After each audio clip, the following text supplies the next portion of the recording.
Welcome to Mythic Audiobooks. Today, we embark on an intense reimagining of Dragon Ball's history, Saiyan Wars. Once a proud warrior race, the Saiyans were never meant to survive.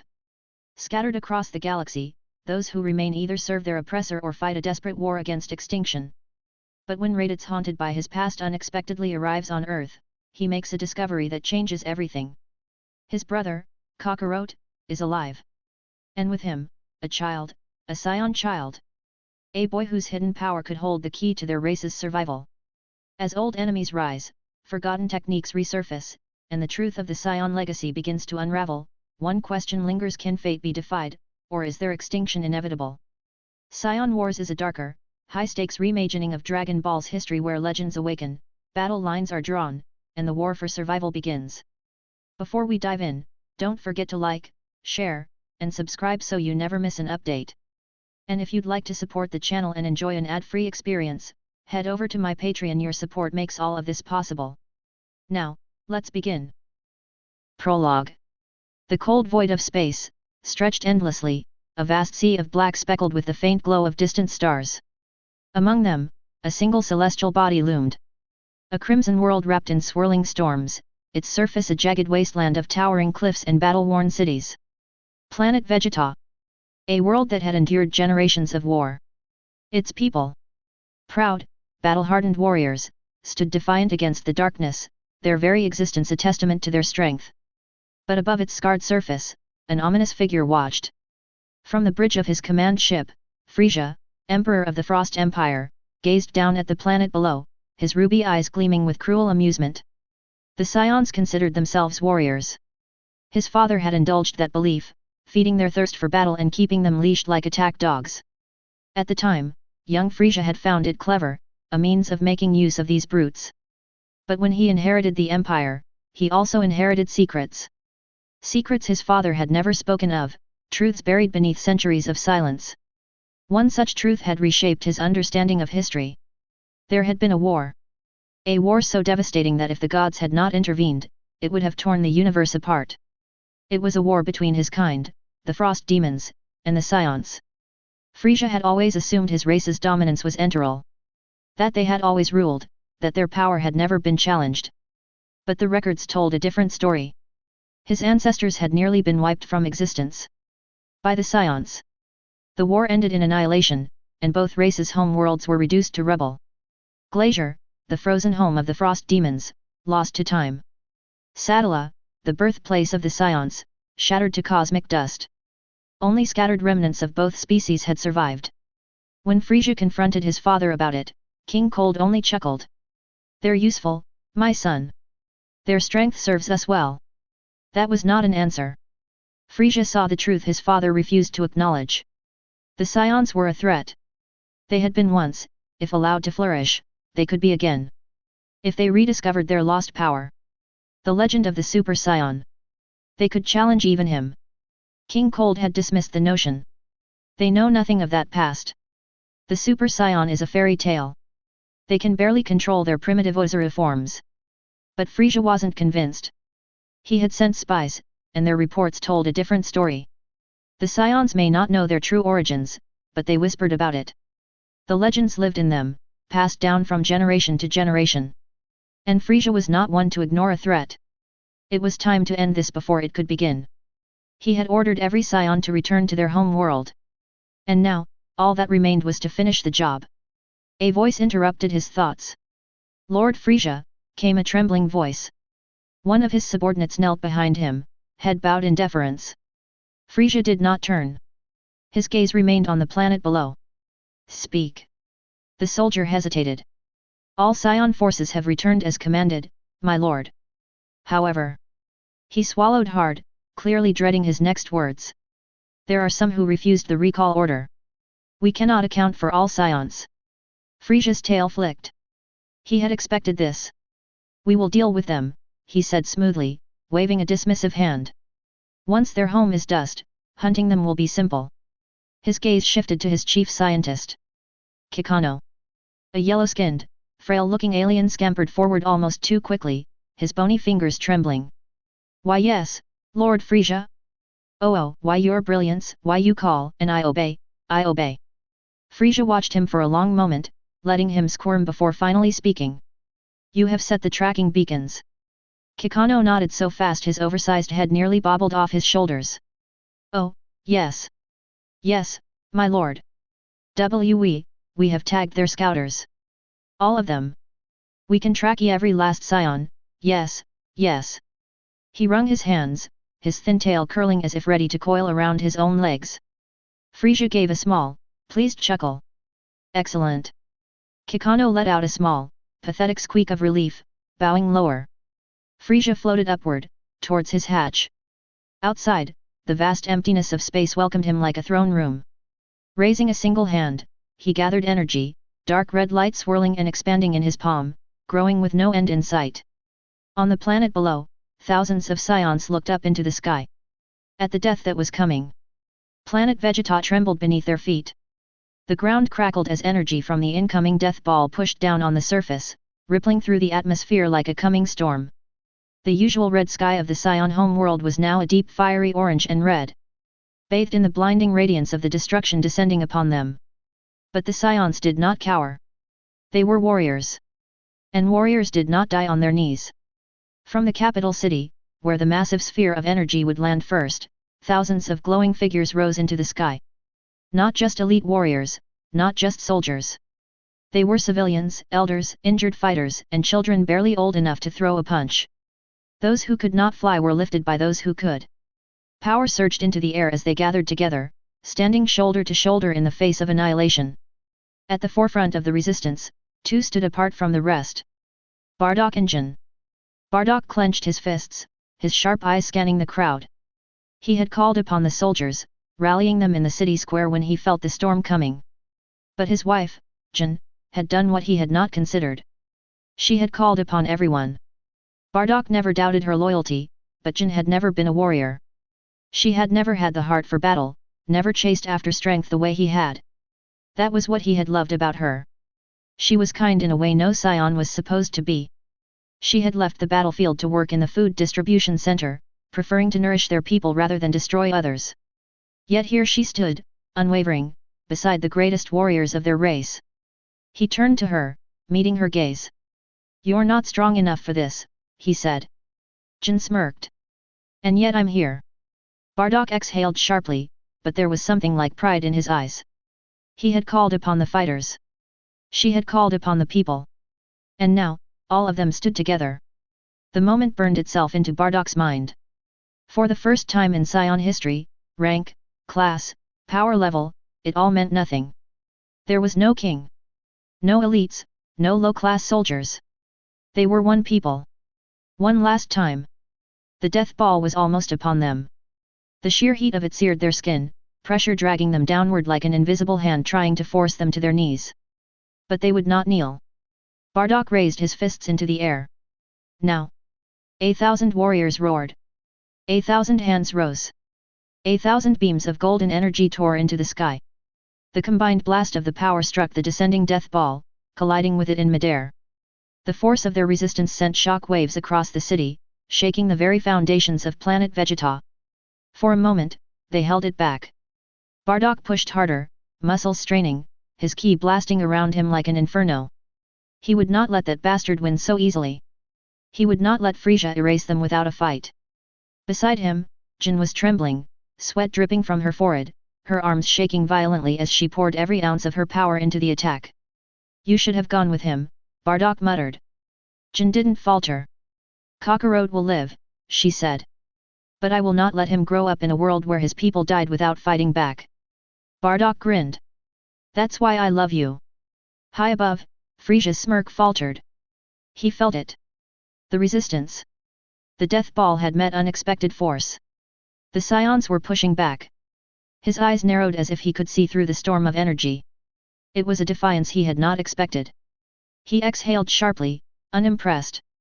How tedious. He shifted. His sleek, streamlined final form took shape, his compact frame radiating an effortless power that dwarfed anything below him. The death ball doubled in size. So long monkeys, he murmured. He flicked his wrist. The resistance shattered. The death ball surged downward, crushing through the fading beams of ki, overwhelming them, engulfing them. Bardock turned to Jin. Their hands found each other. For a brief second, there was no war. No Frisia. No Super Saiyan legends. No power levels. Just them. A warrior and a mother who had tried to defy fate. A second later Planet Vegeta ceased to exist. Far across the galaxy, Raditz's head snapped up. The battle had ended hours ago. Prince Vegeta's squad had conquered this planet with ease, crushing its defenders and reducing its strongholds to rubble.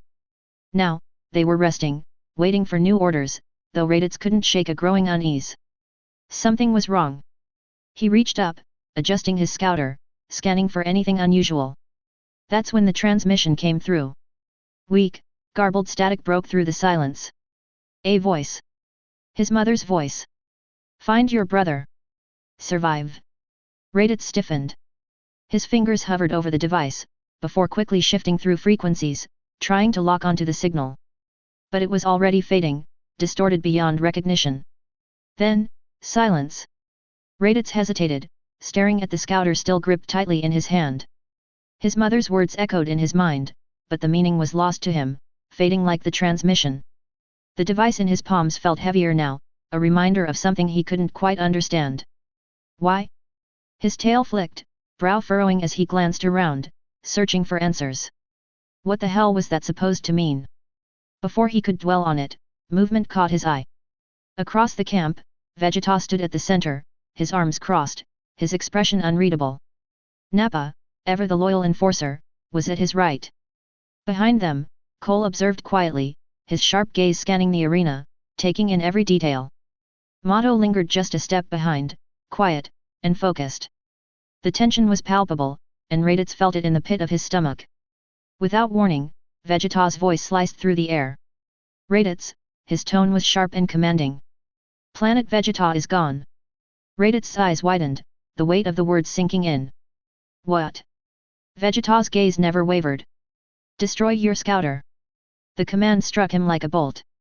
Destroy his scouter? Raditz hesitated, staring at the device in his hands. His confusion deepened. Why? His mind raced for an explanation, but it didn't come. He glanced around, searching for answers, but all he saw were the cold, determined faces of the squad. Nappa crushed his scouter without hesitation. Cole wordlessly followed suit. Raditz looked over at Mato, whose hand lingered for a moment before he too destroyed his scouter, his fingers brushing the remains from his palm as he watched Raditz. Raditz's confusion only deepened. He couldn't quite explain why, but something felt off. Finally, Vegeta's voice broke the silence again. Colder than before, but commanding. That's an order, Raditz. Raditz's fingers twitched around the scouter. His confusion gave way to frustration. Why? Raditz frowned, his grip tightening on the device. Why wasn't I told anything about this? Why am I just finding out now? Vegeta's black eyes bore into him, cutting through the confusion like a knife.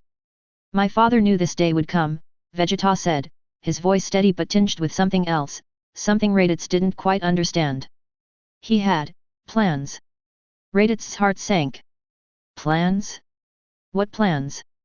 His mind spun, fighting to make sense of the situation.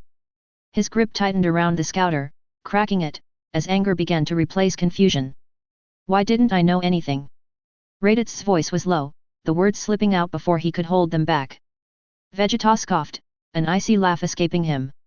Because you're not an elite. Nor are you of royal descent. The words were biting, stinging with the weight of the truth. Raditz's fist clenched, crushing the device, as his jaw tightened. The sting of those words was undeniable, but it only fueled the fire inside him.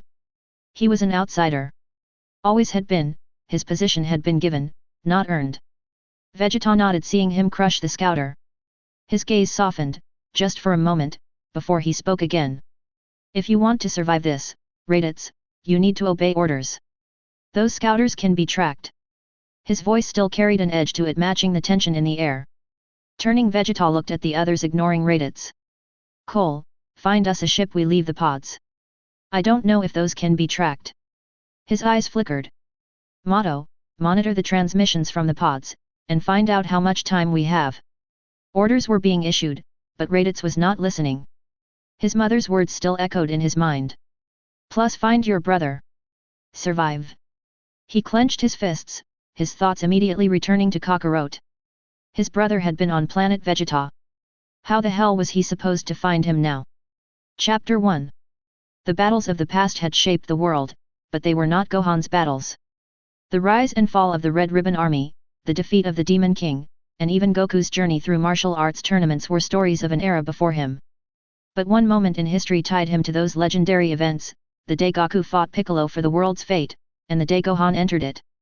Goku had always been a warrior, his life forged in combat since childhood. Trained by Master Roshi, guided by Korin, and tested by Kami, he had faced countless foes, each battle forging him into the powerful fighter he is today. But his path had not been walked alone. Chi-Chi, the daughter of the Ox King, had once been a girl seeking Goku's hand in marriage, but her story had not stopped there. Rather than wait for a life of peace, she had chosen to walk beside him, through every battle, every challenge. She trained under the same masters, stood alongside Goku against every foe, and honed her strength until she was a warrior in her own right.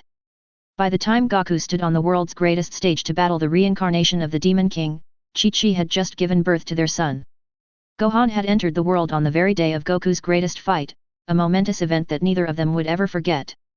While Goku fought for the fate of the world, Chi-Chi fought through a battle of her own, bringing their son into existence.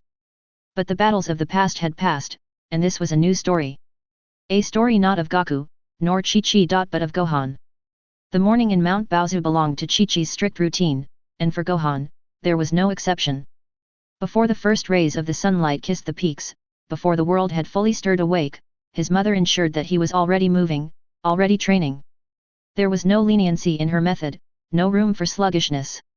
At just 6 years old, the exercises pushed him beyond anything he had ever known, his small limbs burned from effort, and his breath came in ragged gasps, but he never once considered quitting.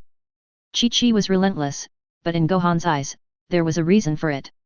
His parents were the strongest fighters in the world, and if he wanted to stand beside them, he had to work just as hard. He couldn't yet sense energy as they could, nor match their raw strength, but deep down, he knew, one day, he would. The first month of training was all about endurance. Push UPS, sit UPS, long distance running, and swimming through the icy river behind their home. Each day tested his body in ways he had never imagined. At first, he thought it was fun. The thrill of sprinting up the mountain trails, the exhilaration of diving into the rushing water, felt like an adventure. But Chi-Chi's training wasn't a game. There was no slowing down, no stopping to catch his breath. The moment he hesitated, her sharp voice would cut through the air, reminding him that hesitation led to weakness. She was far stricter than he had expected. Her instructions were firm and unwavering, each lesson drilled into him with unyielding precision. And yet, despite the soreness in his limbs, despite the exhaustion that settled into his bones, he never complained. Because deep down, he understood, this was only the beginning. By the second month, the training intensified. Push UPS doubled. Runs stretched longer. Swimming drills became tests of endurance, where he had to fight against the river's current instead of simply crossing it. Every task was harder than the last, each one designed to push him past his limits. The pain was constant. His muscles screamed after every session, his arms felt like lead when he tried to lift them, and his legs wobbled beneath him as he struggled to remain standing. But quitting was never an option. Each time he failed, he would simply reset his stance, grit his teeth, and try again. His mother expected nothing less, and neither did he. If he wanted to stand beside his parents one day, if he truly wanted to be strong, then he had to earn it. By the third month, endurance was no longer the focus, instead now, it was precision. Chi-Chi shifted his training to the fundamentals of martial arts, drilling him on stances, balance, and breath control. Every morning, he stood for hours, his feet planted wide, his knees bent low in a horse stance so deep it made his legs tremble. His arms burned as he repeated the same movement again and again, each strike slow and deliberate. But Chi-Chi's standards were unyielding. If his foot placement was off by even an inch, she would correct him. If his breathing wavered, she would make him start over. Perfection wasn't a goal.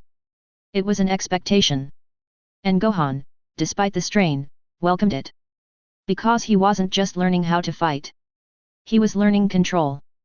This morning was no different. The sun had barely begun to rise, and Gohan was already in position. His legs burned, and his arms ached, but he held his stance, deep and steady. His small fists snapped forward in sharp, controlled strikes, each movement deliberate, each breath measured. Across from him, Chi-Chi watched with a sharp eye, her expression unreadable. Gohan remained locked in his deep horse stance, his knees burning from strain, his back straight despite the growing ache settling into his muscles. His small fists shot forward, each punch crisp and measured. Breathe. Strike. Reset.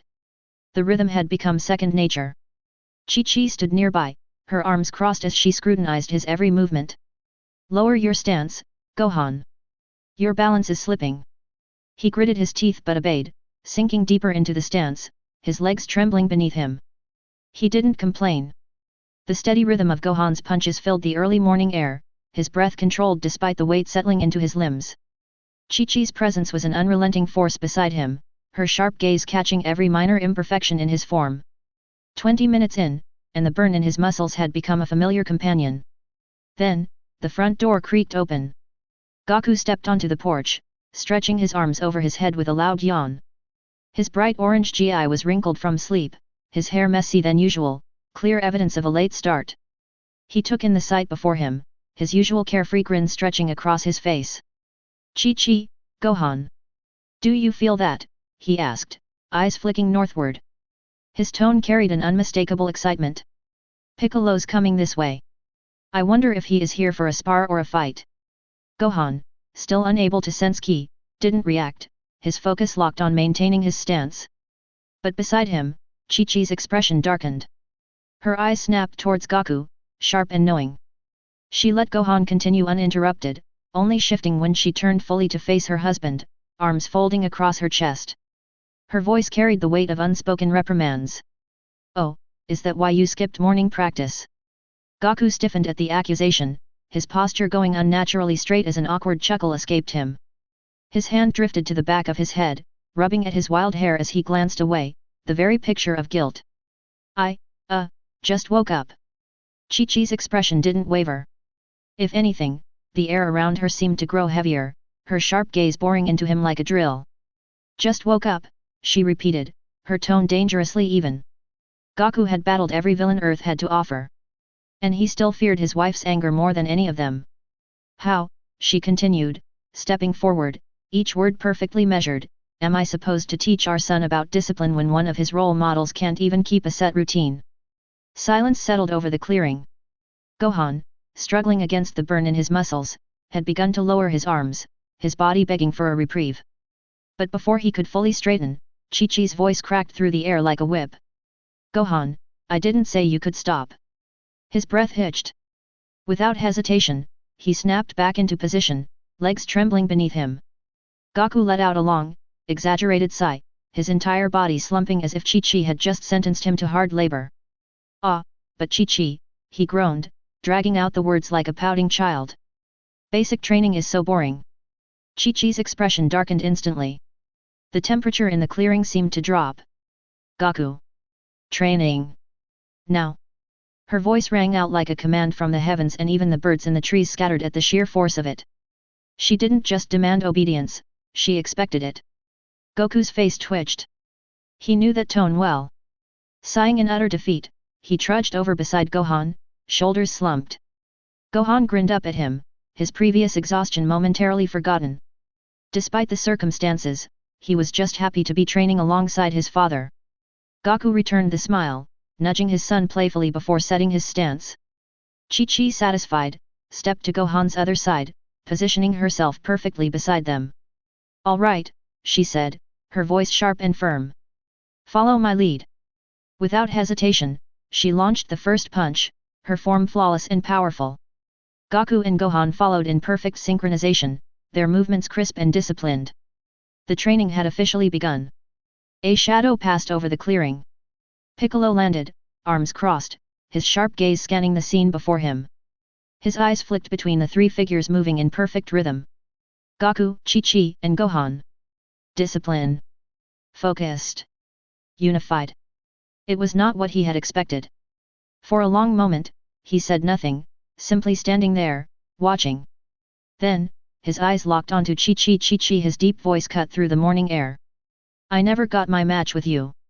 Goku grinned immediately, stepping back with an amused chuckle. Looks like I'm off the hook this time. Chi-Chi didn't stop training. Her movements remained sharp and precise, and her focus never wavered. She exhaled steadily before replying, her tone calm yet dismissive. And what makes you think I have time to entertain you, Piccolo? Piccolo smirked. Because I've been watching. And I want to see for myself how strong you really are. Gohan's breath caught. His punches faltered for just a second as his wide eyes flicked between his mother and Piccolo. He had expected Piccolo to challenge his father. But this? His mother versus Piccolo? Chi-Chi finally paused, lowering her fists slightly. You want a fight? Her expression remained unreadable. Fine. But don't expect me to go easy on you. Gohan's heart pounded. He glanced between them, eyes wide with anticipation. This wasn't just another spar. Piccolo had challenged her directly. Goku, however, took it in stride.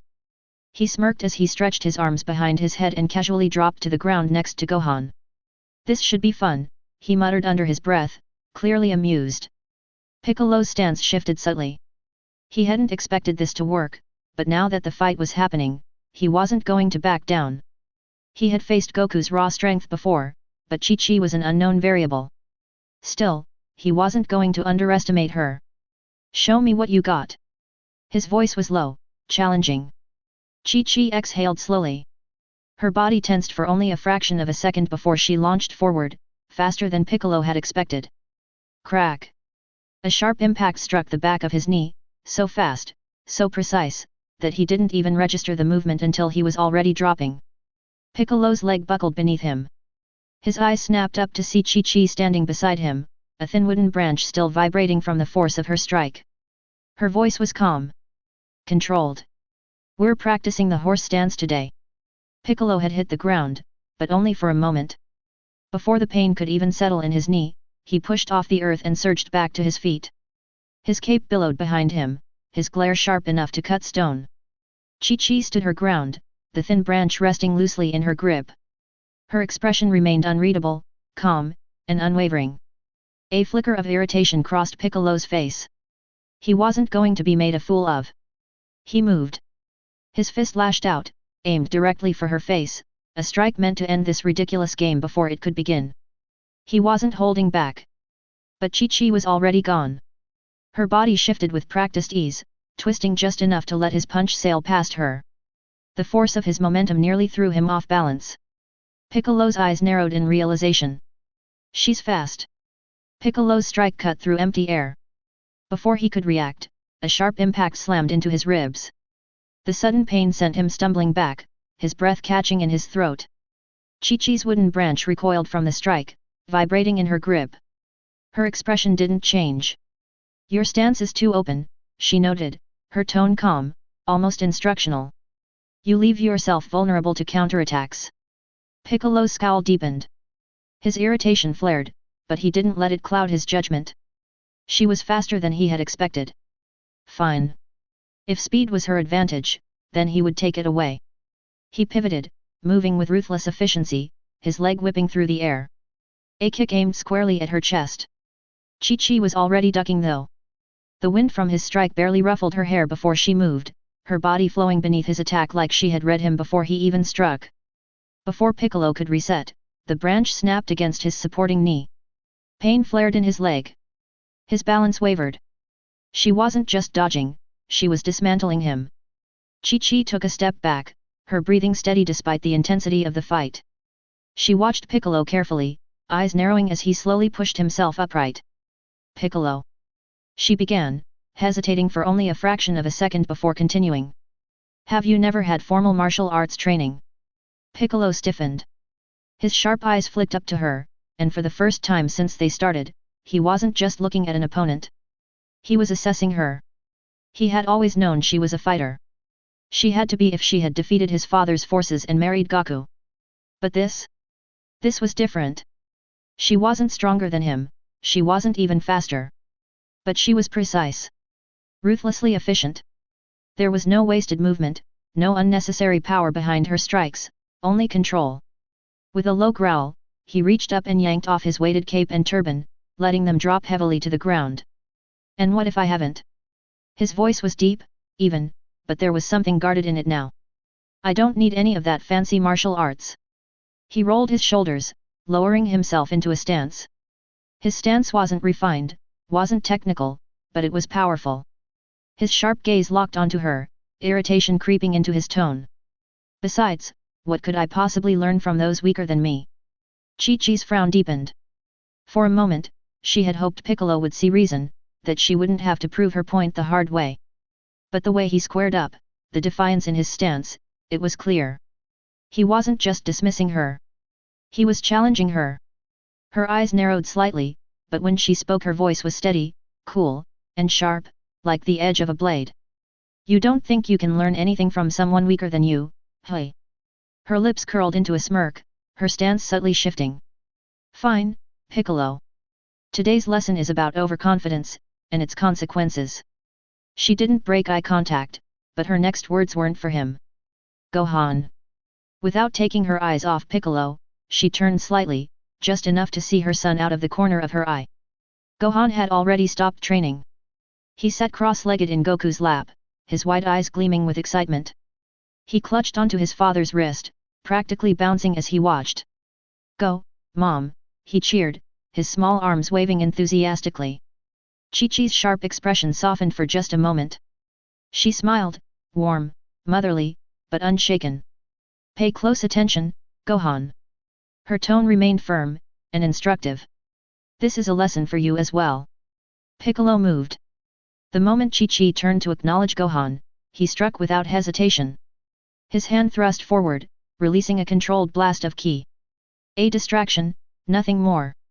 Even as the energy hurled towards her, he was already moving, closing the gap in an instant. She wouldn't have time to react. Or so he thought. Chi-Chi wasn't distracted. Just as the energy blast should have hit, she stepped effortlessly aside, her movements flowing with practiced ease. The attack sailed past her, exploding harmlessly in the distance. Piccolo's eyes barely widened before he was already upon her. He dropped low, his arm sweeping out, aiming to take her legs out from under her. Chi-Chi's response was instant. She lifted her leg, not in retreat, but in counterattack. Her knee shot forward, angled perfectly towards Piccolo's face. His own momentum betrayed him. If he committed to his sweep, he would take the full force of the strike. Piccolo pulled back at the last second. He abandoned the sweep, pushing off the ground to create distance before Chi-Chi's knee could connect with his face. His boots skidded against her dirt as he landed a few feet away, his scowl deepening. His sharp eyes analyzed her stance. You fight differently than he does. His voice was low, controlled. Reaching up, he threw off his weighted cape and turban. But he didn't wait for a response. He attacked again. This time, he didn't rely on a single strike. He pushed forward relentlessly, throwing everything he had at her. Raw power, speed, precision. But Chi-Chi wasn't faltering. She didn't try to meet his strength head-on. Instead, she flowed around his attacks, redirecting his force against him. Every time he struck, she either deflected, countered, or repositioned herself just enough to make his blows ineffective. When he tried to outmuscle her, she turned his power against him. When he tried to outmaneuver her, she matched his timing, forcing him to adjust on the fly. For the first time in a long while, Piccolo found himself on the defensive. The fight raged on. Piccolo pressed forward, driving Chi-Chi back. His attacks came in rapid succession, punches, kicks, feints, each one aimed to break through her defenses. For a moment, he had the advantage. Her foot shifted, her stance adjusting, forced onto the defensive. Then an opening. His fist shot forward, and this time, it connected. A solid blow to the gut. Chi-Chi's breath hitched, a sharp gasp escaped her lips as the impact drove her backward, her body doubling over his arm. Piccolo grinned. He towered over her, his expression victorious, his voice laced with mockery. What were you supposed to be teaching me again, woman? His grin barely had time to widen, then he felt it. Piccolo's breath caught. The iron grip around his arm tightened like a vice. His smirk was gone. Chi-Chi hadn't collapsed. She hadn't even stumbled. She was holding him in place. And then, he heard it. Goku's voice. Watch carefully, Gohan. Chi-Chi's about to win. Piccolo's sharp hearing caught every word, and his eyes flicked back just in time to see Chi-Chi's head lift. She was grinning. Overconfidence. The word barely registered before her energy erupted. A sudden surge of ki exploded behind her, blasting through the clearing like a shockwave. The force wasn't directed at him. It was propelling her forward. And Piccolo? He was still trapped in her grasp. The world blurred. He felt his boots skid uselessly against the slick grass, struggling for traction. The moment he had let his guard slip, she had taken control. She wasn't just countering him. She was pushing him back. Hard. Piccolo gritted his teeth, fighting against the force driving him backward. But Chi-Chi wasn't just pushing him, she was directing him. It wasn't random. It wasn't reckless. She had been controlling the battlefield the entire time. Piccolo had been so focused on overpowering her, on breaking through her counters, that he hadn't noticed how carefully she had maneuvered him. Until it was too late. The tree loomed behind him.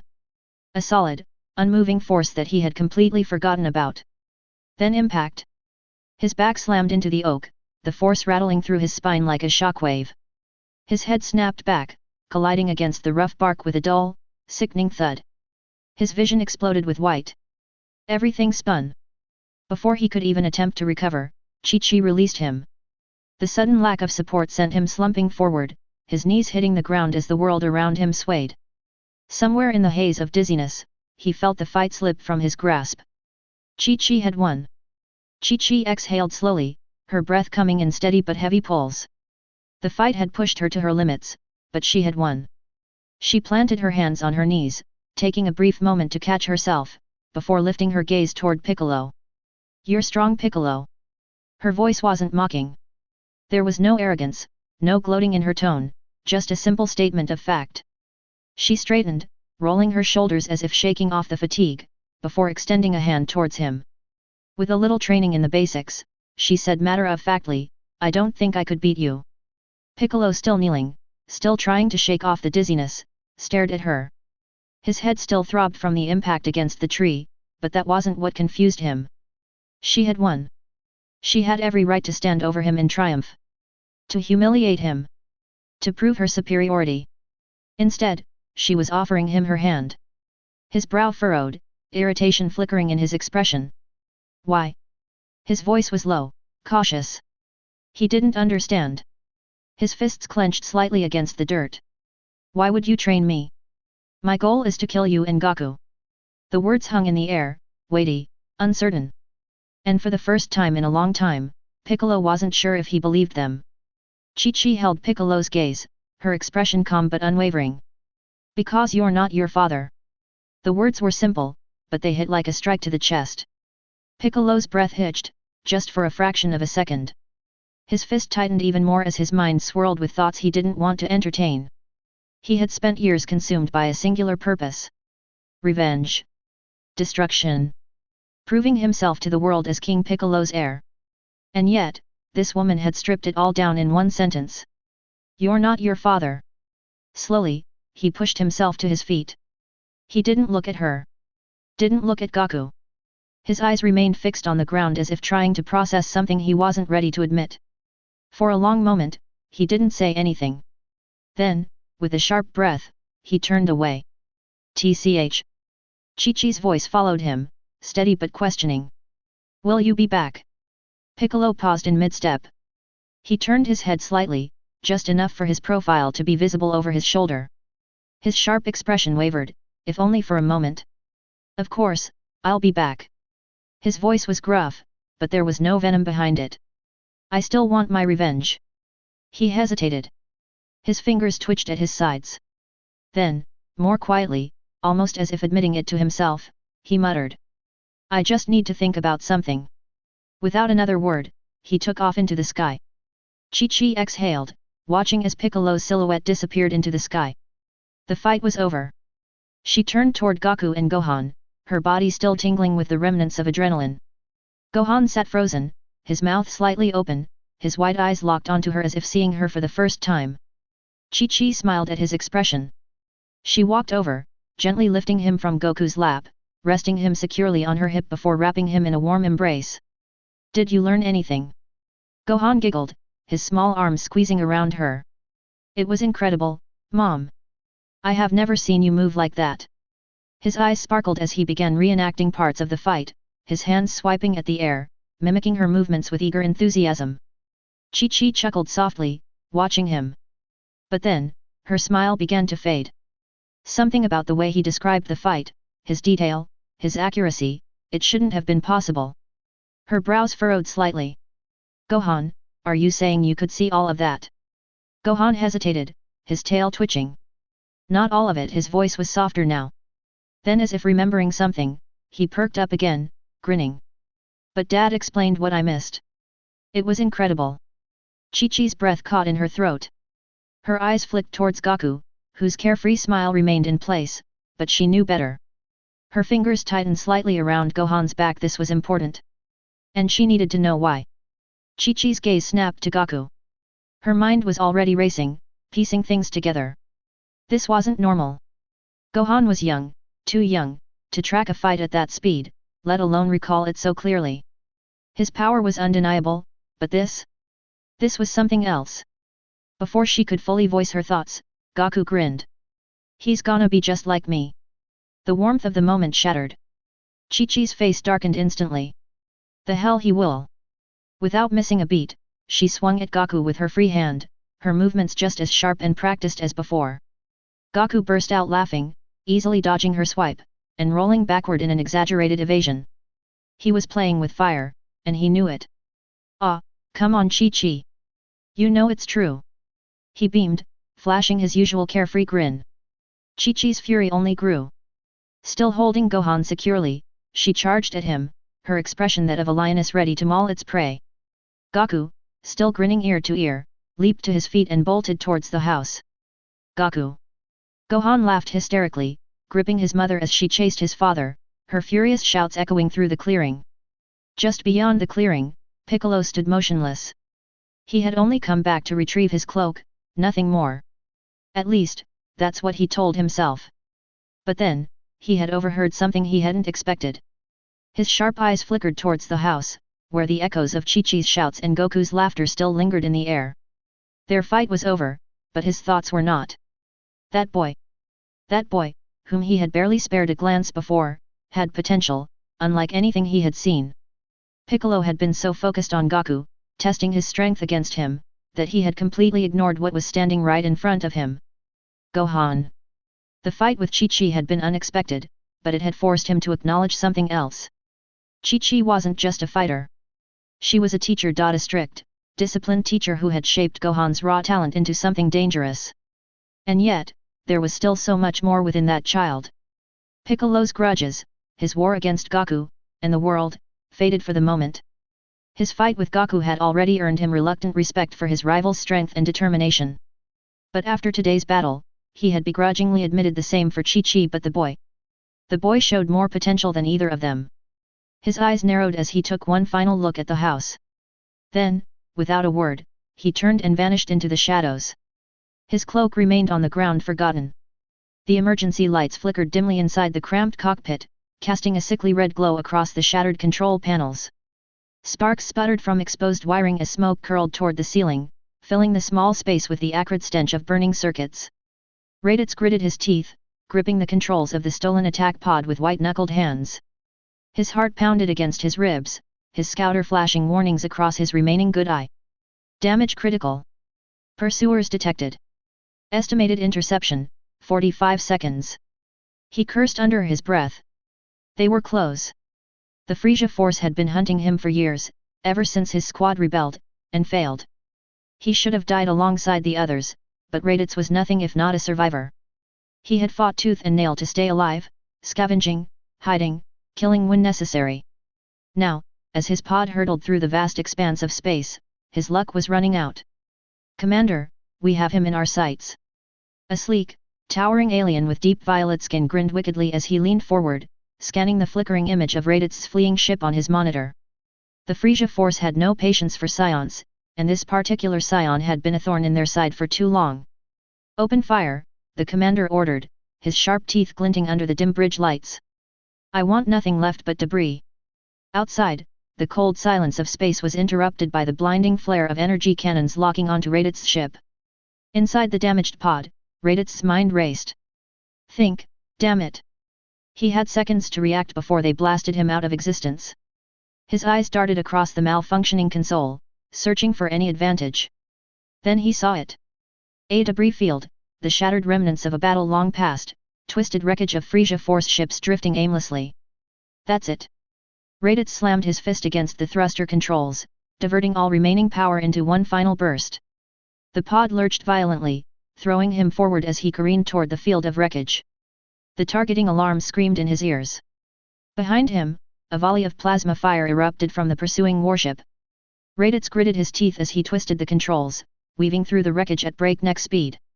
Hull plating screeched as his pod scraped against the remains of a battle cruiser. A near miss, too near. Then, the explosion. One of the Frisia Force blasts slammed into a drifting hunk of metal, igniting a chain reaction through the debris field.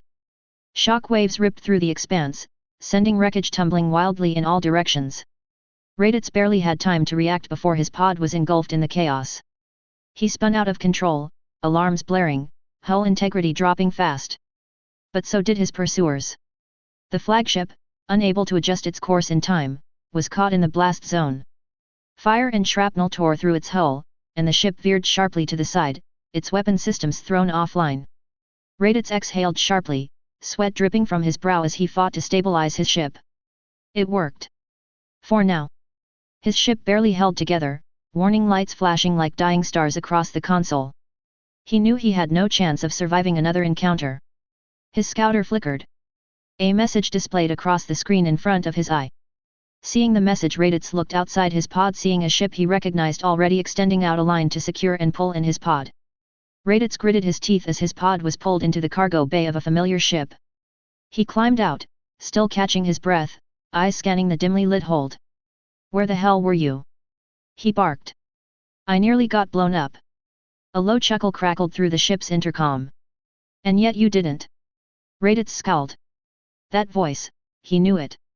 His tail flicked behind him in irritation.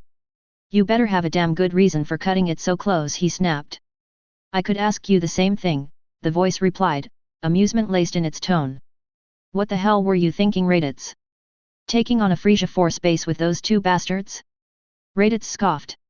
"It worked." "Yeah, it worked in making you a walking target," the voice shot back. "Hold on tight, because we aren't out of this yet." Before Raditz could retort, the ship lurched forward, engines roaring to life. Raditz stumbled slightly but steadied himself, his frown deepening. Just who the hell was chasing them for him to react like this? He just took out the Frisia Force chasing him. Was there more? Chapter 2. The next morning, the world was quiet.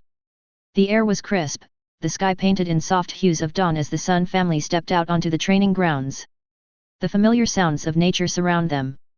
The rustling leaves, the distant chirping of birds, the steady hum of the river flowing nearby. But something was different. Piccolo was still here. He sat beneath a large oak, his legs crossed, his arms resting over his knees, his eyes closed in deep meditation. Chi-Chi paused mid-step, her eyes narrowing slightly. Goku and Gohan followed her gaze, their own expressions shifting into varying degrees of curiosity. At the sound of their presence, Piccolo's eyes slowly opened. His gaze was sharp, unreadable, but there was something undeniably different in the way he looked at them now. There was no hostility, no challenge for battle. But there was a presence. A weight in his stare that none of them could ignore. Chi-Chi, ever composed, smirked. "I see you decided to join us." Piccolo, however, cut her off before she could say anything more. "No." His voice was firm, steady. His arms remained where they were, his body still as stone. "I'm just here to observe. For now." Chi-Chi didn't back down. She nodded at Piccolo, acknowledging his presence without fear, without hesitation.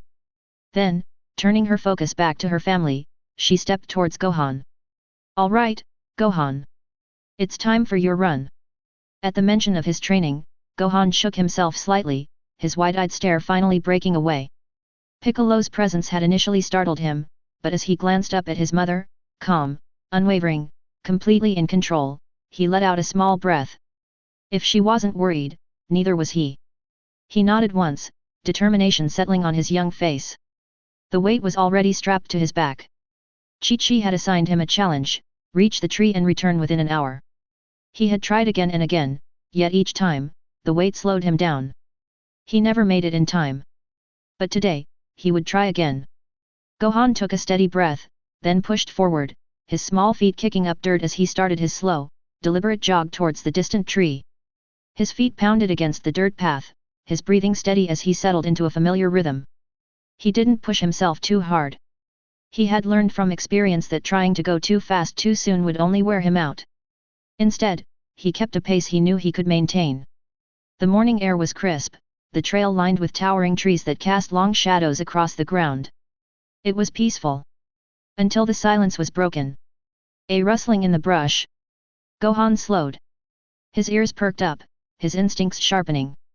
Something was moving nearby. He turned his head, eyes scanning the dense foliage. The sound wasn't distant, it was close. Too close. Then, the leaves shifted. A massive saber-toothed tiger padded out from the underbrush, its sleek fur rippling with each measured step. Muscles coiled beneath its frame, its piercing yellow eyes locking onto Gohan. It froze. Gohan froze for a heartbeat, neither moved. He knew this cat. It had chased him before, many times. His breath hitched. Then, in an instant, Gohan bolted. His feet barely touched the ground as he sprinted away, his heart hammering in his chest.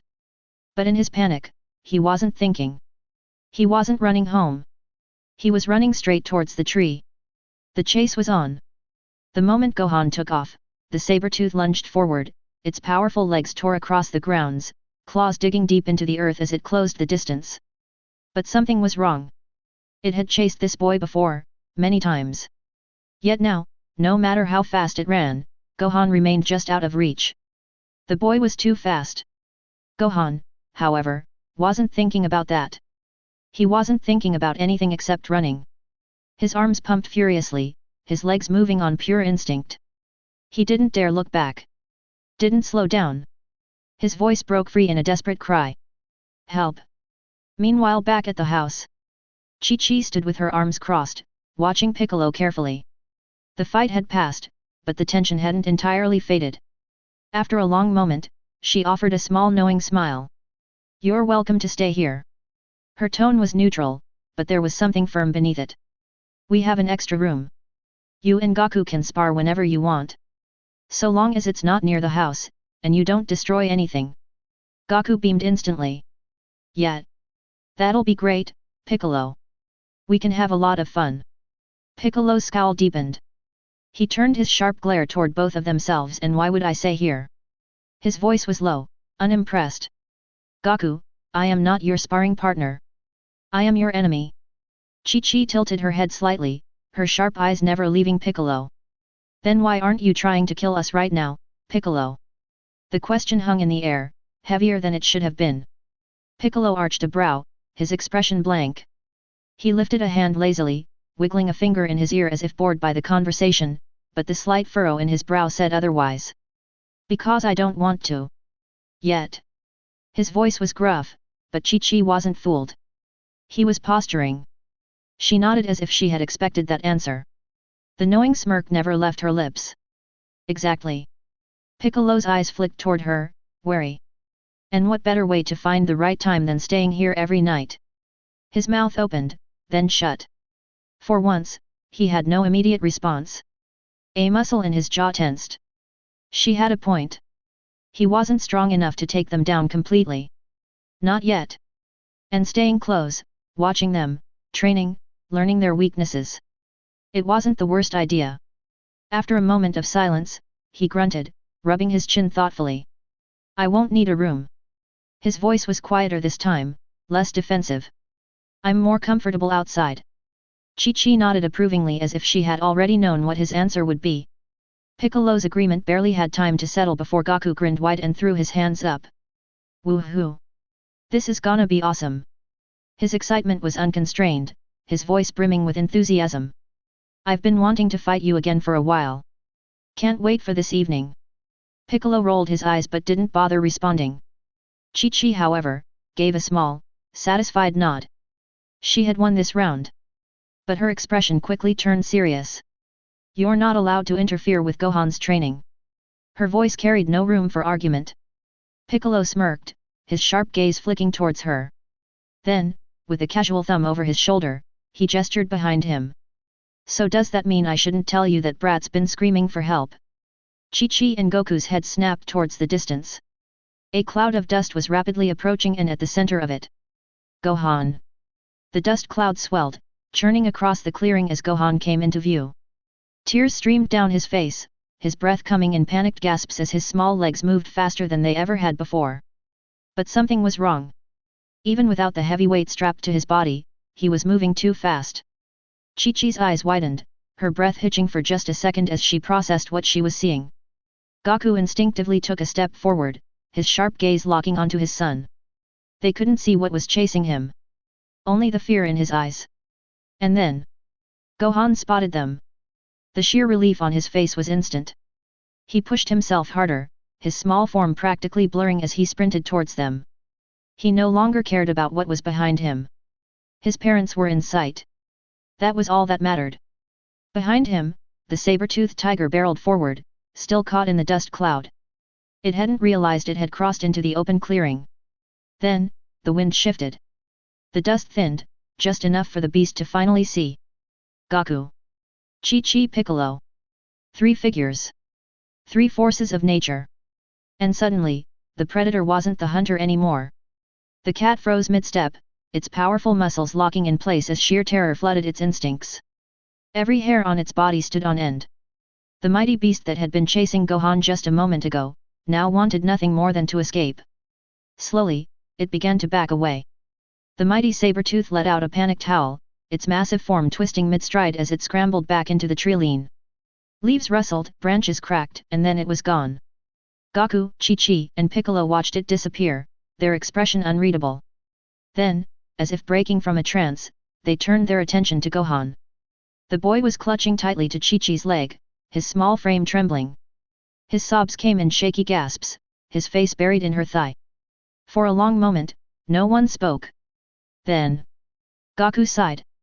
Gohan, haven't you played with Saber enough by now? You know he just likes to chase you. His voice was light, almost amused. Chi-Chi's head snapped toward him. Goku. Her tone was sharp, her eyes blazing. How many times have I told you to deal with that cat? Goku blinked at her, then tilted his head, crossing his arms. Oh, come on, Chi-Chi. His grin returned, easygoing as ever. The cat never hurts him. He's just playing. I used to play tag with a saber-tooth like that when I was a kid, too, you know. Chi-Chi pressed her fingers to her temples, inhaling deeply. That's not normal, Goku. Her voice was tight as if forcing herself to explain something so obvious it pained her. Goku just shrugged, completely unfazed. Worked fine for me. Before Chi-Chi could unleash the storm brewing behind her eyes, another voice cut through the conversation. If the brat is so afraid of a cat, Piccolo said, arms still crossed, why not make him chase the cat to get over that fear? Silence. Chi-Chi turned to him, eyebrows raised slightly. She had been expecting to continue arguing with Goku, not for Piccolo to weigh in. She blinked, processing his words. Then, slowly she looked down at Gohan. The boy still clutched her leg, his small body trembling, his fingers gripping tightly onto the fabric of her gi. For a long moment, Chi-Chi said nothing. Then, her lips curled into a smirk. Very well, she said, glancing back at Piccolo, her tone casual, too casual. Since you suggested it, you get to teach him. Piccolo's expression shifted instantly. His scowl deepened, his head snapping towards her. I am not a babysitter, damn it. Chi-Chi waved a hand dismissively, her smirk never fading. Of course not. Her voice was smooth, unwavering. You don't think I would leave you alone with Gohan, do you? Piccolo's scowl deepened even further, but he said nothing. And just like that, his fate was sealed. Over the months that followed, under the combined supervision of Goku, Chi-Chi, and Piccolo, Gohan's training intensified. He had spent so long training under his mother's strict discipline, but now, he had another teacher, a very reluctant one. At first, Piccolo barely spoke to him. Corrections were grunt, instructions were curt. He never coddled, never softened his approach. But he never left. And Gohan kept improving. Slowly but surely, Piccolo grew closer to the Sun family. Though he never said it outright, his presence became routine. Some mornings, he would already be meditating under the oak tree before the family even stepped outside. Other times, he and Goku clashed in daily battles, neither able to claim true victory. Their rivalry never faded, but his grudge did. Goku and Piccolo pushed each other constantly, their power matching evenly despite the countless fights. Goku had raw power. Piccolo had tactical precision. Each time one of them gained an edge, the other found a way to counter it. For Gohan, however, the real spectacle wasn't his father's fights. It was the one between his mother and Piccolo. Goku's brute force style of fighting was impressive, but Chi-Chi and Piccolo fought differently. Their battles weren't just about power. They were chess games. Chi-Chi's sharp discipline and precision clashed against Piccolo's adaptive, unpredictable tactics. Watching them, Gohan's heart pounded in his chest. This was the kind of fighting he wanted to learn. Despite Gohan's growing passion for training, Chi-Chi never let him forget his studies. Every afternoon, while his body ached from drills and sparring, his mother sat him down with books and lessons. A strong body is nothing without a strong mind, she would remind him. And so, he studied. But not everything was training or academics. Some afternoons, Chi-Chi had him join Piccolo for meditations. Gohan never understood it. He would sit there, cross-legged in the grass, watching as Piccolo remained completely still, lost in focus. And every time he tried, without fail, Gohan would fall asleep. Piccolo's scowl would deepen, but he never said anything about it. Life had settled into a rhythm. The days passed in training, in learning, in quiet moments of unexpected companionship. Even Krillin had stopped by once, bringing news. There was going to be a reunion. A gathering at Kame House, in just a few weeks. Gohan's heart thrummed with excitement. For the first time, he would meet Master Roshi, the legendary teacher who had trained both his parents. And as much as he loved learning from his mother and Piccolo, a small part of him couldn't wait to see what new lessons awaited him there. The days leading up to the reunion at Kame House had fallen into a peaceful rhythm. Gohan's training was progressing, his studies continued under Chi-Chi's watchful eye, and Piccolo's presence had become normal, if unspoken. It was quiet. Almost too quiet. Because far beyond the sky, something was coming. Deep in space. A battered warship hurtled through the void, its falling engines sputtering, flames licking at the edges of its thrusters. Inside, dim red emergency lights flickered across the cracked control panels. A rough, irritated voice snarled through the tension. Damn it! Those Frisia Force bastards must have done more damage than I thought. Raditz's fist tightened around the controls, his jaw clenched. Set a direct course for the nearest planet with life. I don't care if the engines fail, we're making it there, even if we have to crash. A second voice, cooler, more measured, crackled over the intercom. Why yes, sir. There was a brief pause, just long enough to feel deliberate, before the voice muttered under its breath, just loud enough to be heard. I told you we shouldn't have been the bait. Raditz let out a frustrated groan, dragging a hand down his face. I couldn't ask the prince to be the bait, could I? His tone was biting, but beneath it, there was undeniable exhaustion. The second voice, Galdro, remained calm, even clinical. We've located a habitable world. A few keystrokes clicked over the speaker before he continued. A planet called Earth. Raditz's brow furrowed. Earth. Galdro didn't pause. He had already assessed the data. It's unregistered with any alliance.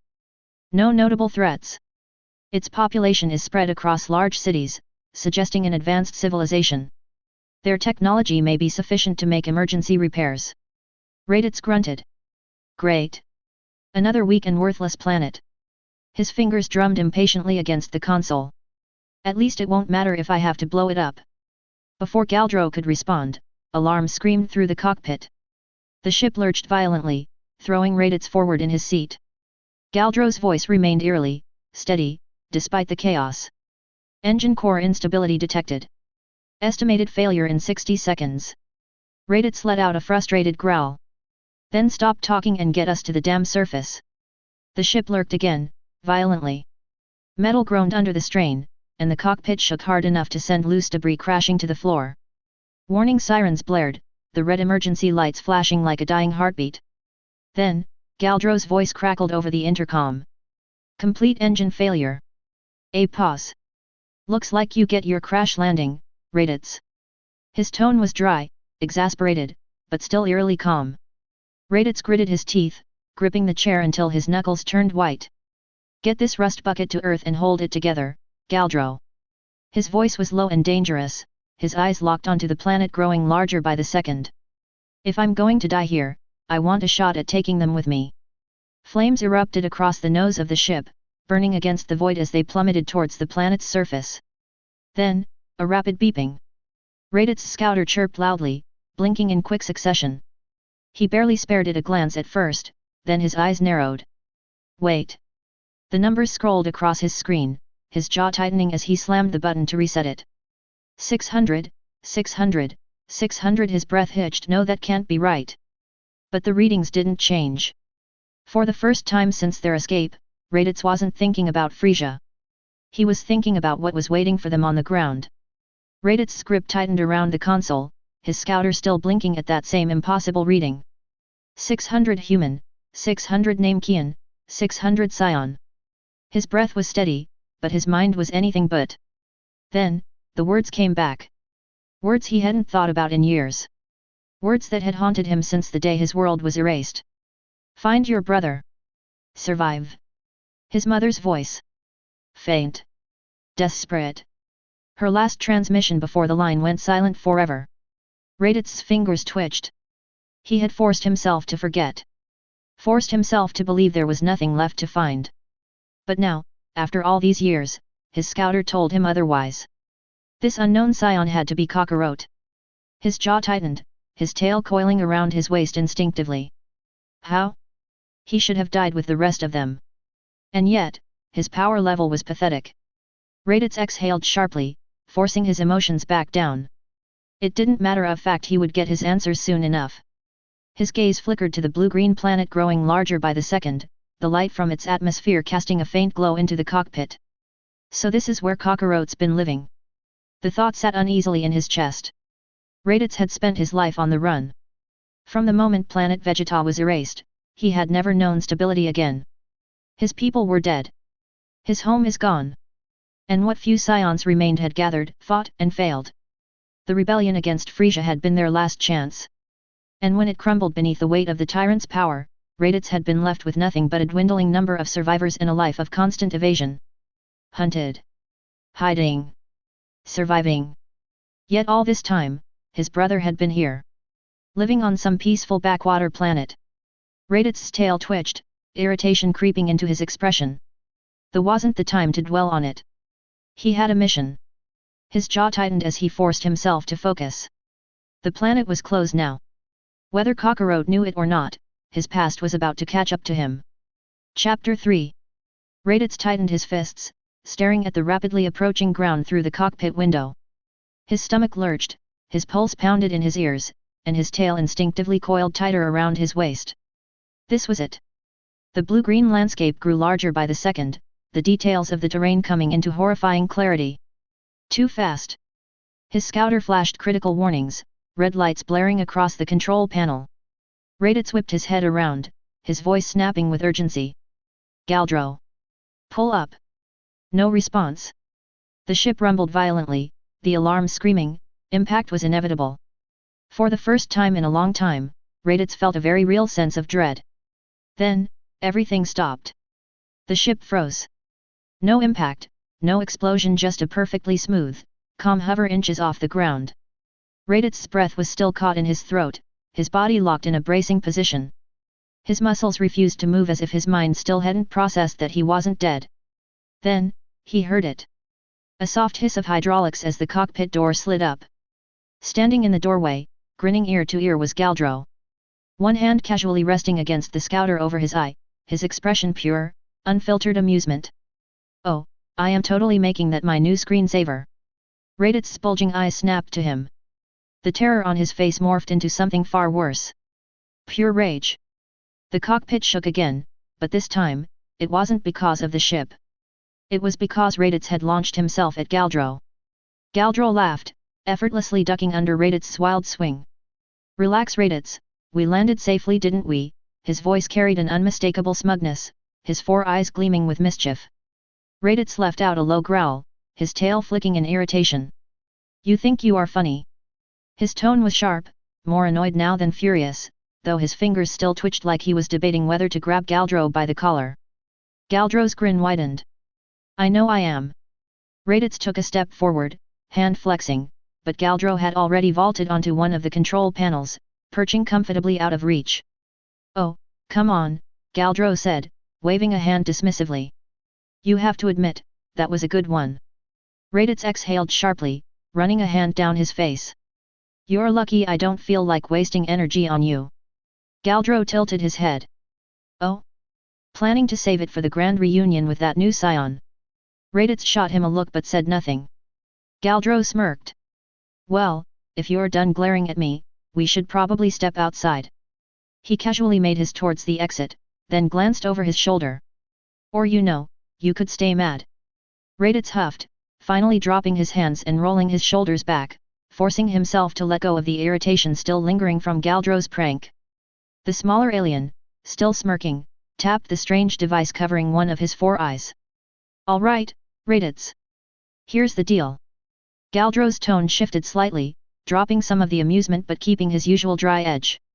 Contact me the moment you find a ship, or someone who can fix this wreck. Until then, I'll stay here and monitor for Frisia's lackeys. Raditz exhaled sharply, arms crossing over his chest. Fine. But try not to screw around with the communicators.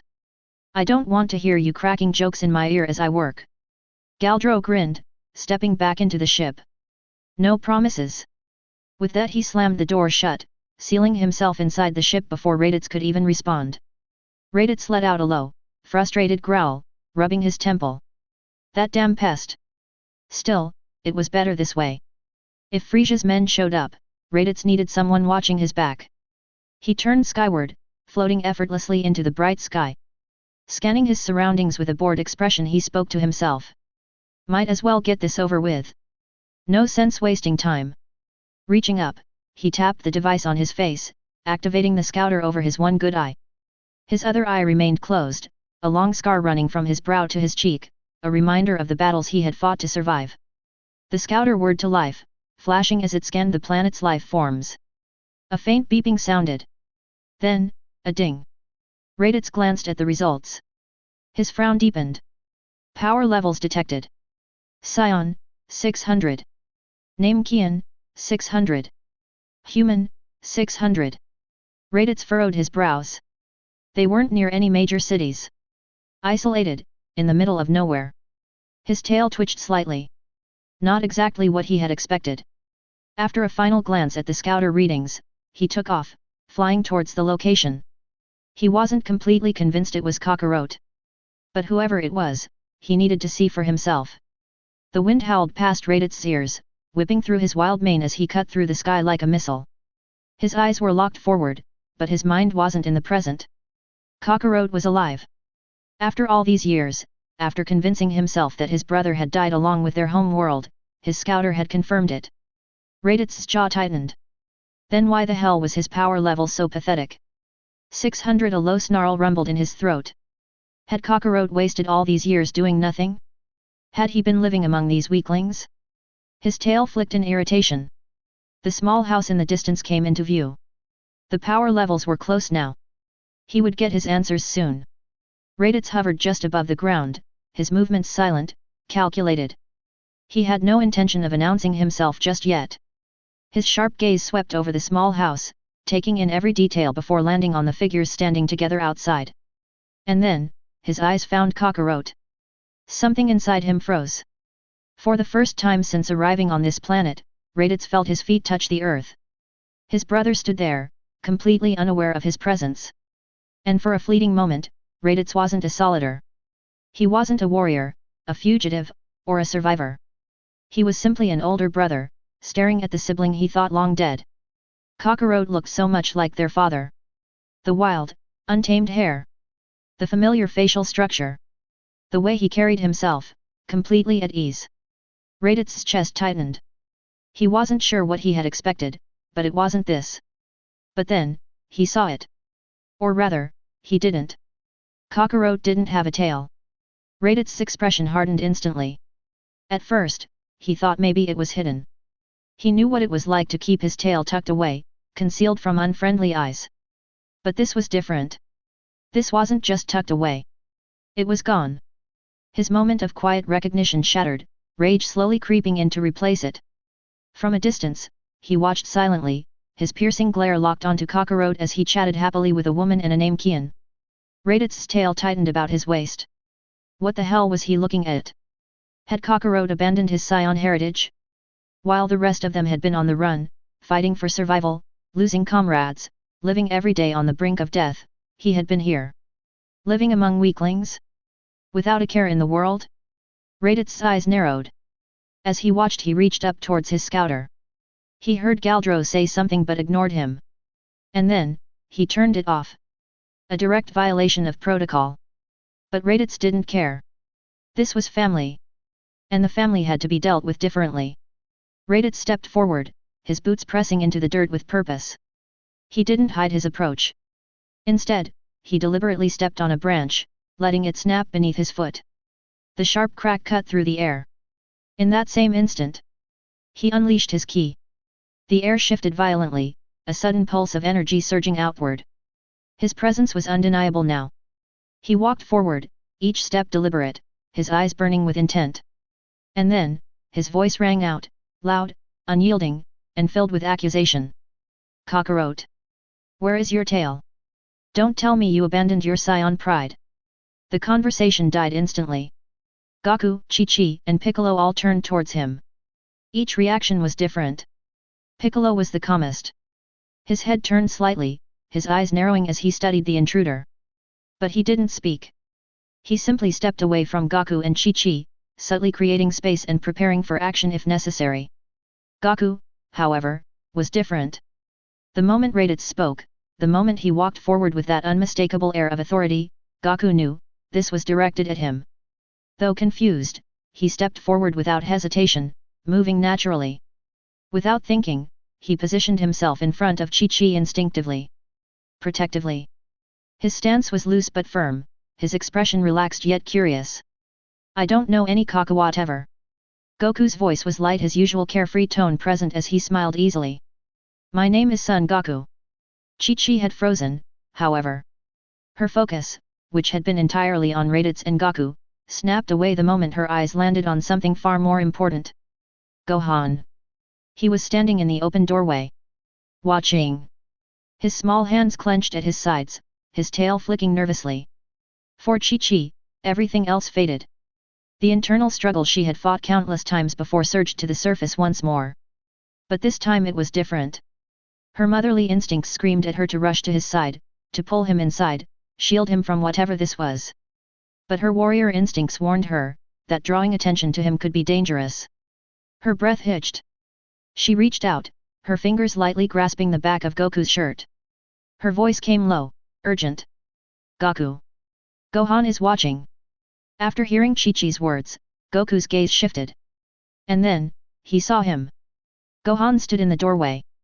The smile immediately vanished from Goku's face. It was as if, in that instant, he understood. Understood that this wasn't just some stranger calling him by a name he didn't recognize. Whatever this was, whoever this was, it was serious. His carefree expression hardened, his posture steadying in a way it rarely did. For once, Goku did smile. He simply watched, waiting for the man to explain. Hearing Goku's words, Raditz's eyebrow lifted. Not Kakarot? For a brief moment, uncertainty crept in. This man, with his carefree grin and relaxed stance, seemed nothing like the brother Raditz had imagined. His demeanor was too light, too causal. Had he made a mistake? But then, the woman whispered something to him. Raditz watched closely, his eyes narrowing as Goku's expression shifted. The cheerful mask slipped. And in that instant, Raditz knew. There was no mistake. His brother stood before him. Goku might not have the X-shaped scar on his cheek, but Raditz could see it now, the resemblance was undeniable. When Goku's face hardened, when that light-hearted air faded, it was like he was staring at their father again. A grin spread across Raditz's face.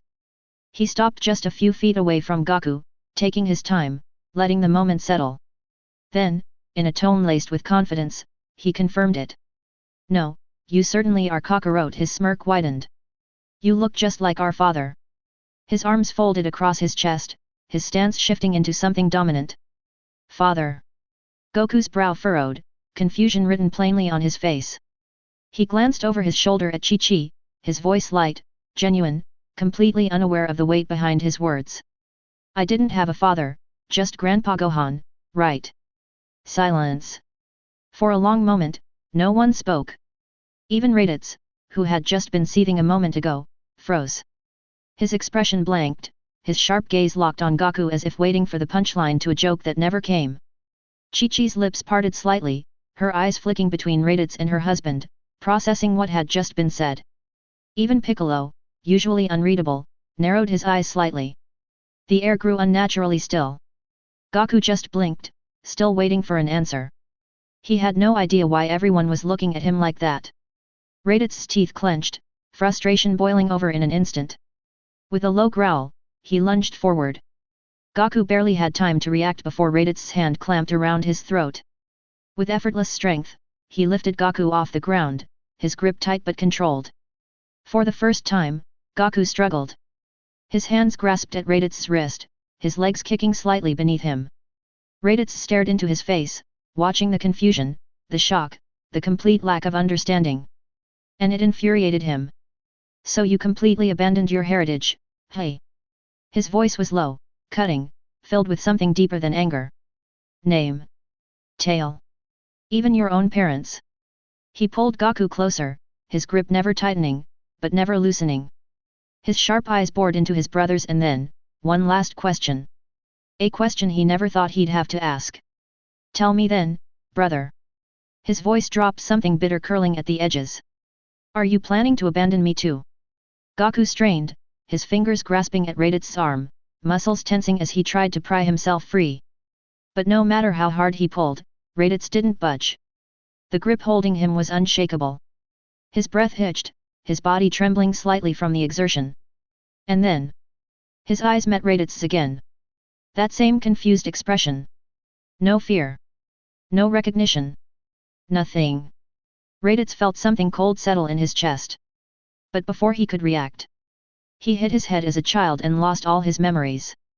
The voice was sharp, cutting through the moment with an edge of authority. Raditz's head snapped towards the source. Piccolo. Standing just a few feet away, arms crossed, his eyes narrowed as he watched them. Raditz's grip loosened slightly, his expression shifting. A memory loss? His scowl deepened. So that's why Kakarot didn't know who he was. Turning his attention back to Piccolo. For the first time since arriving, his tone lost its edge of immediate hostility. I've been meaning to ask, what's a Namekian doing here? It was an odd shift of focus, but if what this warrior said was true, Kakarot's ignorance could be forgiven. He still needed answers, but he could be patient, for now. Piccolo's brow furrowed slightly. Namekian? The term was foreign to him, unfamiliar. Yet it felt right. But he didn't react, didn't give any sign of his thoughts. Instead, he simply spoke a single word. Surviving. Raditz's expression shifted. Of all the responses, he hadn't expected that. For a brief moment, something inside him hesitated. Because wasn't that exactly what he and the remaining Saiyans had been doing all those years? Surviving? He shook away the thought, turning back to Goku. Without another word, he lowered him to the ground. He wasn't completely satisfied. But for now, he would let him go. As Goku caught his breath, Raditz took a measured step back, trying to calm the storm inside him. Then, his voice came again, stern and expectant. Fine. You better have a good explanation for why you don't have your tail, at least. His gaze sharpened, locking onto Goku with a look that left no room for excuses. Did you lose it in battle?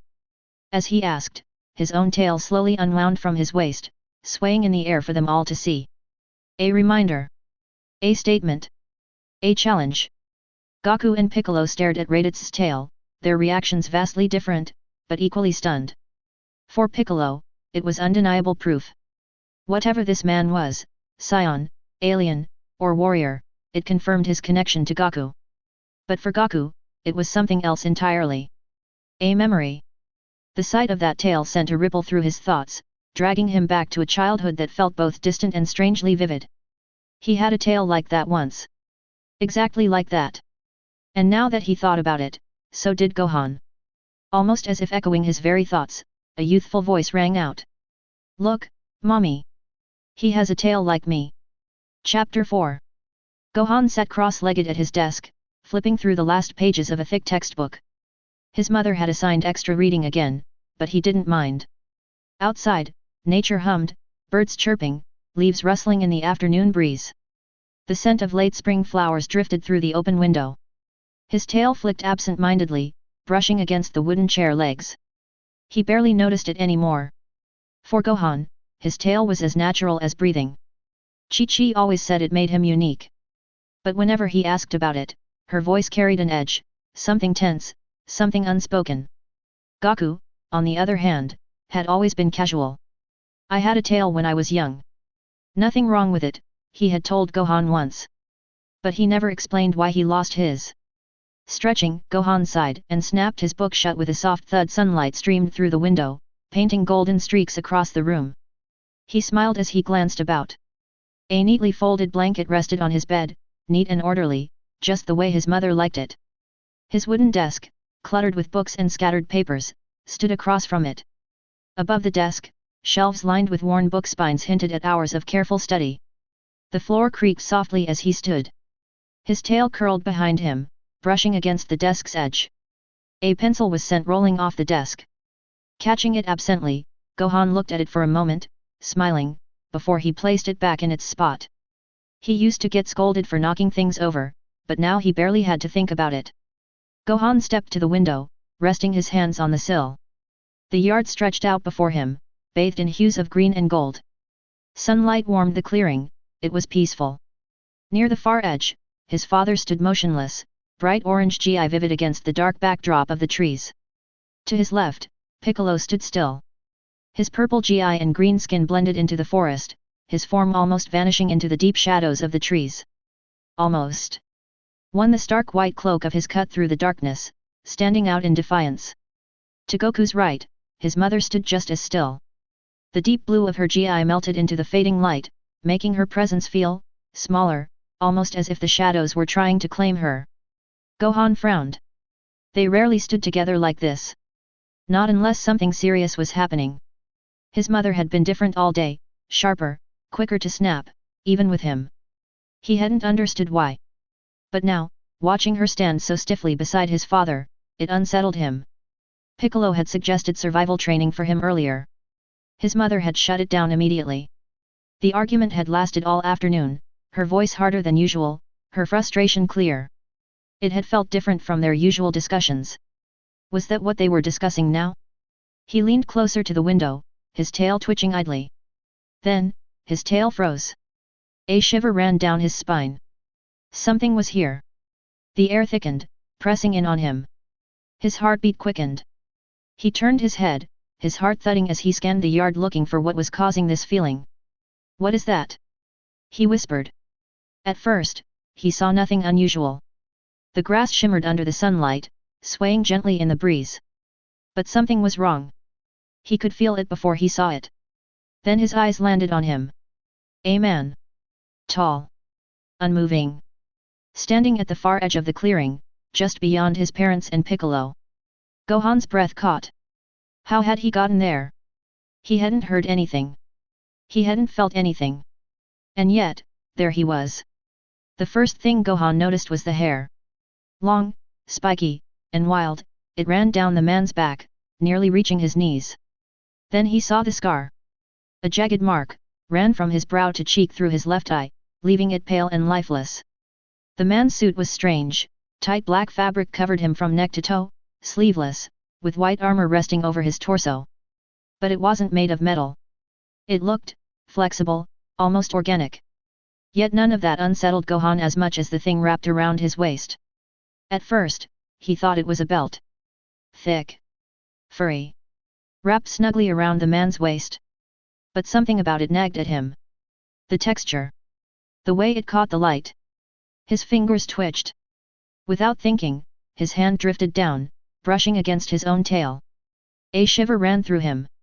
Then the man moved. It was only a single step forward, but it carried the weight of something inevitable. A force pressing down on the clearing. His voice rang out, deep and cold. Kakarot. Where is your tail? Gohan barely had time to process the words before it hit him. A wave of energy, sharp and suffocating, slammed into him like a wall. It was nothing like the warmth of his father's ki or the gentleness of his mother's. It was even the steady presence of Piccolo's power. This was darker. Heavier. More violent. His breath hitched. His vision blurred for a moment as his body recoiled instinctively. His tail bristled, wrapping around his waist as he staggered back. He barely caught himself, his small hands gripping the windowsill for balance. Gohan dropped into a crouch, his legs barely holding him. His hands clutched at his knees, fingers tightening as he forced himself to breathe. Iron out. Iron out. But it wasn't working. The pressure was still there, crushing, suffocating. His tail, usually loose and swaying, wrapped around his leg, coiling tighter, as if it could shield him. He swallowed hard. His voice was barely more than a breath. Who is that? The world had shifted. He could feel it. The man was moving. Slowly. Steadily. Each step brings him closer to his parents. Gohan's breath shuddered. His legs felt heavy, rooted to the floor. Every instinct screamed at him to stay hidden. To wait. But something stronger pulled at him. A need to see. To understand. Swallowing his fear, he forced himself to move. He bolted for the door. His bare feet slid against the polished wood, sending him off balance. His tail flicked out instinctively, latching onto the back of a chair, yanking him upright just in time. His heart hammered, but he didn't stop. He couldn't stop. The door swung open, and Gohan's breath hitched. Piccolo stood apart from the others, near the tree line, unmoving. His white cape barely shifted in the wind, his arms crossed tightly against his chest. He wasn't scowling, wasn't speaking. Just watching. That wasn't like him. Gohan's eyes drifted past him, to his mother. To the way she stood rigid, her body tense. Her lips pressed tightly together, but her eyes. She was staring at him. Not the man. Not his father. At him. And there was fear on her face. Something inside Gohan twisted. He couldn't remember ever seeing that look before. Not in battle. Not when she scolded him. Not even when he was in danger. Gohan watched, his brows furrowing as his mother leaned towards his father, her lips moving quickly, low urgent words he couldn't make out. Then Goku glanced at him. Just for a second. The easygoing smile, the carefree gleam in his eyes was gone. In its place, a look Gohan had only seen when his father was truly serious. When he fought to protect something. A silent understanding passed between his parents. His mother's shoulders tensed. His father turned back to the stranger. And then, he understood. It wasn't fear for themselves. It wasn't the stranger they were worried about. It was him. The weight of the realization settled like a stone in his stomach. His mother, strong, and unwavering, wasn't afraid of the man in front of them. She was afraid of what he might do to Gohan. His father, always smiling, always confident, stood tense, his body shifting just slightly to shield him. Because of him. Gohan's breath hitched. His fists curled at his sides, fingers trembling. He was too weak. Gohan's fists trembled. His nails dug into his palms, frustration burning in his chest. He wasn't strong enough. He couldn't do anything. A blur of movement. Before he could process it, the man lunged. A powerful hand clamped around his father's throat. Goku barely had time to react before his feet left the ground, Raditz lifting him effortlessly into the air. Something inside Gohan snapped. His vision blurred. His breath came in short, angry gasps. His whole body tensed, ready to charge. To strike. To make this man let go. His body tensed, muscles coiling, ready to spring forward. Suddenly a hand grabbed his shoulder, firm and shaking at the same time. His mother. Chi-Chi's face was pale, her eyes locked onto his. She shook her head, her free hand rising to her lips, silent, desperate. The message was clear. Don't. Gohan hesitated, his breath ragged. His chest heaved with anger, but the look in his mother's eyes held him still. He had never seen her this scared before. A voice cut through the moment, sharp and commanding. Enough. Before he could speak, her hands tightened on his shoulders. Not just holding him back, but holding him close. Her fingers trembled against his skin, her grip firm but unsteady. Gohan had never seen his mother's hands shake before. She swallowed hard, her voice barely above a whisper. Why did you come out here? The way she said it made his stomach twist. It wasn't scolding, it wasn't angry. It was something else. Something worse. You should have stayed inside. Gohan lowered his gaze, his thoughts swirling. He opened his mouth, about to speak, trying to tell her. About the man. About how he had felt him before he had seen him. About how he knew, deep in his bones, that something was wrong. But the words never came. His breath hitched. His body tensed. His eyes lifted, not towards his mother, but past her. Something was happening. The stranger stood over Goku, watching him with something unreadable in his expression. But Gohan's eyes weren't on his face. They were on his waist. The thick, fur-like belt around his waist shifted. It twitched. Uncoiled. Moved. He had seen it in the mirror, and felt it every day. It wasn't a belt.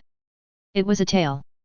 The realization struck like a bolt of lightning, and before he could stop himself, the words tumbled from his lips. Look, Mommy. His voice wavered, caught between shock and something dangerously close to excitement. He has a tail just like me.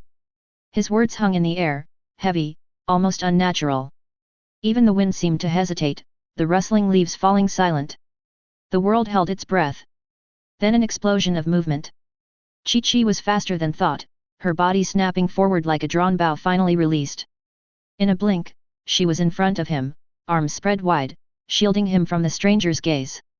Goku was on his feet in an instant.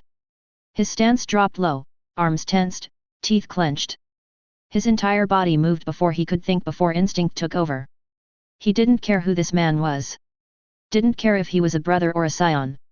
Didn't care what he wanted. All that mattered was that he stayed away from Gohan. But then his eyes locked onto Raditz's face. And something shifted. For the first time, doubt flickered through him. The fight-ready tension in his muscles wavered just slightly.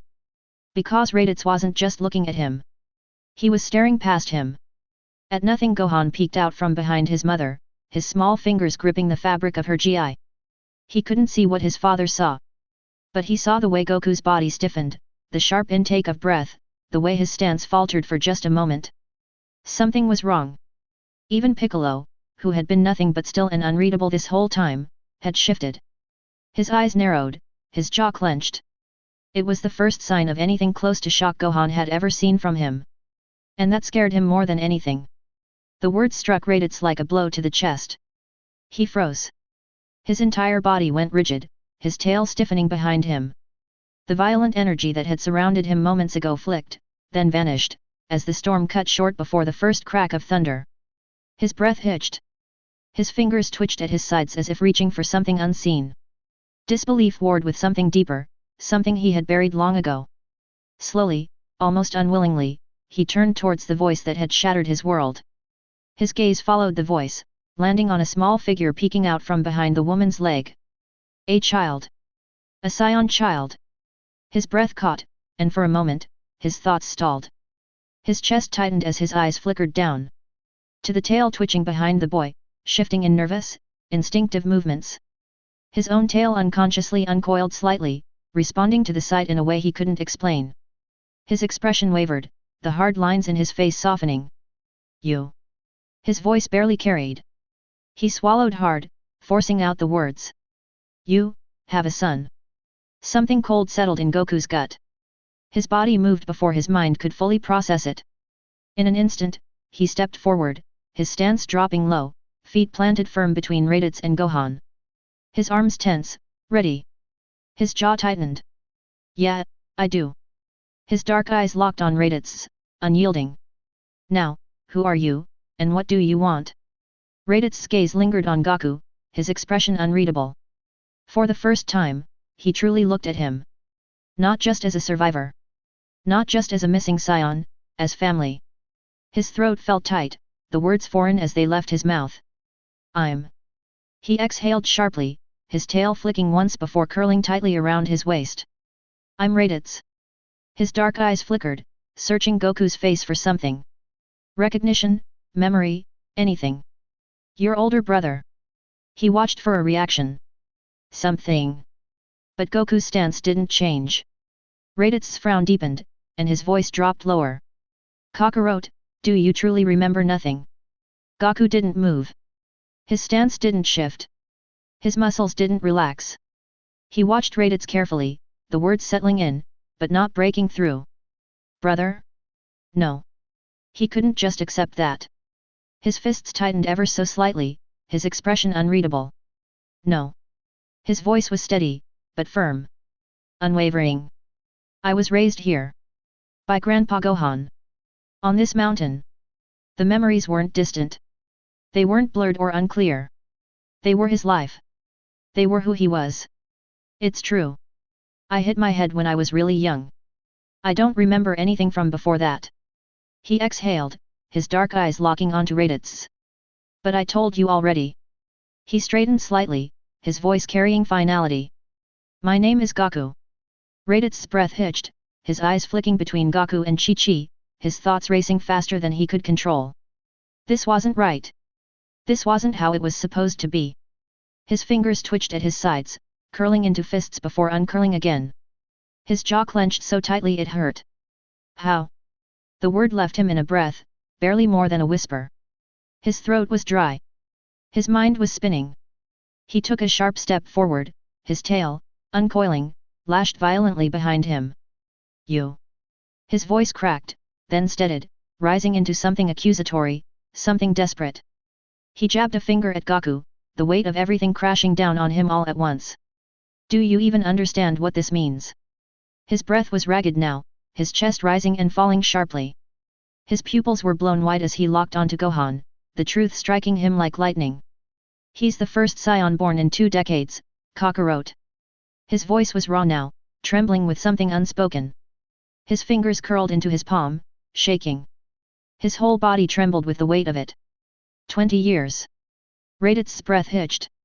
His body swayed slightly, his chest heaving in sharp, uneven breaths. His tail, once tense and thrashing, slowly uncoiled, its movements slowing. He blinked, his vision unfocused, as if seeing something not in front of him, but in the distant past. That means. His voice came softer now, raw, almost fragile. His fingers trembled at his sides. I didn't doom our race. His arms fell slack, shoulders dropping, as though some invisible weight had just pressed down on him. My mistake. The words barely escaped his lips, a half-whisper not meant for anyone in the present. His head dipped slightly, his gaze distant, unfocused. He wasn't looking at Goku anymore. He wasn't even here. Piccolo narrowed his eyes, his mind working through every detail, every moment since Raditz's arrival. Something had been wrong from the beginning. Raditz had come in a storm of fury, his aura suffocating, his voice filled with venom. He had grabbed Goku, his presence overwhelming. But then, he let him go. He had let him go. If Piccolo was right about this man's strength, Raditz could have killed any one of them without much effort. He had acted like he knew that, like he had complete control of the situation. But he hadn't followed through. He hadn't struck. Hadn't attacked. Hadn't even cared when Goku resisted him. And that had been bothering Piccolo more than anything. His sharp gaze flickered towards Raditz. The once raging storm had stilled. His tail hung lower now, his stance no longer tense with aggression. His breath came in unsteady, uneven pulls as if something had been torn out of him. Piccolo exhaled slowly. This wasn't a man preparing for war. This was a man staring at something he thought was lost forever. And that, Piccolo understood better than anyone. He too, had believed he was the last of his kind. He too, had lived with the weight of thinking his race had been wiped from existence. He knew what it was like to be shaped by that knowledge, to be bound by it, to let it fester into something unshakable. And he knew what it felt like to suddenly be proven wrong. Raditz wasn't here to destroy what was left of the Saiyans. He was here because he thought they were already dead. Piccolo took a step forward. Goku. His voice cut through the air steady and firm. All eyes turned to him, but Piccolo didn't waver. Normally, I wouldn't say this. His gaze flickered towards Raditz before settling on Goku. His expression was unreadable, his voice absolute. But I think we should hear him out. He stepped up beside Raditz, ignoring the surprised looks thrown his way. He didn't care about their shock, their hesitation. His focus remained on Goku. Because, whether anyone liked it or not, this conversation wasn't over yet. Before Goku could speak, a sharp voice cut through the clearing. What? Chi-Chi's voice was raw, cracking with something beyond fear, beyond anger. She pushed forward, stepping up beside Goku, her hands clenched into fists at her sides. Her whole body trembled, but not with hesitation. With fury. What are you talking about, Piccolo? Her gaze snapped at him, disbelief warring with rage in her eyes. He's here to hurt Goku, or worse take Gohan. Piccolo exhaled through his nose, his gaze shifting towards Chi-Chi. Her entire body was rigid, her stance firm, her fists trembling at her sides. But it wasn't uncertainty that made them shake. It was conviction. He had seen this before. For all her discipline, for all her sharp control over her emotions, there was one thing that shattered it every time. Her son. Piccolo's frown deepened slightly, his arms still folded across his chest. He had spent the last year watching her hold her own, against Goku, against himself, against the very world that constantly demanded more of her. But this was her weakness. His gaze didn't waver. Chi-Chi's anger burned hot, but his resolve was colder, sharper. He didn't raise his voice. He didn't need to. His eyes locked onto hers, and at that moment, the message was clear. This wasn't a debate. Chi-Chi. His tone was flat, emotionless. Take Gohan inside. Chi-Chi's body tensed, her nails digging into her palms. For a brief moment, she considered snapping back, fighting against Piccolo's cold, unyielding authority. She had never taken orders from him before, what made today any different? But then her gaze shifted to Raditz. He wasn't moving, he wasn't smirking, taunting, or threatening. He was staring at Gohan. The heat of her anger clashed with the cold weight of reality. Her jaw tightened, and slowly her shoulder dropped, tension giving want to something bitter, something she didn't want to admit. Piccolo was right. She exhaled sharply, about to turn, about to take Gohan inside. But then Gohan moved. Her breath caught as her son stepped out from behind her, small hands clenched at his sides, his expression unreadable. She froze. Gohan's feet felt heavy, but he forced himself to take another step forward. He swallowed hard, his fingers curling at his sides. His chest felt tight, but he pushed the fear down, steadying himself. His tail flicked once behind him, hesitant, uncertain, but he didn't retreat. Slowly, he lifted his gaze, locking eyes with Raditz for the first time.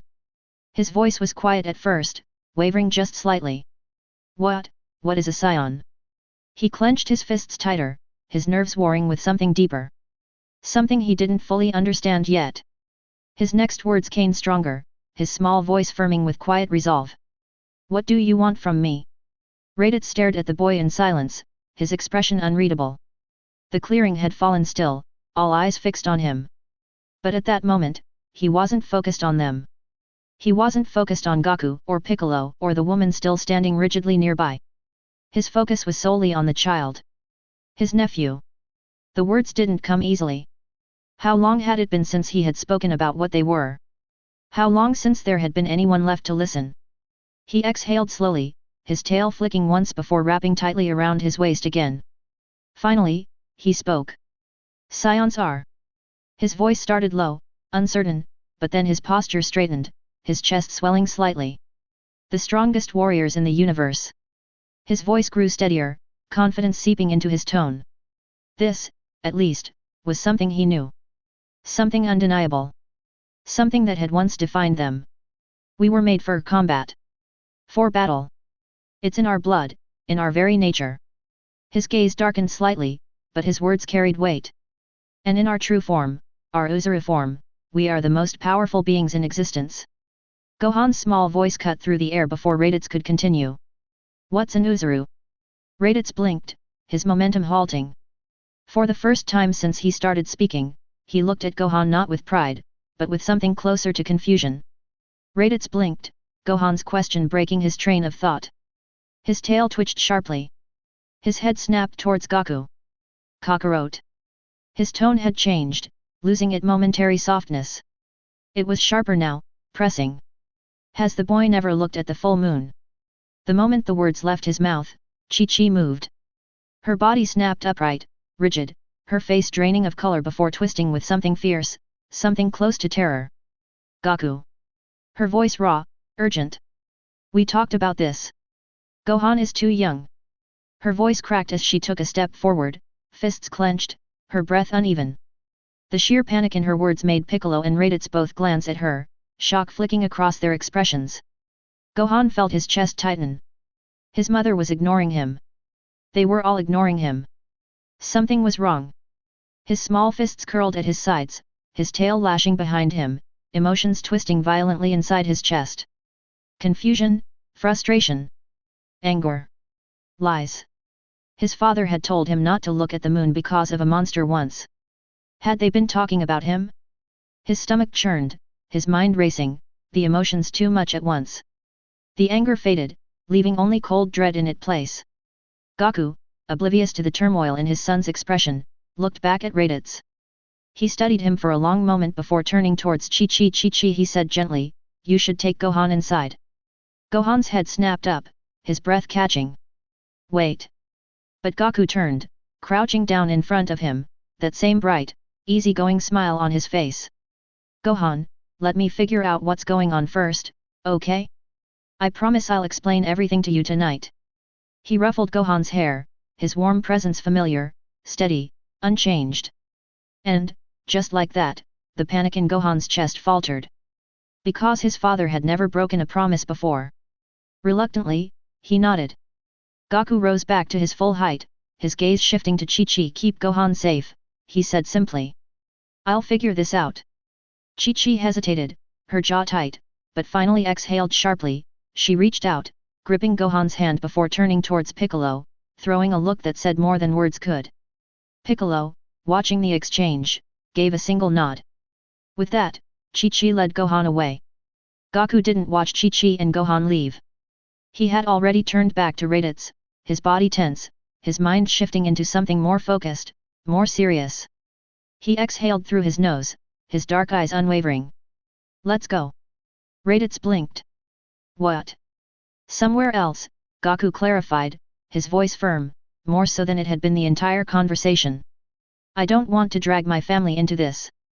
For a long moment, Raditz just stared. He had expected Kakarot to lash out, to deny everything, to reject him entirely. But this? This was calculated. Measured. Not something born of fear, but of choice. Raditz exhaled, rolling his shoulders before giving a slight nod. He didn't argue. He just followed. Still, something about the interaction sat uneasily in his mind. That woman, the way she had positioned herself in front of the child. The way the child had stepped forward despite his fear.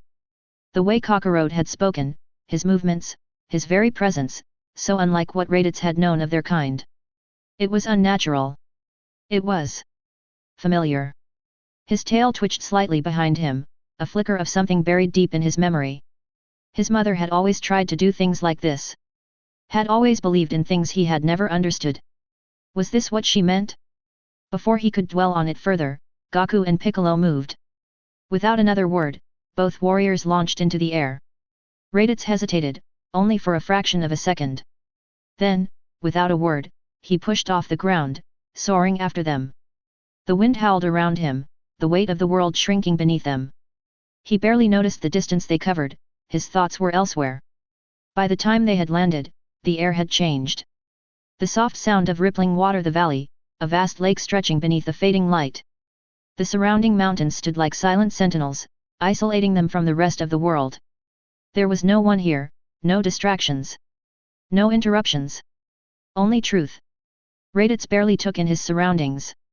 The lake stretched wide beneath the fading sun, its surface glowing a deep crimson as dusk settled over the valley. The air was calm and still, too quiet compared to the tension pressing against his ribs. His eyes flickered upward. The sky was bleeding red, the last traces of daylight sinking beyond the horizon. A fitting scene. He exhaled, glancing around before giving a short wave for them to follow. Without a word, he strode towards the trees, stepping into the shadows. The moment he reached the first sturdy trunk, he dropped his weight against it, leaning back with a grunt. His arms crossed, his tail curling loosely at his side. His eyes slid shut, and for the first time in what felt like hours, he left himself breathe, so his voice came rough, half a sigh, half an acknowledgement. Kakarot. His eyes cracked open again, settling on the younger Saiyan. The words left his mouth easily, like instinct. What do you want to talk about? There was a flicker of irritation in his tone, but it wasn't as sharp as before. More resigned than annoyed. Goku frowned, glancing towards Piccolo. The Namekian gave a small nod, wordlessly telling him to go ahead. Goku turned back to Raditz, arms crossed, expression unreadable. Why do you keep calling me that? His voice was steady, but there was something underneath it. Something firm. Something final. I told you my name is Goku. Raditz stared at him for a long moment, the air between them growing heavier. Then, slowly, his expression darkened. It's the name our mother gave you. His voice was low, sharp. He turned his head slightly, his tail flickering once at his side before curling tighter. His jaw clenched. Get used to it, Kakarot.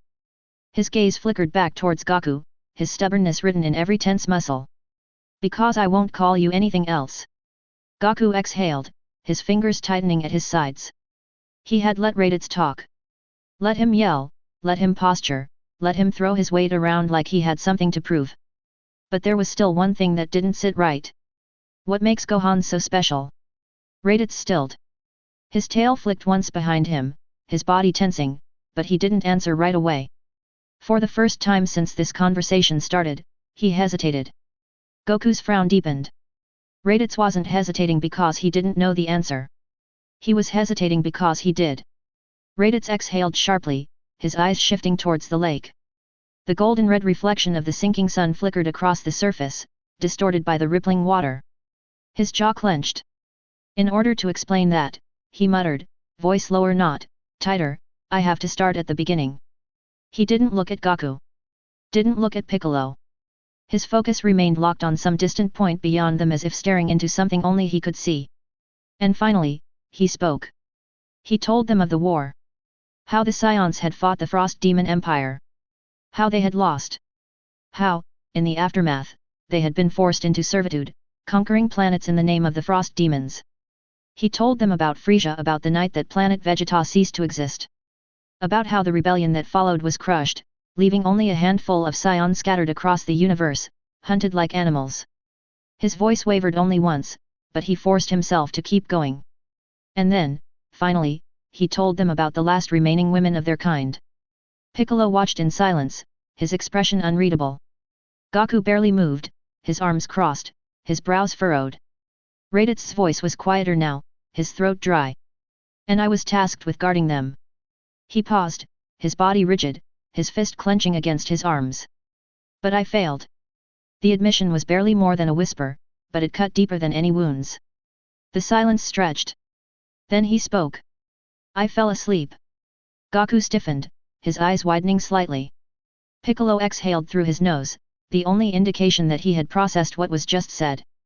Raditz didn't look at them, his eyes were locked onto the trees beyond the water, his expression hollow, his posture unreadable. When I woke up. His voice wavered, but he swallowed it down, forcing the words out. I was the only one left.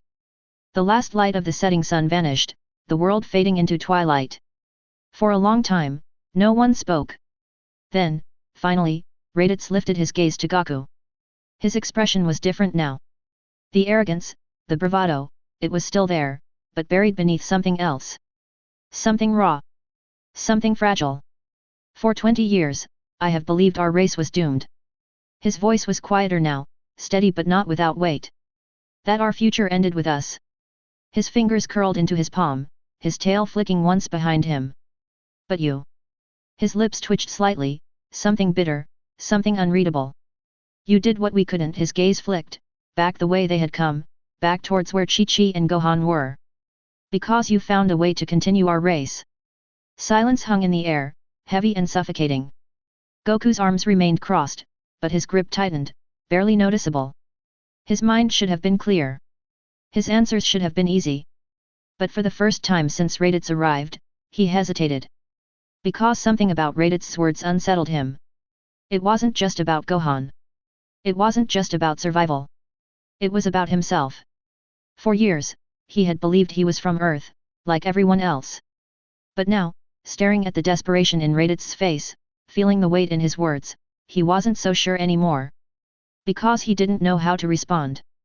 Piccolo exhaled sharply, his voice cutting through the thick air like a blade. He had seen this before. The desperate need to prove oneself. The anger masking something deeper. The refusal to acknowledge weakness. It reminded him of himself. Once, he had stood in the same place as Raditz did now. Alone, clinging to what little remained of his pride, refusing to see another way forward. But Chi-Chi and Goku had changed that. And now, he was watching it happen again. Only this time, the person standing on the other side wasn't his enemy. And what exactly do you think that means? Raditz blinked, his gaze snapping towards him. What? Piccolo narrowed his eyes, arms folded. You keep talking about survival, about legacy, but what does that actually mean? You call Gohan a Saiyan, but he's not like you. Raditz frowned, his stance shifting. He has our blood. And? Piccolo's voice was low, sharp. What does that mean for him? What does that mean for Goku? Raditz straightened, eyes narrowing. It means he has a purpose. It means you've wasted his potential. Goku's body stiffened. Raditz took a step forward, his presence flaring, the weight of his energy pressing against them now. Not an attack, but a warning. Do you even understand what you've done, Kakarot? His voice was almost accusing now. You had a child with the blood of the strongest warriors in the universe, and you're raising him as if he's one of them. Goku's brows furrowed. One of who? Raditz scoffed, his tail coiling back around his waist. Humans. The words carried weight. Contempt. Judgment. Goku's stance shifted slightly, his fingers tightening around his arms. The tension between them had changed. Before, it had been about understanding. Now, it was about something deeper, more personal. Piccolo's gaze flickered between them, his own energy subtly shifting, his mind already preparing for what he knew came next. You have no idea what you are, Kakarot. Raditz let out a sharp breath, his fingers twitching at his sides. Let me show you. Goku's breath stilled. His stance shifted to a defensive one. And for the first time, he gave Raditz his full, undivided attention. They didn't notice it, the first flicker of energy in the distance. They didn't sense the presence that had just entered the mountains. Because at that moment, there was nothing else but this conversation. Chapter 5. The moment she felt Goku, Piccolo, and Raditz leave, Chi-Chi finally let out a breath she hadn't realized she was holding. The weight in her chest eased slightly, but the tension in her shoulders refused to fade. Then she looked down. Gohan was already gone. Her eyes darted across the room, spotting him slipping silently towards his bedroom, his small frame rigid, his tail flicking anxiously behind him. He didn't even look back. Chi-Chi reached out instinctively. She wanted to call his name, to go after him, to pull him into her arms and tell him everything would be okay. But the door shut before she could even open her mouth. For a long moment, she just stood there, staring at the wooden barrier between them. Her hands slowly lowered, fingers curling into fists at her sides. With a deep frown, she turned away and made her way to the kitchen. Sitting down at the table, she exhaled shakily, placing her hands flat against the surface as if grounding herself. Her thoughts raced, wild and chaotic. No matter how much she tried, Raditz's words wouldn't leave her mind. He had revealed things Gohan wasn't ready to handle. She had spent years making sure Gohan was safe, keeping him away from anything that could trigger the terrifying reality of his tale. Until today, she had allowed herself to hope, to believe, that maybe Gohan wouldn't be like Goku. That maybe, just maybe, he could be normal. But she had been a fool. She had seen it before. A massive beast. Mindless. Uncontrollable. Destructive. Goku had no memory of it, no recollection of the destruction he had caused, the terror he had invoked. It was an instinctive transformation, something no amount of training or discipline could prevent. She had always known what to do if it happened to Gohan. She had a plan. But plans don't erase fear. And then Raditz, that stranger, had arrived, speaking of the Uzuru as their true form. No. Her jaw clenched, her nails digging into the wood of the table. Her son would not become a mindless beast. Her greatest fear had always been Gohan would transform, and she wouldn't be able to stop him. She glanced at his door again. He was struggling, just as she was. If she was feeling this way, how could he possibly understand it? The thought struck her like a hammer, and before she could stop herself, she was already on her feet, heading straight for Gohan's room. She knocked softly. Meanwhile, Gohan sat on his bed, his arms wrapped around his legs, his tail curled tightly around them. His mind was racing, unable to process everything he had learned today. That man. Raditz. He had a tail, just like him. He had called it their true form. True form. Gohan's fingers brushed against his tail as a cold realization crept through him. His mother had always insisted he be in bed before dark on full moon nights. He had thought it was just another house rule, like brushing his teeth or finishing his studies. But then there was his father's story. The one about the monster in the mountains that only came out during the full moon. And then Krillin's story your dad turned into a giant monkey at one of the tournaments, freaked everyone out. At the time, Gohan had laughed. But his mother, she hadn't. We don't talk about that. Her voice had been sharp, final, a command, not a suggestion. His breath caught. Had they been hiding something from me? His tail twitched against his legs. Your true form. Raditz's words repeated in his mind like a whisper in the dark. What does it mean? What am I? A knock at the door startled him. Gohan, sweetheart. Are you okay? His mother's voice was gentle, but beneath it, there was something else, something heavy. Gohan hesitated, staring at the door. Did he want to talk to her? Would she even tell him the truth? A second knock. He sighed, his voice small. Come in. The door creaked open, and Chi-Chi stepped inside. One look at him, his hunched posture, his lost expression, and her heart ached. She crossed the room, sat beside him, and without hesitation, wrapped an arm around him, pulling him close. I'm sorry, sweetheart, she murmured, rubbing slow, soothing circles on his back. We weren't trying to hide anything from you. We wanted to wait until you were older before we explained everything. Gohan stiffened, then looked up at her, his dark eyes swirling with confusion, frustration, and fear. Mom, am I a monster? Chi-Chi's breath caught. What? She whispered, blinking, her throat tightening. But she had heard him perfectly. The look on his face said it all. No, she blurted, holding him tighter, pressing his small frame against her chest. Of course not, Gohan. Never. She hugged him fiercely, gripping the back of his gi as if trying to shield him from his own doubts. You're not a monster, sweetheart. You are my son. And nothing will ever change that. Gohan stayed quiet, but she could feel the tension in his small shoulders, the way his fingers gripped her gi like he was afraid of something unseen. Chi-Chi swallowed hard, forcing herself to stay strong. She didn't want him to feel this way. Didn't want him to doubt himself. Didn't want him to fear who he was. Her gaze flicked towards the window. The first slivers of moonlight crept through the blinds. Her heart clenched. Goku, where are you? She stood up abruptly and shut the blinds completely. Gohan, promise me. He blinked at her, confused. What? She turned to him, her voice dead serious now. Promise me you will never look at the full moon. Gohan hesitated. Then, slowly he nodded. I promise. Chi-Chi exhaled. But for some reason, she didn't feel relief. Something about the way Gohan's tail flicked behind him made her uneasy. As if, deep down, he wasn't convinced. Silence hung between them. However, at the lake, Piccolo felt his muscles tighten as he watched Raditz. Raditz stared Goku down, his sharp eyes glinting with challenge, almost daring him to attack. A cocky, arrogant smirk stretched across his face as he folded his arms. You're weak, Kakarot. His voice carried a weight of disdain. You don't even act like a Saiyan. Saiyans are conquerors. We were born for war. Goku frowned but didn't waver. His stance tightened, his legs steady beneath him, his hands flexed and ready. He didn't attack, but he didn't back down either. Raditz tilted his head, considering. Then, he gave a slow, approving nod. These humans may have made you weak, but at least you're not a coward. Without another word, he lunged. Raditz closed the distance in an instant, arms still folded against his chest as if he weren't taking this seriously. At the last second, he shifted, driving his knee straight towards Goku's face. Piccolo frowned.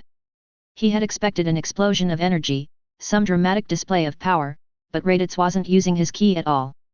He was fighting with pure physical strength. Piccolo's eyes narrowed. He didn't know why, but he was starting to get a bad feeling. Still, the fight had already started, he couldn't interfere now.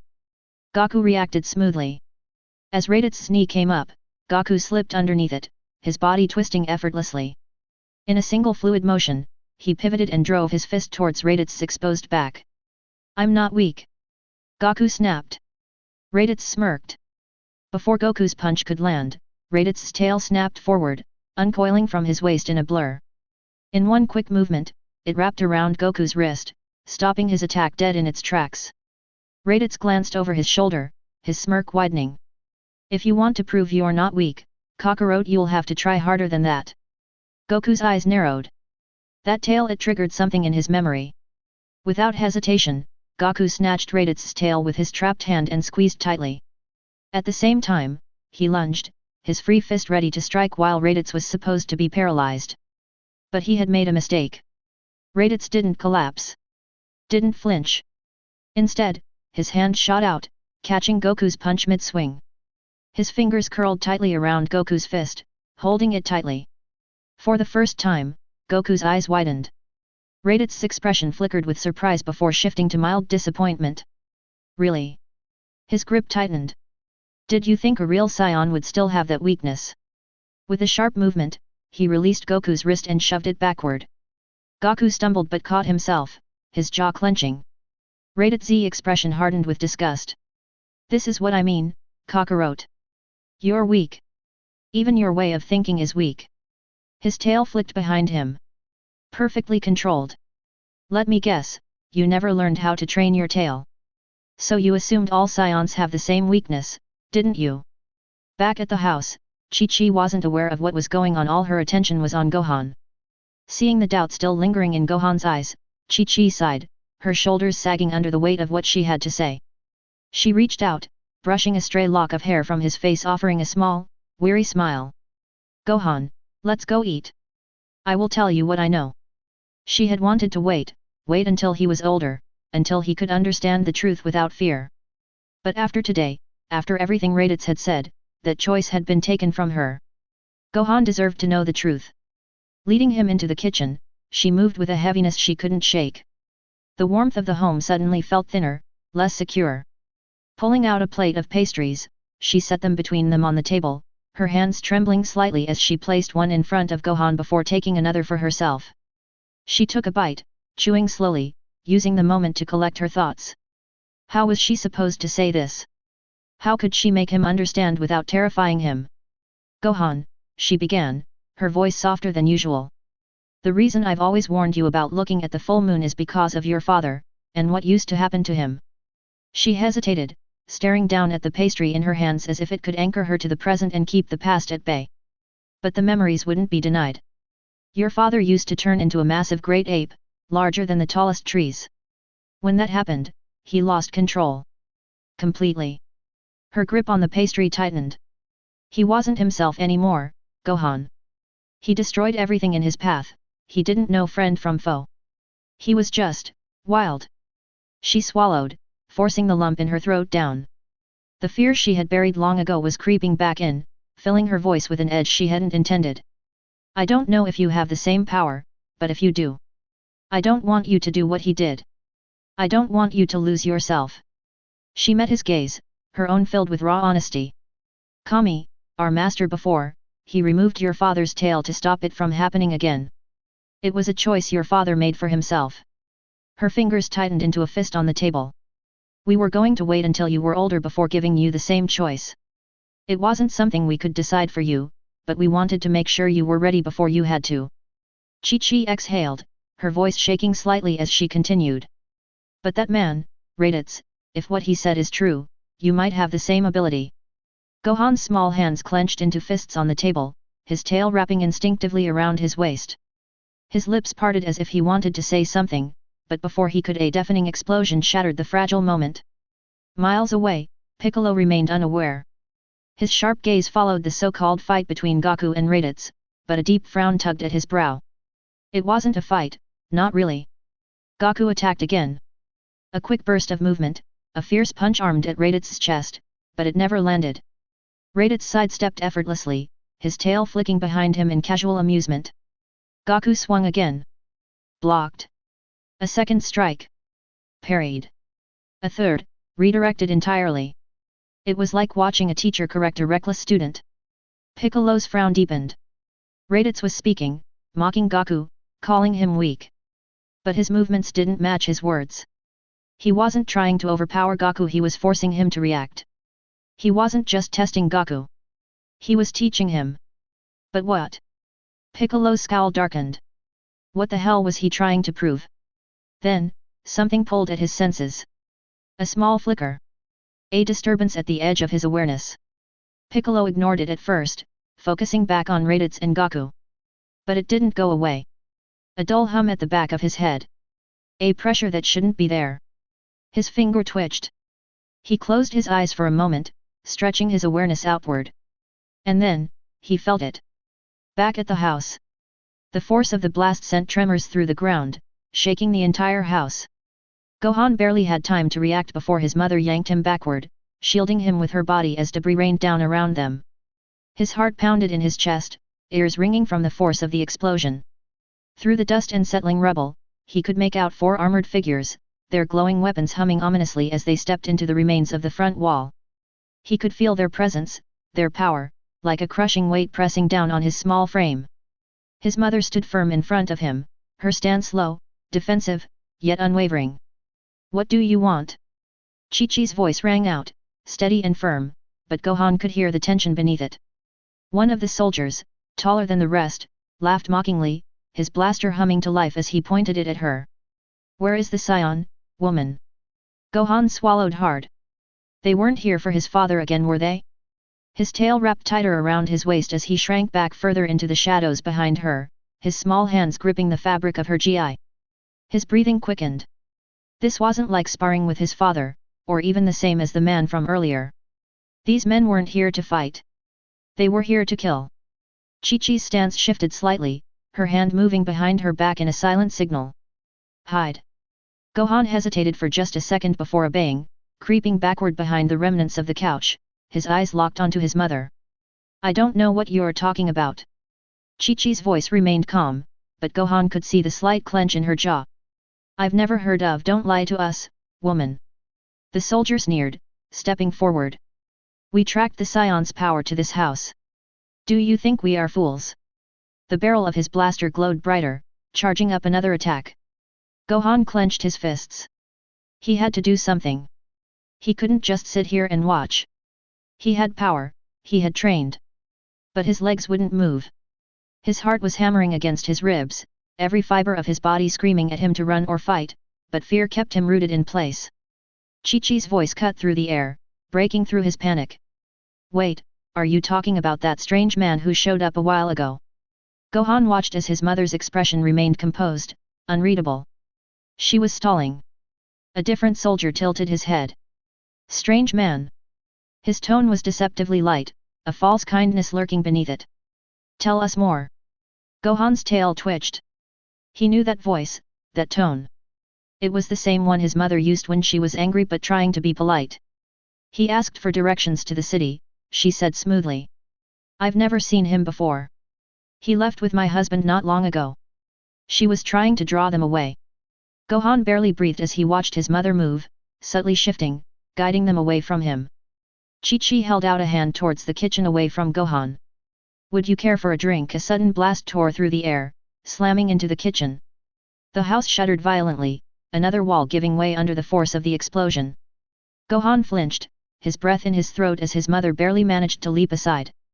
The first soldier's voice was dripping with amusement. "We don't care about any drinks, woman." And then they attacked. The first soldier lunged forward, the blaster on his arm raised, aiming directly at Chi-Chi's chest. But she was already moving. With a sharp pivot of her foot, she sidestepped the shot, the energy blast whizzing past her and smashing into the remains of the wall behind her. Debris rained down, but Chi-Chi didn't flinch. She focused on the soldier who had tried to attack her, his stance sloppy, overconfident. He thinks I'm weak. She closed the distance instantly, her fist driving into his gut before he could react. The soldier let out a strangled gasp, his body doubling over from the force of the hit. Chi-Chi didn't stop. Using her momentum, she twisted and delivered an elbow strike to the back of his head, sending him crashing into the ground. The other soldiers hesitated for a brief second. Their scouters beeped frantically, reassessing their opponent. Her power level is only 600, but she's trained, another one snapped, raising his weapon. They adjusted quickly. One fired his blaster, the energy bolt streaking toward her. Chi-Chi dropped low, narrowly avoiding the shot before sprinting forward in a blur. She leapt into the air, twisting mid-flight, and brought her heel down onto the shooter's wrist, smashing the blaster attached to his arm. His shocked expression barely had time to register before Chi-Chi landed and drove her knee into his stomach, launching him backward into another soldier. Gohan watched in shock, his small hands gripping the edge of the broken wall. His tail bristled. He wanted to help, wanted to fight beside her, but he couldn't move. Fear held him in place, his heart hammering in his chest. Another soldier charged at Chi-Chi, swinging his armored fist towards her face. She ducked under it, then retaliated with a swift palm strike to his ribs. The soldier staggered, but this time, he recovered quickly and countered with a knee aimed at her midsection. Chi-Chi barely blocked it, gritting her teeth as she skidded back a step. They were adapting. She wiped the back of her hand across the back of her mouth, straightening her stance. She couldn't let them overwhelm her. Then, enough. The single word was spoken softly, yet it cut through the chaos like a blade. The soldiers immediately stopped. Fear flickered in their eyes as they turned toward the new arrival. Commander Kui. Sir. Chi-Chi's breath hitched. The pressure in the room shifted, the air growing heavier, suffocating. And then she saw him. A figure stepped into the half-destroyed room. The soldiers snapped to attention, their fear of him greater than any concern for the woman standing before them. Chi-Chi could feel the shift immediately. The moment he entered, she no longer nattered. He was their true leader, the one who commanded absolute dominance. Her breath hitched, a bead of sweat rolling down her face as she took in the man who stepped forward, his heavy boots crushing the shattered remains of the front wall. His lavender-purple skin gleamed under the dim moonlight. His narrow red eyes flickered with amusement as he surveyed the scene before him. A sneer stretched across his face, revealing sharp, pointed teeth. His bald, ridged head, and pointed ears gave him a sleek, almost reptilian look, his brow forever angled in arrogance. Even without speaking, his presence choked the air, pressing down with unseen weight. Everything about him, from the way he tilted his head mockingly to the lazy confidence in his stance, radiated undeniable superiority. Taking a slow, deliberate step forward, he let out a low chuckle, his voice dripping with condescension. Well, well. What do we have here? His eyes locked onto Chi-Chi, analyzing her stance, her defiance. His smirk widened. Are you trying to fight my men? The weight of his presence grew heavier, suffocating. He had been standing outside, listening to everything. He already knew what she had said. He had taken his time, letting the moment build, enjoying the tension. Chi-Chi tightened her fists, her muscles coiled, ready to react. Her body screamed danger, that this man was different. She had no idea how strong he was, but every instinct told her, he was beyond her. With Raditz, she hadn't been too worried. If she had Goku and Piccolo, they could beat him. But this one? A shudder ran through Chi-Chi's frame. Even if there were 100 of her, she couldn't win this fight. The thought nearly made her falter. Nearly. Out of the corner of her eye, she saw Gohan, his small body trembling, his eyes wide with fear, yet he stood firm. He held a stance. Determination burned within him. Chi-Chi was momentarily stunned, but she didn't let it show. She had to be strong for him. She straightened her stance, reaching to the pin in her hair with a slow, deliberate motion before pulling out a small, slender red stick only a few inches long. Her fingers gripped it tightly. Goku. I could really use your help right now. With a sharp flick of her wrist, the power pole extended, growing into its full normal length in her grasp. The weight of the weapon was familiar, grounding her. This was the weapon Goku had inherited from Grandpa Gohan, the weapon he had given her as a wedding gift. She had rarely used it. But right now, she needed every advantage she could get. Tightening her stance, she locked eyes with the newcomer and lifted the pole into a combat-ready position. If you don't want to leave, I won't have a choice. Back at the lake, Piccolo narrowed his eyes. Something felt wrong. Not just wrong, terribly, horribly wrong. A moment ago, he had been watching Raditz and Goku trade blows, analyzing the battle. Now his senses were screaming. Something was happening. Something massive. He turned sharply, his body tense. He could barely get the words out. Goku. The house. The sheer urgency in his voice froze both Goku and Raditz mid-movement. They turned to him, their confusion clear, but Piccolo didn't give them a chance to speak. The house is being attacked. Chi-Chi is in danger. The color drained from Goku's face. He didn't hesitate. Didn't question. He just moved. In the blink of an eye, Goku spun on the spot and launched himself into the sky, tearing through the air at full speed. Piccolo was right behind him. Raditz stood frozen. Then, it hit him. The reason he was here. The reason he had come to this backwater planet in the first place. His breath stilled. His gut twisted. The Frisia force. They had come for him. Shit. The word left his lips, but his mind was already spiraling. He had seen this before. Lived it. He had finally found him. The first true Saiyan child born since their world was wiped out. And now they were going to take him away too? Raditz clenched his teeth, slamming the thought from his mind. Not again. Ki surged around him like a detonation. I am not letting that happen again. With an explosive burst of energy, Raditz rocketed into the sky. He caught up with Goku and Piccolo in mere seconds. And didn't slow down. Instead, he reached out, grabbed both of them and hauled them forward, dragging them through the air even faster. His face was dark. Filled with fury. But that fury wasn't for the enemy. It was for himself. At the house, the nightmare was already unfolding. Kui smirked, his lips curling into a twisted grin. Arrogance dripped from every word. Ha! Now that looks like an interesting weapon you have there. His voice dropped, turning low. Dangerous. Give it here, woman. Chi-Chi arched an eyebrow, a smirk creeping onto her face. Oh, you like this, do you? For a brief moment, she looked like she was surrendering.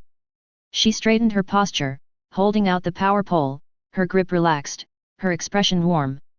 A brilliant, disarming smile spread across her lips. If Goku or Piccolo were here, they would have recognized that look instantly. Trouble was coming. But Kui didn't know Chi-Chi. He strolled forward confidently, eyes locked onto the weapon in her hands. He had barely taken 2 steps before he noticed something was off. The staff was moving toward him. Before he could react, pain exploded in his gut. The power pole extended with a violent thrust, slamming into him and launching him backward. She had him. Chi-Chi pressed forward, driving Kui straight through the shattered front wall of the house. Dust and debris exploded outward as his body crashed through.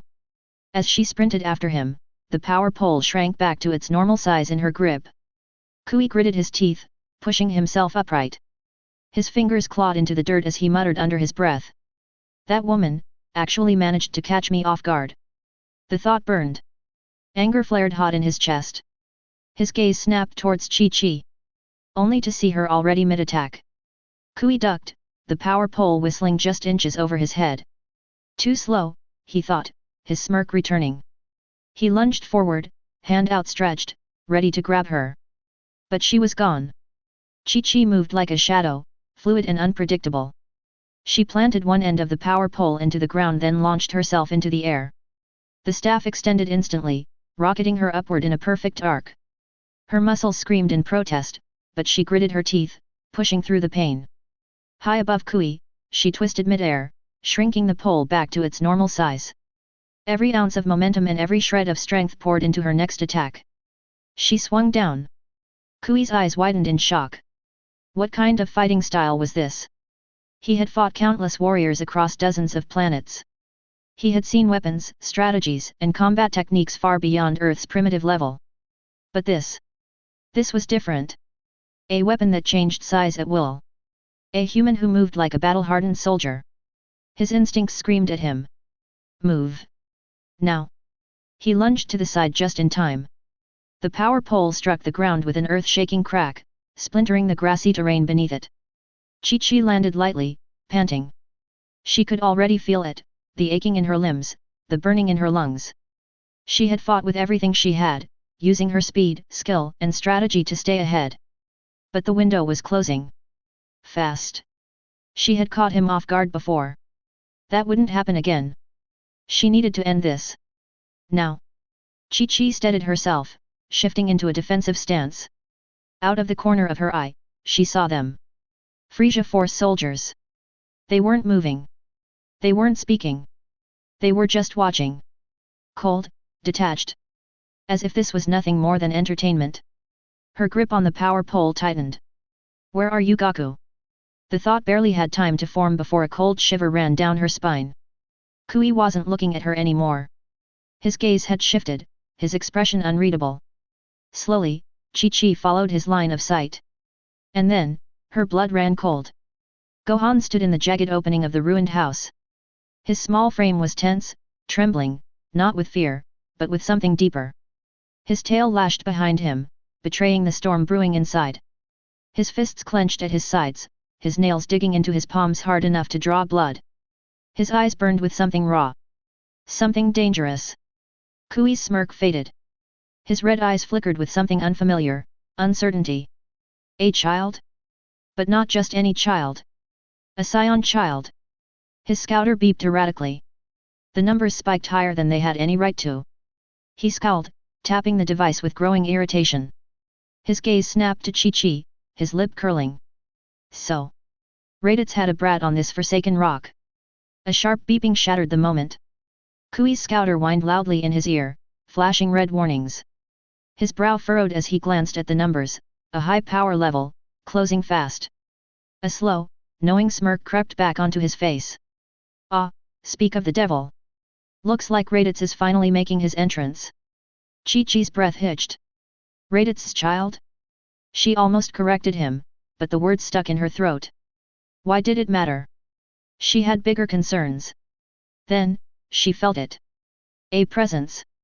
A surge of energy in the distance, closing in fast. Gaku. He was coming, but would he make it in time? Chi-Chi exhaled sharply, steeling herself. She couldn't afford to wait. She had to hold him off. Just a little longer. Then, she saw it. Kui wasn't looking at her anymore. His hand raised, palm outstretched. A sphere of energy hummed in his grasp. Pointed directly at Gohan. Chi-Chi's breath caught. Eyes crawled up her spine as she realized he's going to kill him. She didn't think. She just moved. Before instinct. Before reason. Before fear. The world slowed to a crawl. She saw the moment Kui's finger twitched. The second his energy erupted forward in a blinding beam. She could make it. She had to make it. Time collapsed into a single moment. Chi-Chi poured everything she had into that one final motion. The power pole shot forward, extending at blinding speed, launching her faster than she ever thought possible. Faster than instinct. Faster than thought. Faster than death. Gohan didn't even see her move. 1 second he was staring at the growing light in Kui's palm, the next, his mother was there. Her arms outstretched. Her body shielded him, her face froze in silent determination. Gohan's mind was a storm. Fear. Rage. Panic. All of it tangled together, choking him. He had been angry, trying to control himself. Trying to listen to his mother. Trying to stay hidden. But when Kui locked eyes with him, all that anger vanished. All that was left was cold, suffocating fear. He saw the attack. He saw it forming. He saw the moment Kui's hand twitched. But his body refused to move. The blast tore through the air. And then his mother was there. Gohan's breath caught. His brain refused to process what he was seeing. She had appeared from nowhere. The energy struck. A blinding explosion of white-hot light. Chi-Chi's body jerked violently. The force of the blast lifted her off the ground, flinging her backward. Her arms, once outstretched to shield Gohan, went limp. The world turned silent. The dust settled. Gohan's breath came shallow and ragged. His limbs shook uncontrollably. His eyes locked onto the ground where his mother had fallen. She wasn't moving. She wasn't breathing. Then he heard it. Laughter. Low chuckles at first. Then full, mocking, jeering laughter. Did you see that? One soldier snickered. She actually thought she could do something. What a waste, another sneered. Throwing her life away for a brat. Something cracked inside Gohan. His hands shook violently. His jaw clenched so tightly that his teeth ached. The air grew heavy, electric. His vision blurred. His heartbeat pounded in his ears. A single, sneering thought burned through his mind. They're laughing. The soldiers weren't expecting the scream. It ripped through the night, raw, broken, unnatural. The ground shook beneath him. The air distorted, crackling with wild energy. The soldier staggered back. Even Kui's smirk faltered. Then, Raditz's words echoed in his mind. We Saiyans are the strongest warriors. When we take on our Uzuru form, we are unstoppable. The words sliced through his mind, cutting through the chaos. The Uzuru. The moon. Gohan's breathing slowed. His rage, his grief, his agony, all of it collapsed into a single, desperate need. Power. His head tilted back. His wide, tear-streaked eyes locked onto the glowing orb in the sky. He didn't care what happened. Didn't care if he became a monster. He just wanted enough power to destroy them all. Something deep inside him twisted. His pupils shrunk to pinpricks. His eyes flashed red, glowing in the darkness like burning embers.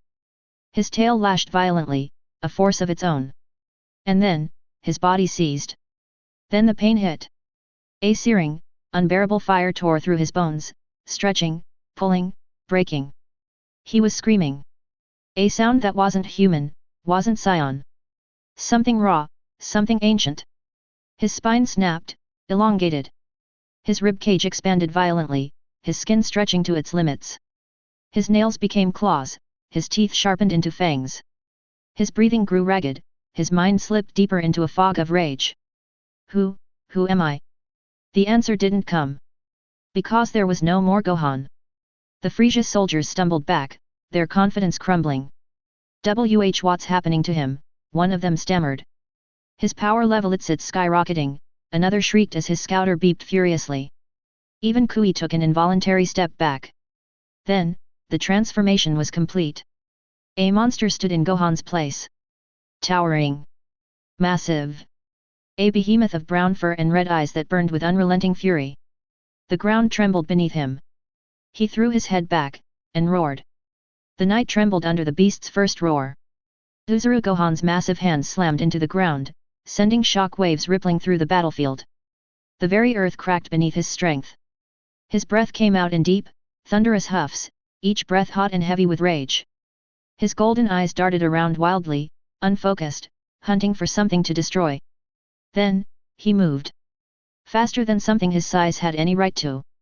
It sits in Uzuru, one soldier shrieked, stumbling backward. That's impossible. We wiped out the Saiyans. Where did this child come from? Another yelled. The monster turned. Their fear became real. Uzuru Gohan roared again, and attacked. With a single, massive swipe of his arm, he tore through the ruins of his home like paper. Debris flew in all directions, crashing into trees, and scattering across the battlefield. The soldiers barely had time to react before the beast was upon them. Kui watched it all unfold. Unimpressed. His arms remained crossed. His expression was bored. When the beast crushed a soldier, Kui didn't even blink. When it blasted another to dust, he simply exhaled, shaking his head. Pathetic. Then, Kui moved. Faster than sound. One moment, he was standing. The next, he was in the air. Hovering above the battlefield, his arm extended. A single flick of his wrist. A flash of blinding violet light. Uzuru Gohan vanished in the explosion. Silence. The dust settled. The battlefield was nothing but fire and ash. Gohan was gone. And Kui was smiling. A slow, amused chuckle cut through the silence.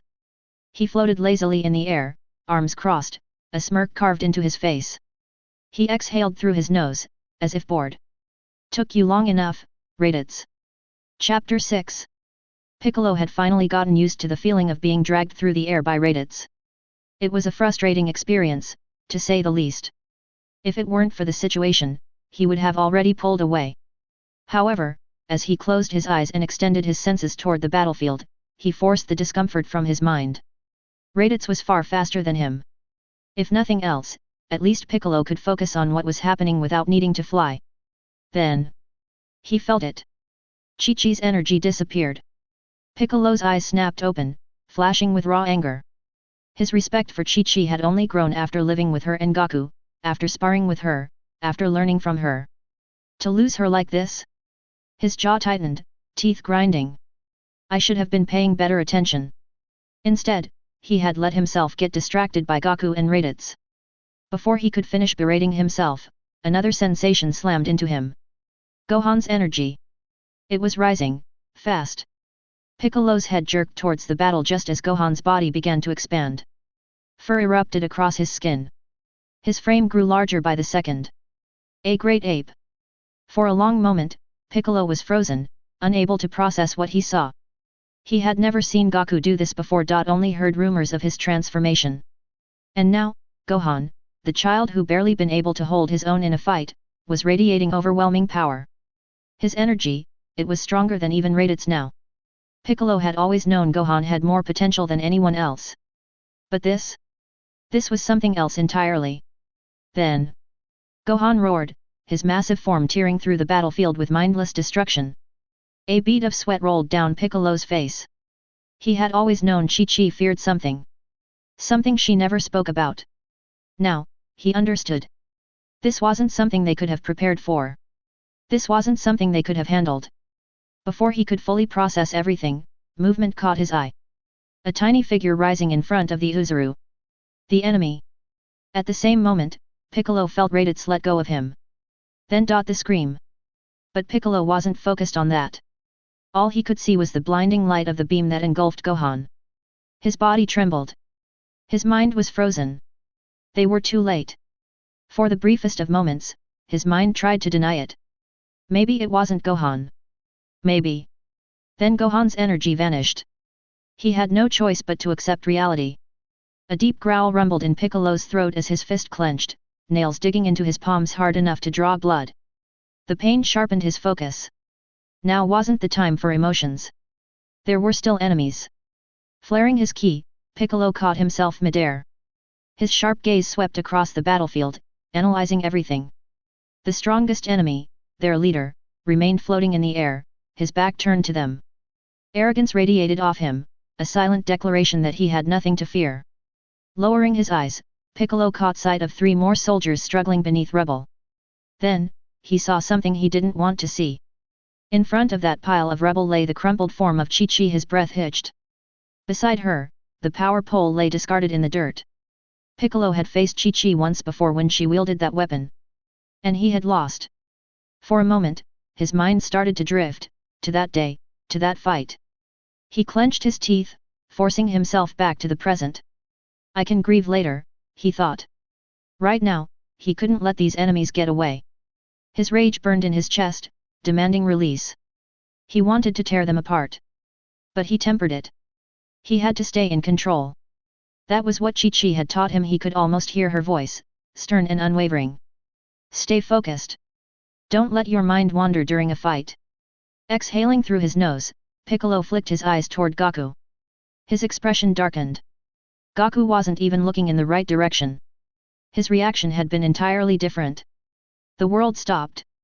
One moment, he was flying, moving, breathing. The next, everything fell away. He felt it before he saw it. Chi-Chi's presence gone. Gohan's presence vanishing. No. The word didn't even reach his lips. It was stuck, strangled in his throat, buried beneath the crushing weight in his chest. He couldn't move. He couldn't breathe. His mind screamed at him to do something, to move, to fight. But his body wouldn't listen. His limbs hung limp, weightless, disconnected from him.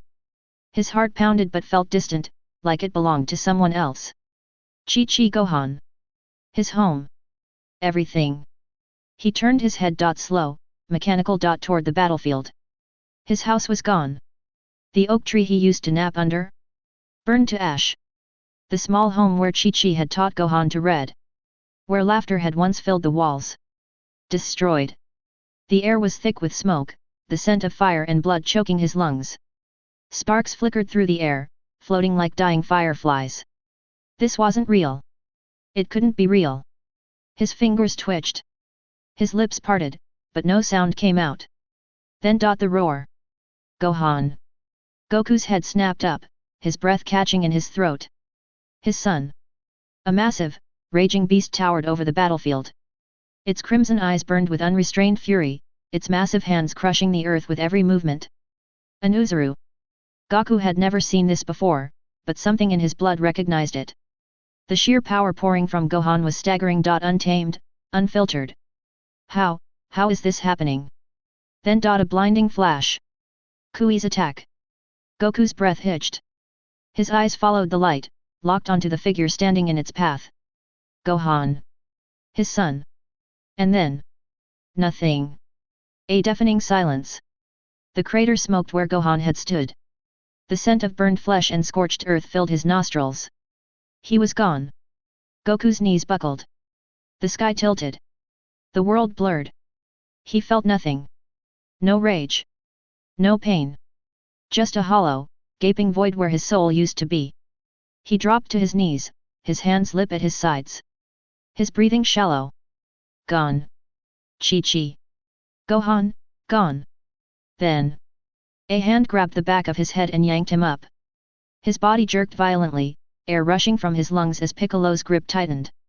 Pull yourself together. Goku barely registered the words. He was drifting. Somewhere far away. Piccolo snarled, his teeth grinding. That is what you should be focusing on. And then. Piccolo forced his head toward the battlefield. Goku barely resisted.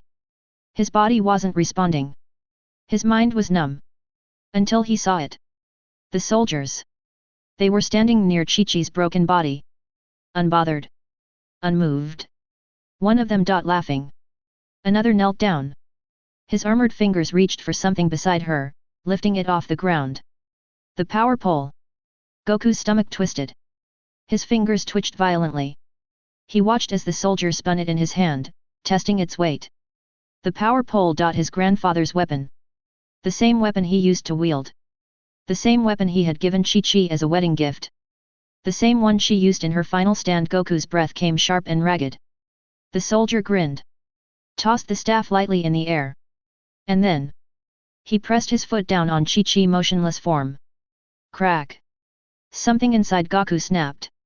It was different from all the battles before. This wasn't like fighting Piccolo. This wasn't like the tournaments. This wasn't even like standing against demons or monsters. This was a violation. This was spitting on everything they had built. This was theft, destruction, and mockery. This was his family. A sound left Goku's throat. Low, guttural, inhuman. His hands clenched into fists so tightly his nails dug into his palms. Blood dripped to the scorched ground beneath him. The soldiers were laughing no more. The air shifted. The battlefield trembled. Piccolo turned sharply, sensing it instantly. He let go and jumped back. No way. He muttered. Goku lifted his head. His dark eyes. Once filled with warmth. Were gone. What remained was something else. Something Saiyan. Ki exploded around him. Shifting to Raditz was like entering an entirely different world. His mind was pure chaos. From the moment he had begun his full-powered rush toward the battlefield, his thoughts had been unraveling. His body was rigid, hands locked into vice grips on the backs of Goku's and Piccolo's clothes. His face was set in determination. But inside, he was breaking. This was his fault. The Frieza force was hunting him. Kui was his enemy. He should have dealt with them before he ever went looking for Kakarot. He shouldn't have unleashed his ki when he found Goku. He shouldn't have turned off his scouter. How could I have made so many mistakes? Self-hatred twisted inside him, his energy nearly slipping out of control. Then he heard it. A roar. A distant, primal bellow that every Saiyan recognized instantly. It was a sound woven into his very soul. The unleashed rage of the Uzuru. Raditz's one good eye snapped toward the battlefield. In the distance, he saw Gohan's form growing larger by the second. His chest swelled with pride. The boy had done it. Despite being raised on Earth, despite never knowing what he was, despite everything when pushed into a corner, he had still transformed. Raditz almost smiled. If the boy could hold on for 10 seconds. No. His hands snapped open, dropping Goku and Piccolo as he pushed his speed even further. 5 seconds. That's all he needed.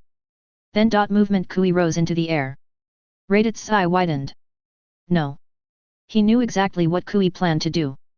A scream tore it was free from his throat, his hand stretching out in desperate futility. No. But it was too late. The blast engulfed Gohan. Even as Raditz tore through the air faster than he had ever flown before. He was too late. A second later, he was there. Floating over the smoking crater. His body trembled, his eyes locked onto the destruction below him. It wasn't because Gohan was his family. It was because of what Gohan represented. The first child born in 20 years. The hope of their entire race. And he had just proven himself a true Saiyan. He had transformed out of pure instinct, the way a warrior was meant to. And now he was gone. Because of Raditz. His limbs went limp. His head bowed in grief. A familiar mocking laugh snapped him back. Oh, what's wrong, Raditz? Was that your son? Kui's voice dripped with amusement. Maybe I should have let him see you before I killed him. Raditz barely reacted as Kui floated closer, his confidence practically oozing off of him. But something in his gut twisted. Unless Raditz transformed into an Uzuru, Kui could crush him just as easily as he had the boy. Raditz barely registered the action at first. His mind was spinning. Was that your son? Raditz's breath hitched. Something sharp, something hazy, clawed at the back of his mind. His breath hitched. The words hit harder than they should have. Something deep, something buried, clawed its way to the surface. A woman's face. No. He forced the thought away. Now wasn't the time. Then he remembered. The Scouters. Frisia's Scouters worked slightly different than his. They couldn't tell a Saiyan from any other race. Kui didn't know Kakarot was a Saiyan because he didn't have a tail. Raditz opened his mouth. Ah, after the last time, I didn't think I would ever get this pleasure again. Raditz stiffened. Something cold slithered up his spine like a phantom touch. His muscles locked, but he didn't know why. His vision blurred. A voice sharp, desperate calling his name. Then, nothing, gone. Erased. Buried before he could grasp it. He exhaled sharply, shaking it off. Now wasn't the time. Then, a primal roar below made both warriors turn their heads. Goku. Raditz's breath hitched as he watched his brother rip through the Frisia soldiers like a beast unleashed. This wasn't how he had fought before. It was raw. Brutal. There was no restraint. No playing with his opponent. This wasn't Kakarot's adaptive, passive style of fighting. This was how a Saiyan fought. The rage burning inside him, the desire to destroy the enemy completely. Raditz let out a slow breath. Straightened his body. His fists clenched at his sides. His eyes lifted dark, unreadable. His rage was there, boiling inside him. But if his brother and nephew had already proven themselves Saiyans, then what was he doing? Why was he standing here, shaking in self-pity? His breath came slow, unsteady. His grip clenched and unclenched, fingers twitching with restless energy. His body was ready for war, but his mind was somewhere else. Slowly, he reached up and pulled his scouter from his face. Without taking his one good eye off Kui, he tossed the device toward Piccolo. The name Kian would catch it. He was observant enough. Raditz didn't have time to explain. Kui smirked. Oh? Finally going Uzuru. His voice turned mocking, his hands on his hips.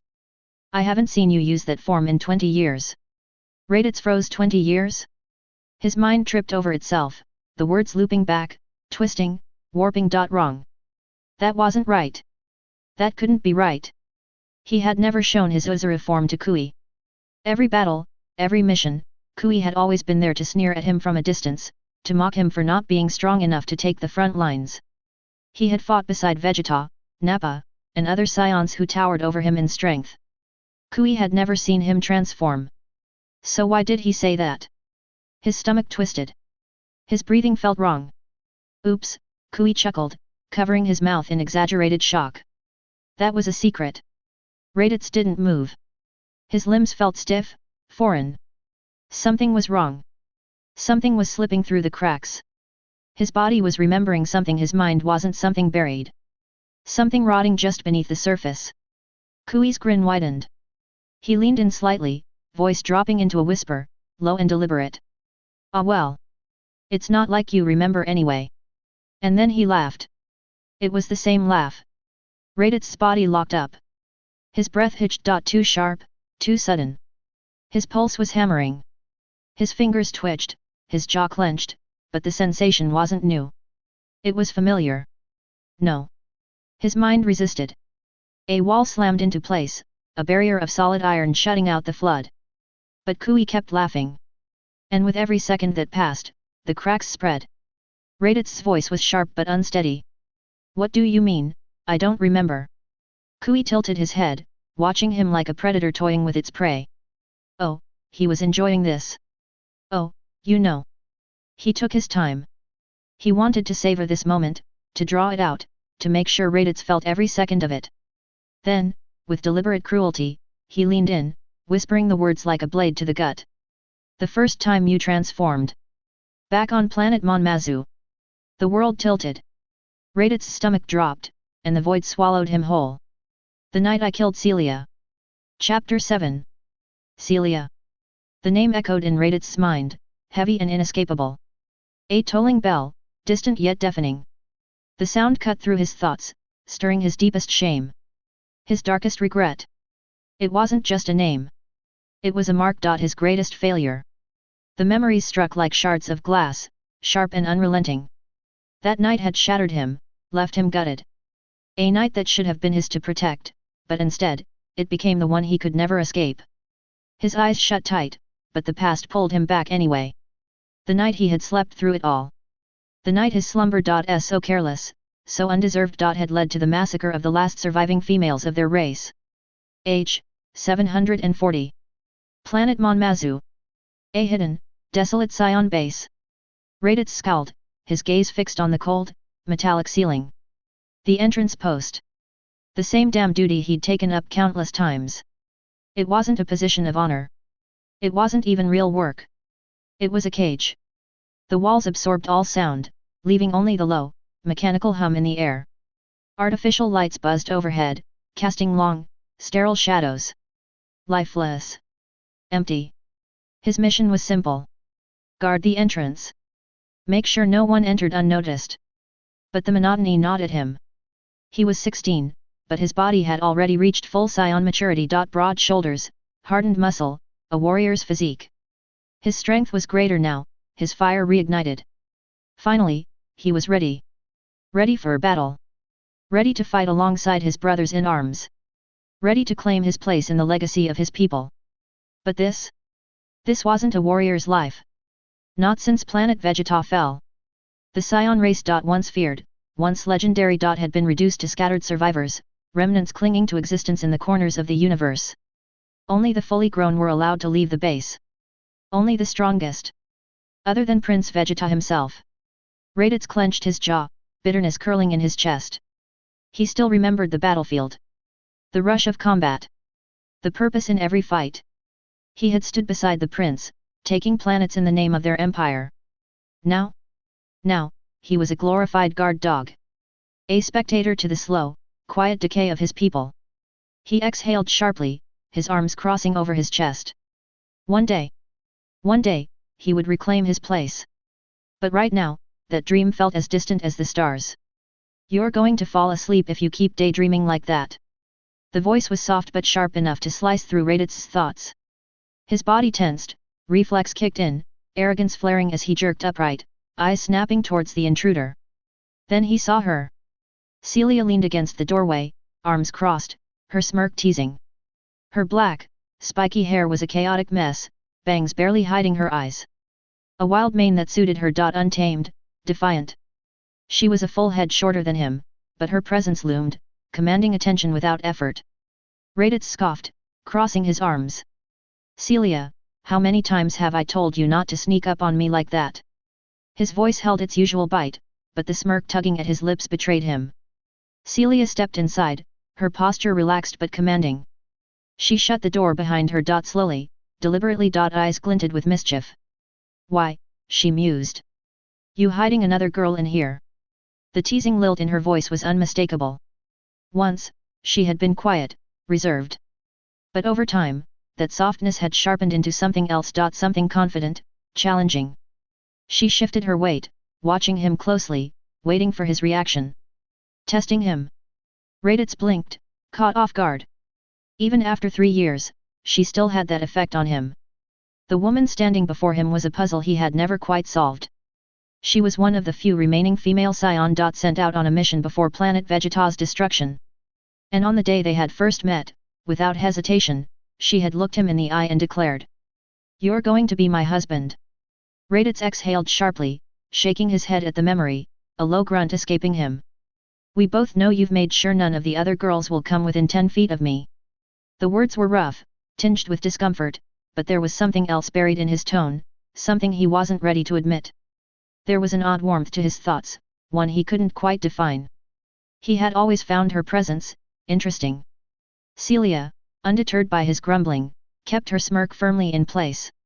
She walked over to the chair Raditz had just vacated and sat down, her movements deliberate and fluid. She gave him a quick, playful pat on his shoulder before turning her attention to the display screens in front of her. "Let's hope so," she replied, her tone light, yet there was a subtle weight beneath it. "Your shift's over," Celia said, her tone softer now. "Go get some rest. The warriors should be back in 4 hours, if everything goes as planned." Raditz didn't move. His hand lingered on the chair, his mind still tangled in the rebellion's struggles. "How many do you think will survive?" His voice came quieter than he intended. Celia stilled. Her eyes flicked to the display screens, scanning the data as if searching for an answer she already knew she wouldn't find. "I don't know." The words sat heavy between them. She exhaled sharply, shaking her head. "But I've started to question everything. Our ambushes, they're being predicted too often." Her frustration bled into her voice, a tension creeping into her jaw. Something was wrong. And they both knew it. Raditz scoffed, shaking his head. "You're overthinking things, Celia." The impatience in his voice was obvious, but there was something else buried beneath it. Something quieter. Something almost sad. "I told you," he muttered. "The prince was never much of a strategist. When I fought with his squad, we didn't plan. We just attacked." Celia didn't answer right away. She just watched him. Not with annoyance. Not even with frustration. With understanding. Then, finally, she gave a small shrug. "Yeah, maybe." But she didn't believe that. And deep down, neither did he. "Go get some rest, Raditz. You won't get any once the elders return." Raditz grinned. Finally. He clenched his fist, energy sparking through him like fire in his veins. "Right. Tomorrow, we're getting assigned to a squad. Finally, I can get back into the action." He turned to Celia, smirking. "Hopefully, they put us together." She didn't smile back. Didn't tease him. Didn't say anything. The air shifted. "I'm not being assigned a squad." Raditz's smirk faded. He blinked. "What?" Celia's gaze stayed locked on the display screen, her expression unreadable. Raditz let out a short, confused laugh. "Of course you are. You're old enough now. They can't just..." He stopped. She wasn't looking at him. And for the first time, it hit him. Something was wrong. "Raditz." Celia's voice was quieter now, edged with something raw. Something cut through the air between them. "There are only 5 females left." Her words hung between them like a death sentence. No anger. No bitterness. Just truth. She met his gaze, her expression troubled. "Do you really think any of us will ever be allowed to leave?" Raditz felt the weight of those words settle in his chest. It struck him harder than any blow he'd ever taken. For the first time, he didn't see Celia as just a fellow warrior. He saw her as something breakable. His throat tightened. He wanted to argue, to deny it, to throw back some sharp remark. But Celia spoke first. "Raditz, haven't you realized it by now?" Her voice was soft. Firm. Inescapable. "You're the only Saiyan who still sees us as warriors. As Science. She glanced toward the entrance, her eyes distant. The others. She hesitated. The words felt too heavy to speak. Finally, she looked at him again, and this time, there was no avoiding it. They only see us as tools. A breath. A pause. Then, the final blow. Tools to continue our race. Raditz's instincts flared. His mouth opened, denial already forming. Impossible. I'm not an idiot, Raditz. Celia's voice trembled, but not with fear. With frustration. With something that had been buried for too long. Why do you think I declared you my husband? Why do you think I follow you around like a shadow? Why do you think I stay quiet around the others? The words spilled out, heavy with the weight of truth. Raditz felt his chest tighten as he watched her breathe. Sharp, unsteady. Then, she met his gaze. It's to protect myself, Raditz. Silence. Raditz stood there, unable to move. For the first time, his arrogance, his bravado. Everything collapsed under the weight of her words. She had been protecting herself. All this time. And he hadn't seen it. His hands rose to his chin, fingers pressing against his skin as he lowered his head. His frown deepened, the realization hitting him like a blast to the gut. I didn't think about it that way. The words came quietly. For once, Raditz had nothing else to say. Raditz had always prided himself on being a warrior. Strong. Focused. Unyielding. But Planet Vegeta was gone. And in the chaos that followed, he had been so desperate to reclaim his place, his strength. His purpose. That he hadn't seen what was right in front of him. The cracks. The quiet collapse of everything they once were. Tisk. The sound escaped him, sharp with frustration. With helplessness. He folded his arms, clinging to the hardened facade that suddenly felt so thin. And what can I do about it? Celia held his gaze. She understood what he had meant. But there was no comfort in her expression. No reassurance. Only disappointment. She turned, walking to the console. Away from him. Nothing, I suppose. Her voice was sharp. Cold. But you should think on it. The words weren't a plea. They weren't even a challenge. They were a finality. Raditz felt them settle inside him, an ache he didn't know what to do with. Celia didn't look at him again. Go get some rest, Raditz. Her tone shifted. Lower now. Heavier. The teasing edge was gone, replaced by something else. I have a bad feeling about tomorrow. The room suddenly felt smaller. Raditz said nothing as he turned, his footsteps heavy as he walked away. But Celia's words followed him. And for the first time, he didn't push them away.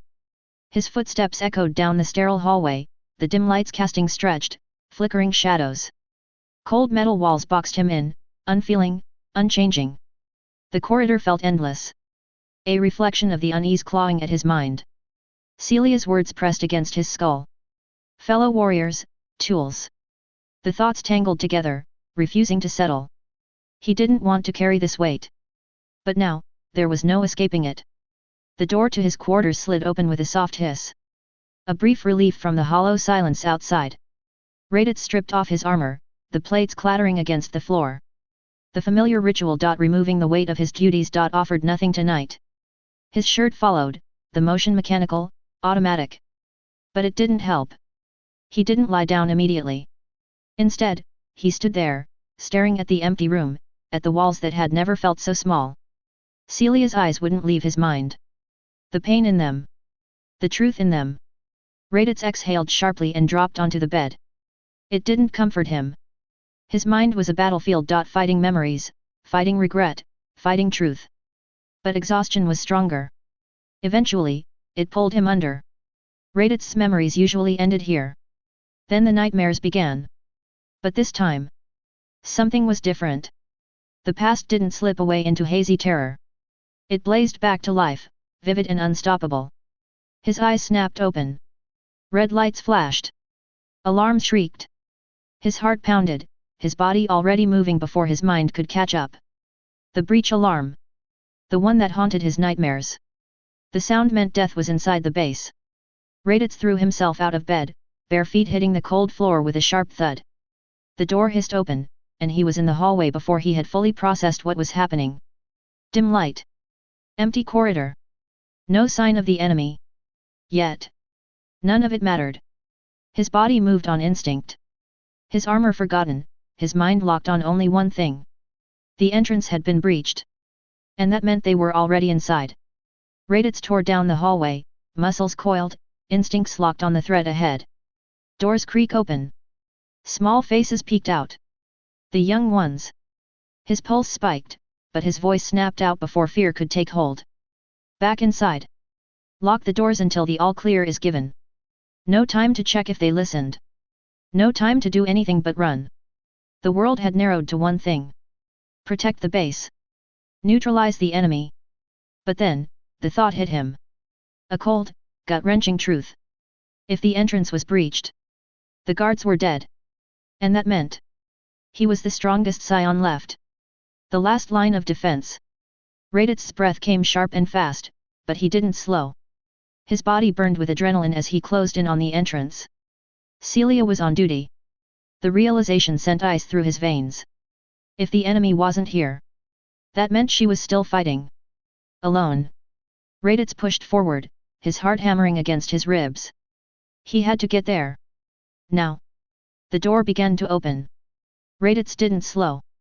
His aura flared, energy crackling to life around him. Instinct sharpened his focus. His muscles coiled, ready to strike. Then, through the widening gap. Something was wrong. The armor. Not Saiyan. The colors. The design. His breath hitched. Frisia force. His body reacted before his mind could catch up. Energy exploded from him. The blast ripped through the air, a violent surge of destruction. The soldiers never had a chance. Their bodies were there. Then gone. Nothing but charred remnants vanishing into the air. The doors fully parted, smoke curling around the threshold. Raditz stepped inside. Bare feet met cold metal. The scent of scorched flesh clung to the air.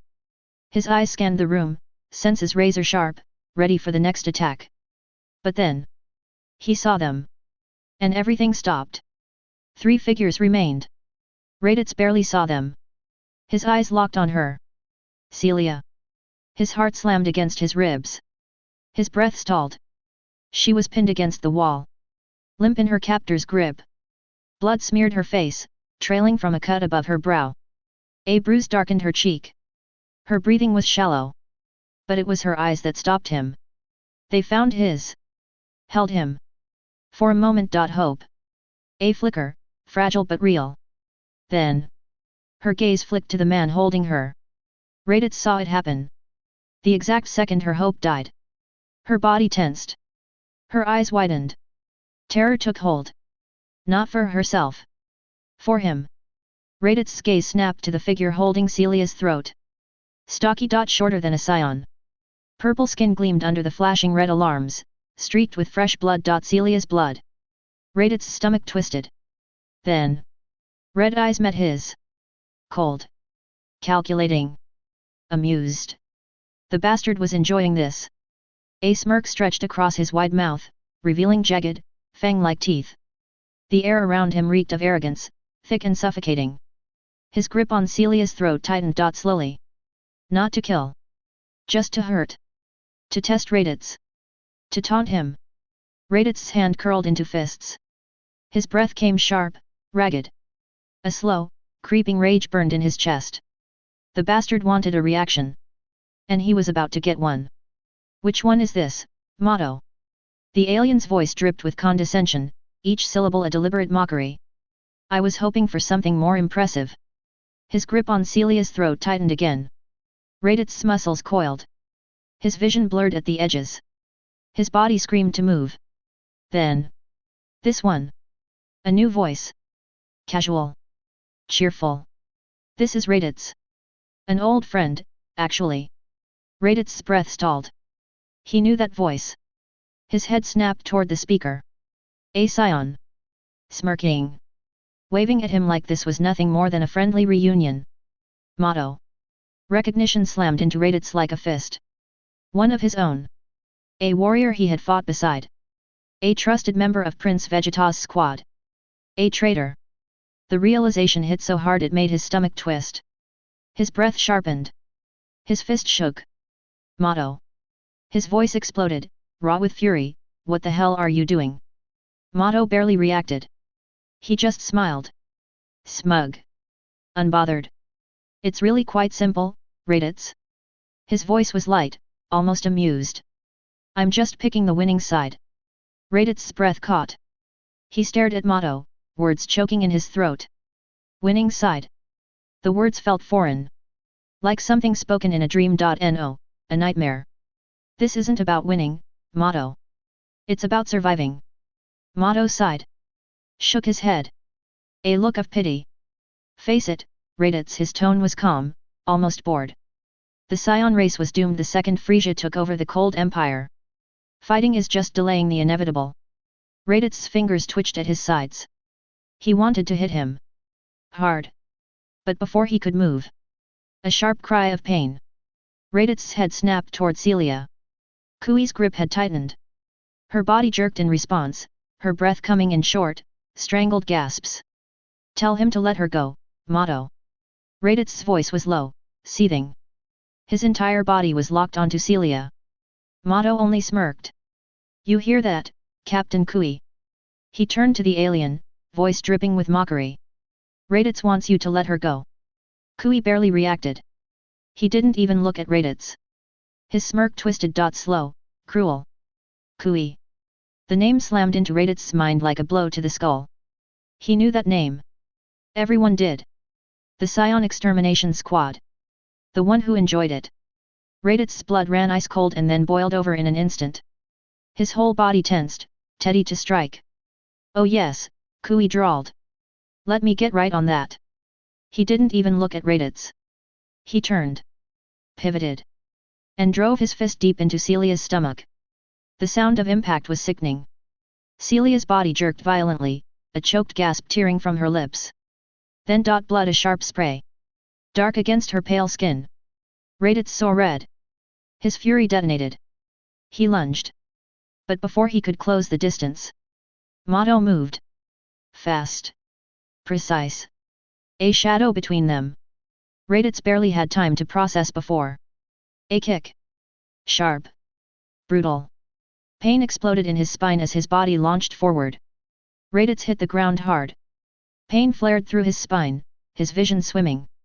He gritted his teeth, forcing his body to move. Motto was faster. Another kick.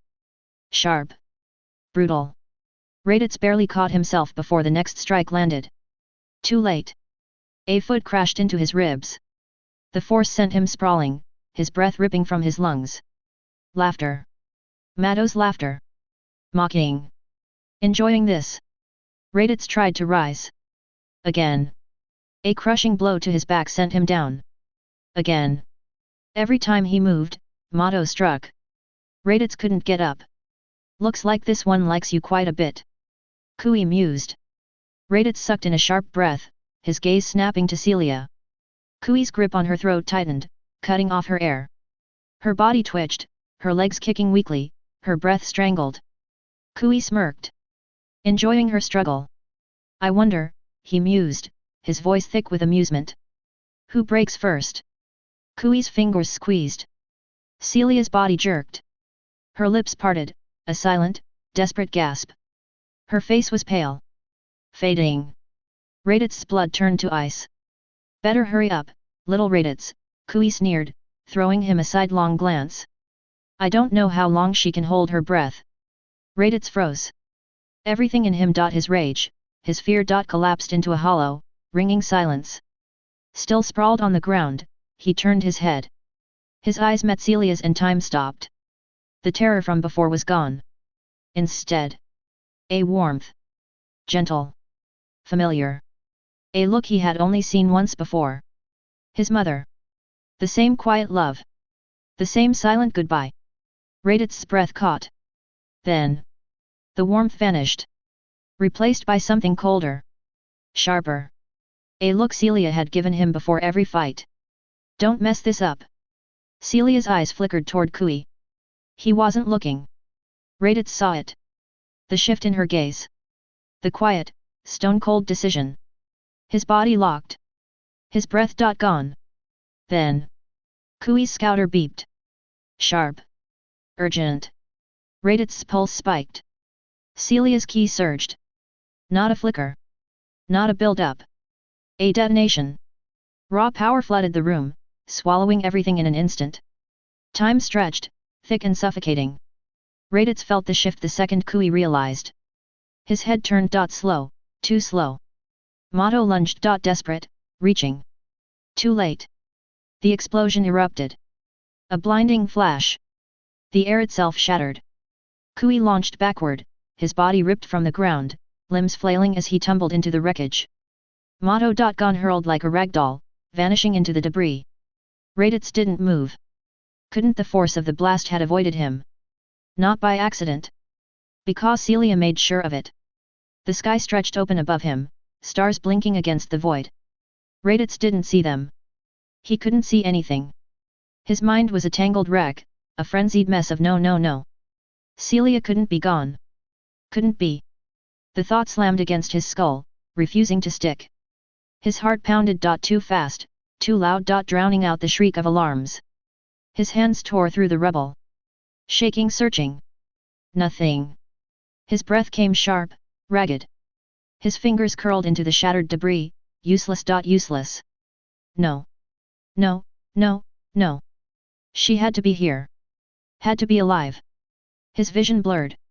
His thoughts spiraled. Raditz searched. And the universe answered with silence. His gaze lifted. And there it was. Cold. Distant.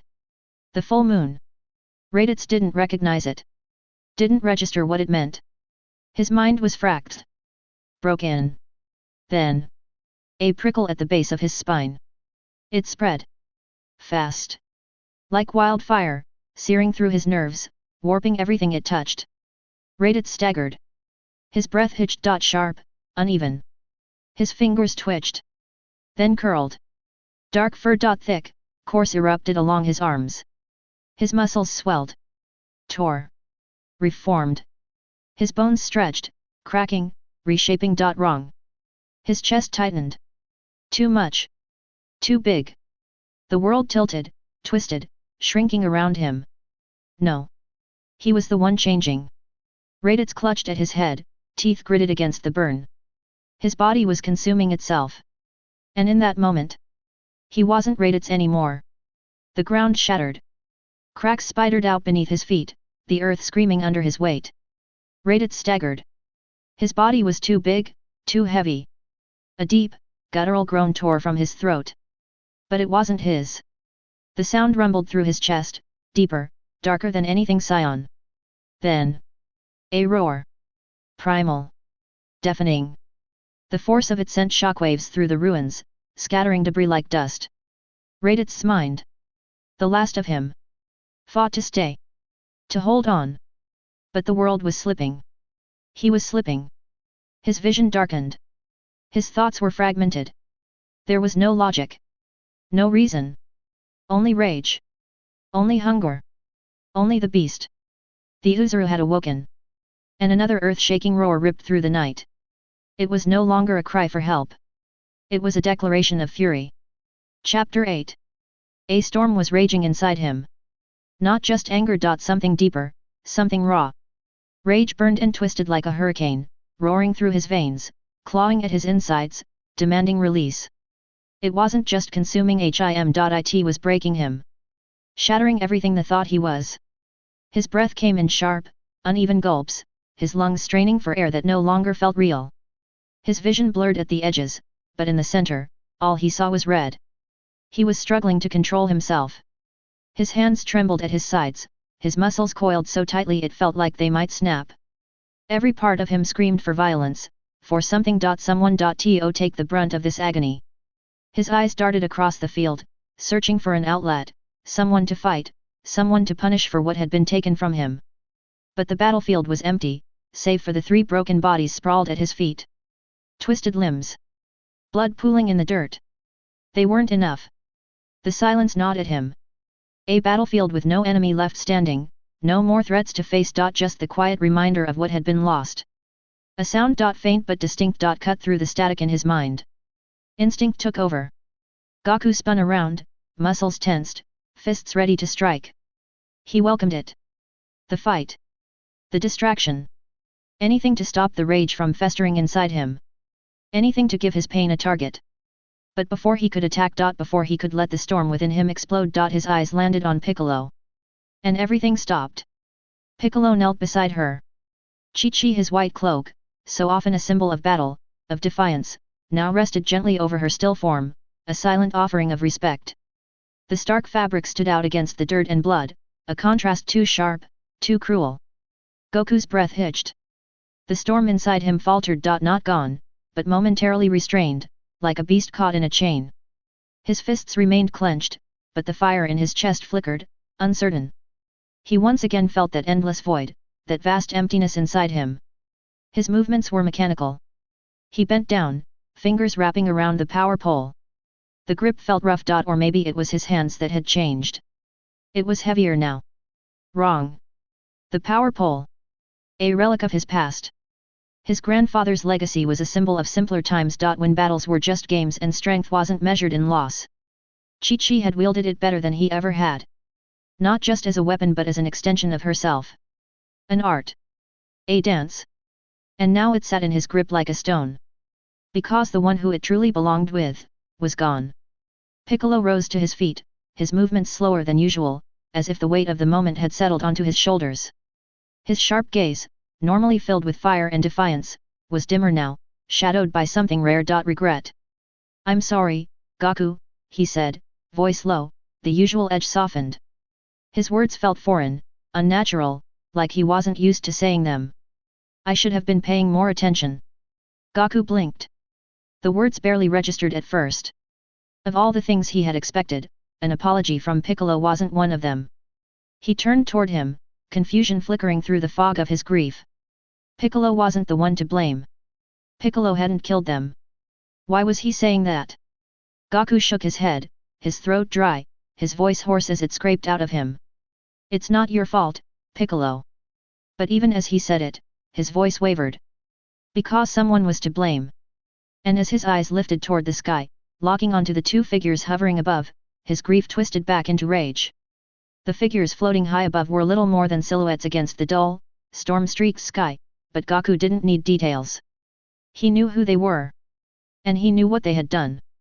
A low, guttural growl rumbled in his chest as his fists clenched at his sides, his knuckles going white.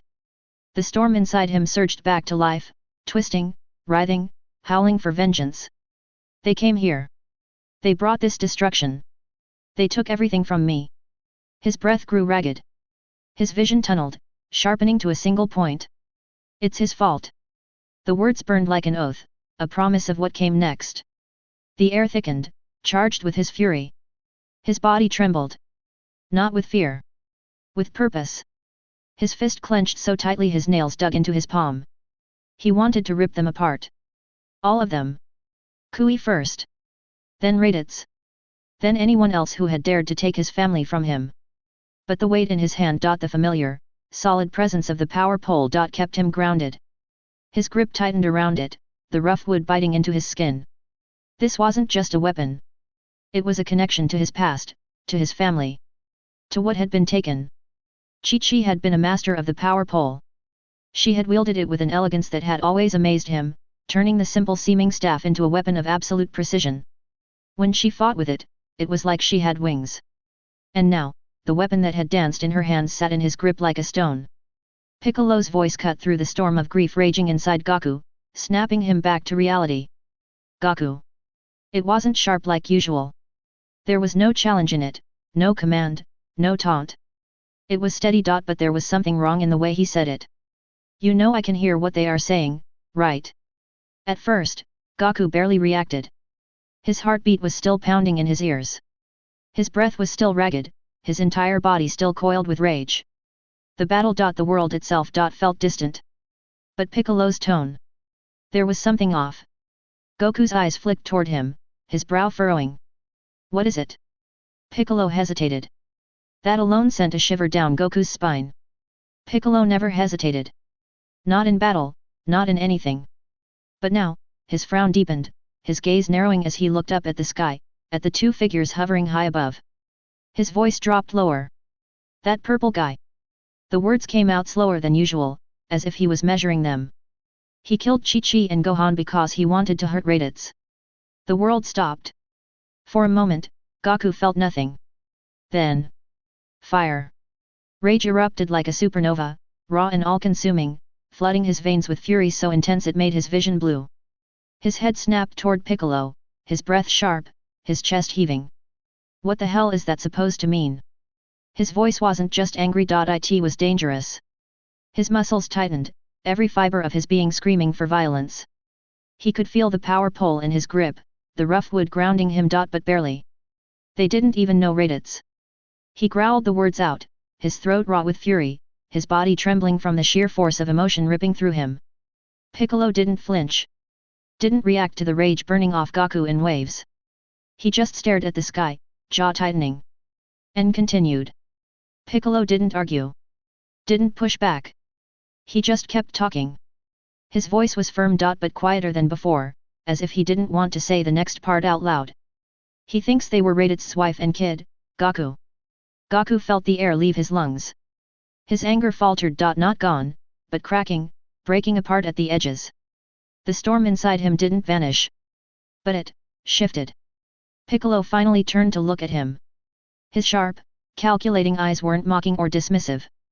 There was something else in them, something serious. He's taunting Raditz over it right now. Goku didn't move. Didn't speak. The words felt like a blow, a punch straight to the gut. They weren't even supposed to die. Not because of him. Not because of Earth. But because of Raditz.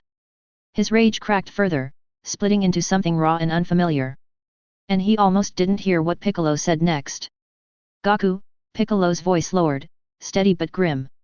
This isn't the first time this guy has done this to Raditz. Goku's breath hitched. His mind was already reeling, his thoughts spiraling, struggling to process. Piccolo kept going. He's up there reminding him of another woman he killed. Everything stopped. Goku's pulse pounded in his ears. His body locked up. His stomach dropped. Another woman. This wasn't just an attack. This wasn't just a battle. This was torture. His fingers twitched against the power pole. His throat felt tight, like he couldn't breathe. Raditz had already been through this? Had already lost someone? The storm inside him didn't fade.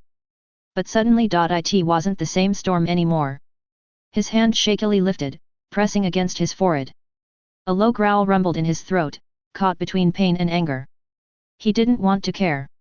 Didn't want to think about Raditz. Didn't want to see the pain, the grief, the loss mirrored in his brother's eyes.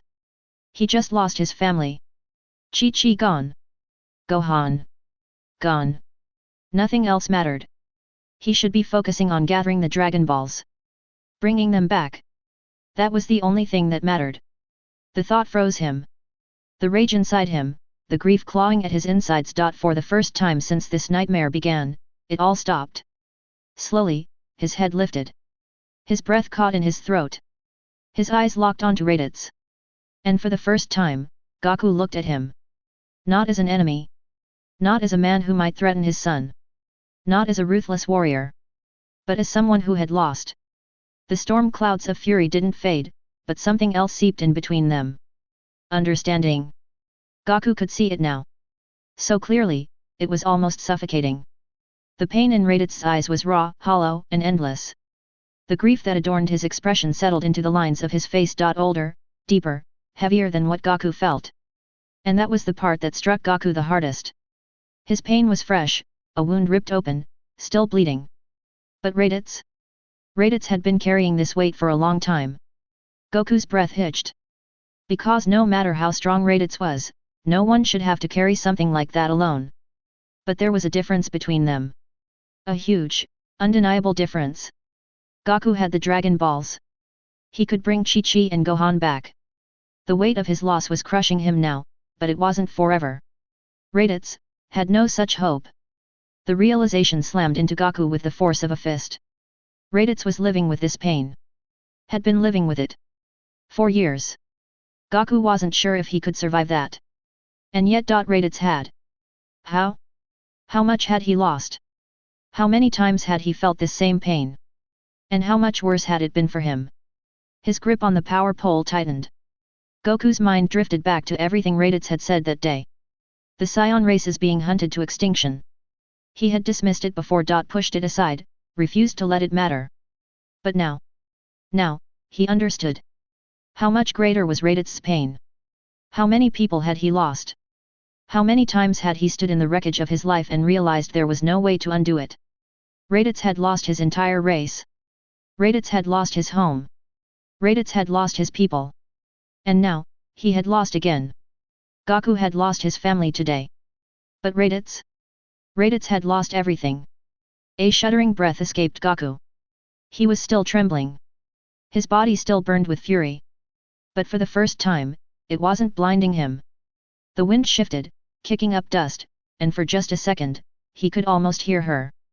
Chi-Chi, his world. His anchor. His heart. Eyes closing, he could picture her so clearly. Arms folded across her chest. That sharp, familiar glare. Her stance was solid, unwavering, completely unimpressed with him. And then her voice, crisp and strong. How many times have I told you, Goku? Don't let your mind wander when the enemy is in front of you. His breath stilled. A slight, almost involuntary smile tugged at his lips. Slowly, he let out a long breath.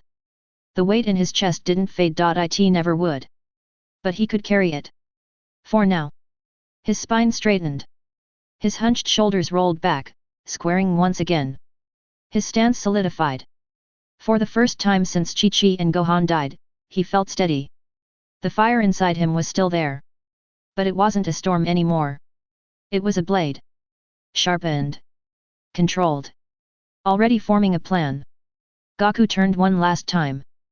Chi-Chi's covered form lay still, unmoving. The fabric of Piccolo's white cloak shifted just slightly in the breeze. He swallowed hard. There were no words strong enough. No words could express what she had meant to him. So instead, he gave a silent thank you. Piccolo. Goku's voice was sharp, crisp, commanding. The anger was still there, but now it was tempered, focused. Hearing the shift in his tone, Piccolo turned sharply, lifting an eyebrow in surprise. He had fought beside Goku, had seen him face impossible challenges. But this was rare. Goku had always been powerful. But this was something else. Before Piccolo could say anything, Goku continued. Take Chi-Chi and go to the lookout. Piccolo's frown deepened, his sharp eyes narrowing. I can still fight, Goku. His voice carried heat, defiance. But not challenge. He wasn't questioning Goku's strength. He was questioning his decision. Piccolo. Goku snapped his head toward him, his expression fierce. His dark eyes burned with something unshakable. Resolve. I have a plan. The words carried weight. Authority.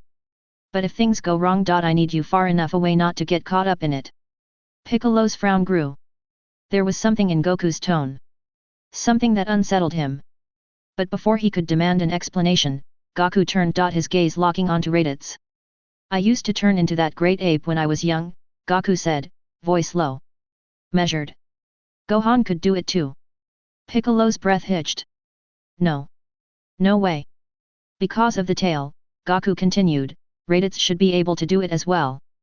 A single bead of sweat rolled down the side of Piccolo's face. He had seen Gohan's form. Seen the destruction. And now, Goku wanted to let Raditz transform. Piccolo's stomach dropped. Are you crazy? His voice was sharp, edged with disbelief. If Raditz transforms into that and loses control, we're doomed. What the hell was Goku thinking? But Goku nodded. Calm. Unshaken. I agree. That stunned Piccolo more than anything. Goku agreed. Then why? But, Goku said, his voice lowering, I think I can direct his anger at the enemy. Piccolo's eyes widened. There was no hesitation in Goku's tone. No doubt. He wasn't gambling. He was certain. Goku glanced back at him, voice dropping into a lower, more serious tone. There were two ways to stop me when I transformed, Piccolo. Piccolo didn't move. Didn't speak. Just listened. The thing they did most often was cut off my tail, Goku continued. But Roshi had to destroy the moon once. Destroying the moon. Again. His mouth opened. Then closed. He had nothing to say. Because for the first time, he realized Goku had thought this through. Goku pressed forward, giving Piccolo no time to argue. If you're at the lookout, he said, his tone practical, strategic. Kami can keep an eye on the fight and tell you if and when to blow up the moon. Silence. Piccolo just stared. Goku had thought of everything. Every risk. Every countermeasure. Every possible failure point. He had planned for it all. Finally, Piccolo gritted his teeth. A low curse escaped him. Then, without another word, he turned. Walking over to Chi-Chi's covered form. Kneeling, he scooped her up. Despite his usual roughness, his movements were careful. Gentle. He adjusted his grip, glancing at Goku one last time. Be careful, Goku. His voice was low. One mistake, and you'll become the target. Goku nodded. His expression was serious and unwavering. His grip tightened on the power pole. Slowly, he lifted his head, his eyes locking onto Kui. This was it. One shot. One chance. He had to make it count. He might not have been as good as Chi-Chi when it came to wielding the power pole. But hitting someone from a distance? That was something he had done before. Straightening, Goku gauged the distance. Calculating the angle. Kept his mind rooted in the task at hand. It was the only thing keeping him together right now. He could break down later. Right now. He had to finish this. His gaze flicked toward Raditz, the lost, helpless look on his face. The look of someone who had given up. The look of a man who had stopped fighting. Goku's teeth ground together. This man had come here in a fury. Threatened his family. And now that someone stronger had appeared, he wasn't going to fight. His rage reignited. No more hesitation. No more waiting. His grip tightened. With a sharp inhale, he lifted the power pole over his head. It extended instantly, surging forward. His eyes locked onto Kui. With a roar of rage, Goku brought it crashing down at the back of Kui's head. However, Raditz's mind was somewhere else. Somewhere far, far away. He didn't hear Kui's mockery. Didn't hear the sudden, frantic beeping of his scouter. Didn't notice Kui start to turn, face twisting in confusion. Then, a red blur streaked across his vision, a flash of motion. Fast, precise, violent. His good eye blinked. Kui was gone. The battlefield was still there, the weight of grief still pressing down on him. But something had changed. Raditz's breath caught. His mind halted, disoriented. His brows furrowed, puzzlement flickering through the storm of emotions. Why was Kui gone? Where did he go? A deafening boom split the air. The force of it ripped through the battlefield, shaking the ground beneath Raditz. His good eyes snapped downward. And what he saw froze him. Kui. Crushed into the dirt. A crater sprawled out beneath him, cracks webbing through the ground like something had tried to tear the planet apart from impact alone. A long, red blur snapped backward, retracting out of the sky. The power pole. Raditz barely had time to register what had happened before. Goku was beside him. His voice cut through the haze like a blade. Is this how a Saiyan fights? Raditz's breath stilled. Standing there, letting the enemy mock them. The words landed like a strike. Like a hit just as jarring as the one that sent Kui crashing into the ground. Raditz's eyes shifted toward Goku. And what he saw? It threw him. His brother. This fool, this low-class Saiyan raised by humans, was glaring at him. Berating him. Teaching him how to be a Saiyan. Raditz's body tensed. Goku should have run. Any other warrior. Anyone with a brain. Would have known they were outmatched and fled. But instead, here he was.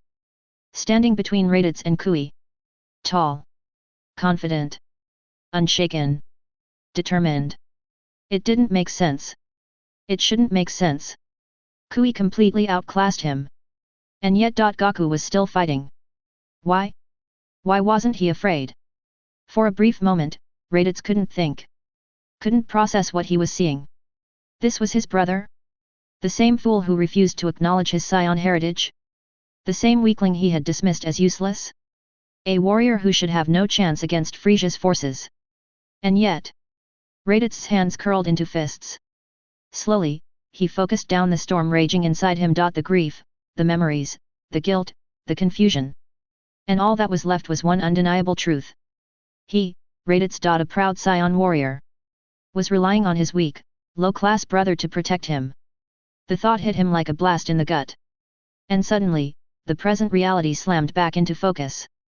With a grunt, a shudder rippled through his body, and Raditz blinked. His mind sharpened. Instinct took over. His eyes flickered down, catching movement. Without warning, his hand shot out. He shoved Goku hard. Just as a blast of energy ripped through the air where Goku had been standing. Goku barely caught himself mid-step. His head snapped back toward Raditz, his mouth opening. Ready to snap at him. Then he saw it. The energy blast was shooting between them. His breath hitched. Raditz growled. "You should start running." But Goku didn't flinch. Instead, he planted his feet. His stance was firm, grounded. Eyes sharp, focused. Raditz's brow furrowed. Goku wasn't looking at him anymore. His attention was locked onto Kui. The alien was rising into the air, his face twisted with fury. One head lifted, energy flickering between his fingers. A red line ran down his face, the only sign that Goku's attack had even landed. Kui was pissed. And yet Goku wasn't afraid. Then, Goku spoke. His voice was tight but steady. "Raditz. Look at the moon." Raditz's breath caught. "What?" Goku didn't take his eyes off Kui. "I'll help direct the rampage." Raditz stared. For the second time today, he was stunned. He couldn't believe it. This man. His brother. Was standing in the middle of the battlefield, outmatched, completely outclassed. And yet, he was already thinking of a plan. A strategy. He had already figured out what needed to be done. Raditz exhaled sharply.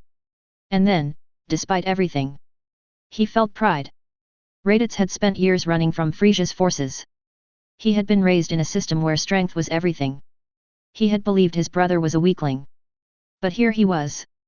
Not running. Not backing down. Planning. Fighting. This was what a Saiyan warrior was supposed to be. Raditz's chest tightened. But then, for the first time, he truly understood. Goku had never seen a controlled Uzuru. He had no idea what Raditz was truly capable of. And yet. He still believed. Raditz let out a slow, shaky breath. Then, Raditz's eyes snapped to Kui. And in that instant. He understood. He knew exactly what his brother was thinking. Goku was planning to sacrifice himself. Raditz's breath stilled. His stomach twisted. Sacrifice. Again. Celia had sacrificed herself. Chi-Chi had done the same for Gohan. Gohan had been murdered just to torment him. And now his brother. His last remaining blood. Was about to do it too? No. No. No. A low, guttural growl rumbled in his chest. His fists were instantly clenched. His teeth ground together. Enough. He had spent his whole life blaming himself. Hating himself. Drowning in the weight of his failures. But this was not his failure. This was Kui's. For the first time, his hatred wasn't aimed inward. For the first time, his rage wasn't poisoned by guilt. It had a target. Kui. The man who had taken everything from him again and again. The man who had killed Celia. Who had mocked her death. Who had slaughtered Gohan just to watch him suffer. Who had stolen his last shred of peace. Raditz's aura flared. His power spiked. And for the first time in years, he felt it. Clarity. His breath steadied. His stance shifted. No more hesitation. Raditz turned his body slightly, taking a fighter's stance. His good eye locked onto Kui. Cold. Focused. Unshaken. A flick of his gaze. Just for a second. The full moon hung high above, bright and whole. That was all he needed. One moment. One glance. Then, his eyes snapped back to Kui. Just in time to see him attacking Goku. A sharp, electric prickle raced down Raditz's spine. His vision blurred for a split second. His heart pounded. Something inside him stirred. Ancient. Primal. Terrifying. But Raditz didn't flinch. Didn't hesitate. Didn't let it take him. Not yet. Instead, he moved. A blue of motion. Raditz shot forward, past Goku. His body moved faster than his mind could keep up. Kui's attack was seconds from hitting its mark. Raditz's arm snapped up. And he blocked it. The moment felt frozen in time. Kui's attack slammed into Raditz's forearm, energy crackling, but it didn't budge him. Kui's expression twisted in shock. Goku's breath caught. And Raditz, for the first time in his life, felt unstoppable.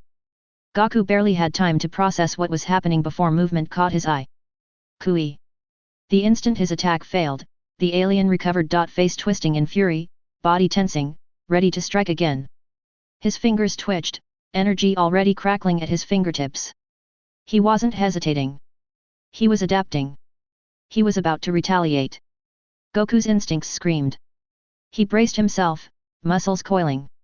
But before he could react, Raditz moved again.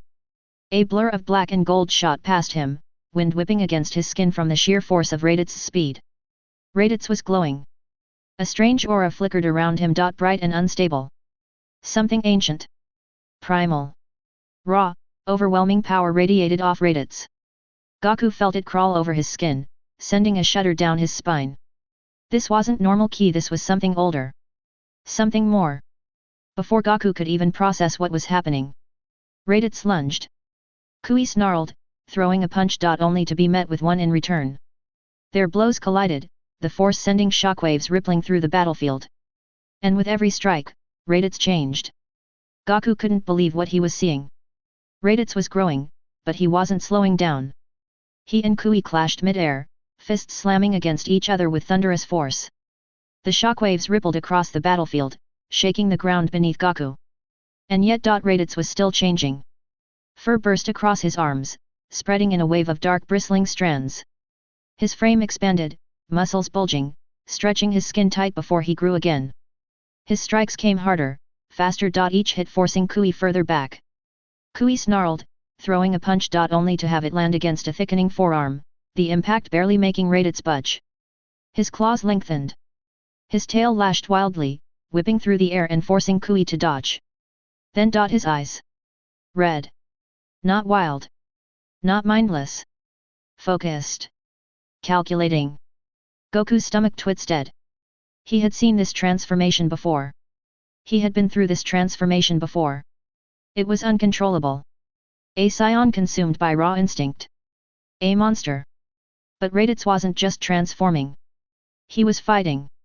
He was in control. Then, a voice. Deep. Guttural. Ancient.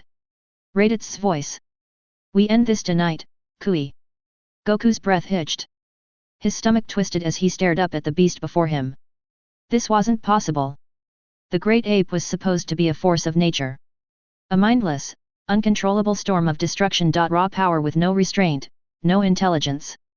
He had seen it before. He had been it before. A great ape didn't speak. A great ape didn't think. A great ape wasn't supposed to be controlled. And yet. Raditz stood there. Not rampaging. Not lost to primal instinct. Standing. Speaking. Fighting. This wasn't just raw power. This was mastery. Goku felt his hands tremble slightly as he tightened his grip on the power pole. A sick, sinking feeling settled in his gut, heavier than anything he had felt in years. This was what Raditz had meant. Saiyans are at their most powerful in their true forms. All this time, Goku had dismissed it. He had never cared about Saiyan history, never thought much about the past he had never known. What did it matter? His home was Earth. His family was there. He was not like them. But now, he wasn't so sure. A memory surfaced, unbidden. Kami, standing before him on the lookout, eyes serious, voice quiet but firm. It would be best if we remove it, Goku. It is too dangerous. His tail. His link to this ancient power. Gone. Back then, he had agreed without hesitation. He had believed it was the right thing to do, the only thing to do. Because he couldn't control it. Because he wasn't strong enough. Because he had been afraid. But now, watching Raditz wield this power with complete control, watching him fight. Not as a mindless monster, but as a warrior. Goku felt something cold and unfamiliar settle deep in his chest. Regret. If he had kept his tail, if he had learned to master it instead of fear it, would things have been different? Would he have been strong enough? A sharp breath left him, shaky and uneven. His grip on the power pole was too tight now, his knuckles white from the strain. If he had kept his tail, if he had controlled that power, would he have been able to save them? Chi-Chi Gohan. His world. Goku swallowed hard, his throat tight. The thought was unbearable, but once it had taken root, it wouldn't leave him. Had he made a mistake? Had he chosen weakness? The wind shifted, carrying the scent of blood and dust through the battlefield. The weight of the moment pressed down on him, suffocating. He had always believed that strength came from within. That it wasn't about lineage, or power, or transformation. But now, he wasn't so sure. For the first time in his life, Goku regretted removing his tail. And he would never forget this moment. Chapter 9. The full moon hung low, casting a pale, silvery glow over the ruined land. Stars blinked indifferently, their cold light powerless against the scorched earth below. Mount Baozu had once been a sanctuary. An isolated home cradled by the mountains. Laughter had once danced along the river's gentle currents, the bridge a familiar path between the past and present. Now, it was nothing but ruin. The house. Reduced to ashes. The small shrine. Wiped from existence. The bridge. Shattered, its remains swallowed by the relentless river. The land, too, bore the scars of battle. Towering trees lay broken, their trunks splintered like bones. The once lush valley was a wasteland, its earth cracked and barren beneath the weight of destruction. Smoke hung thick in the air, carrying the acrid stench of charred wood and ruin. And still, the battle had not ended. The Uzur loomed in the clearing, a mountain of muscle and fury, its crimson eyes locked onto the lone warrior hovering in the sky. The contrast was almost surreal. One, a monstrous titan of raw power, the other a single figure standing against it. But there was nothing laughable about this fight. The stakes were as real as the ruin surrounding them. Kui drifted backward, widening the gap between himself and Raditz. One hand clenched into a fist while the other jabbed at the reset button on his scouter. Again and again. The numbers refused to change. His scouter still read Raditz's power as equal to his own. That shouldn't have been possible. Kui's eyes narrowed, his jaw tightening until his teeth ground together. This planet had been nothing but setbacks. One disaster after another. He had expected an easy mission. Instead, he was here, locked in a fight with Raditz of all people. And Raditz wasn't giving him time to figure it out. With a snarl, the Uzur lunged, covering the distance in a single bound. His massive hand tore through the air, aiming to swat Kui like an insect. But Kui was faster.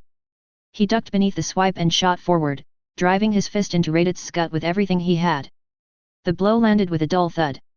Raditz barely felt it. If anything, it was an annoyance. He glanced down at Kui, amusement flashing in his crimson eyes. Then he grinned. Wide and sharp. Before raising his hand to strike back. Raditz swung, aiming to crush Kui against his own fur like an afterthought. He never got the chance. A flash of energy. Then pain.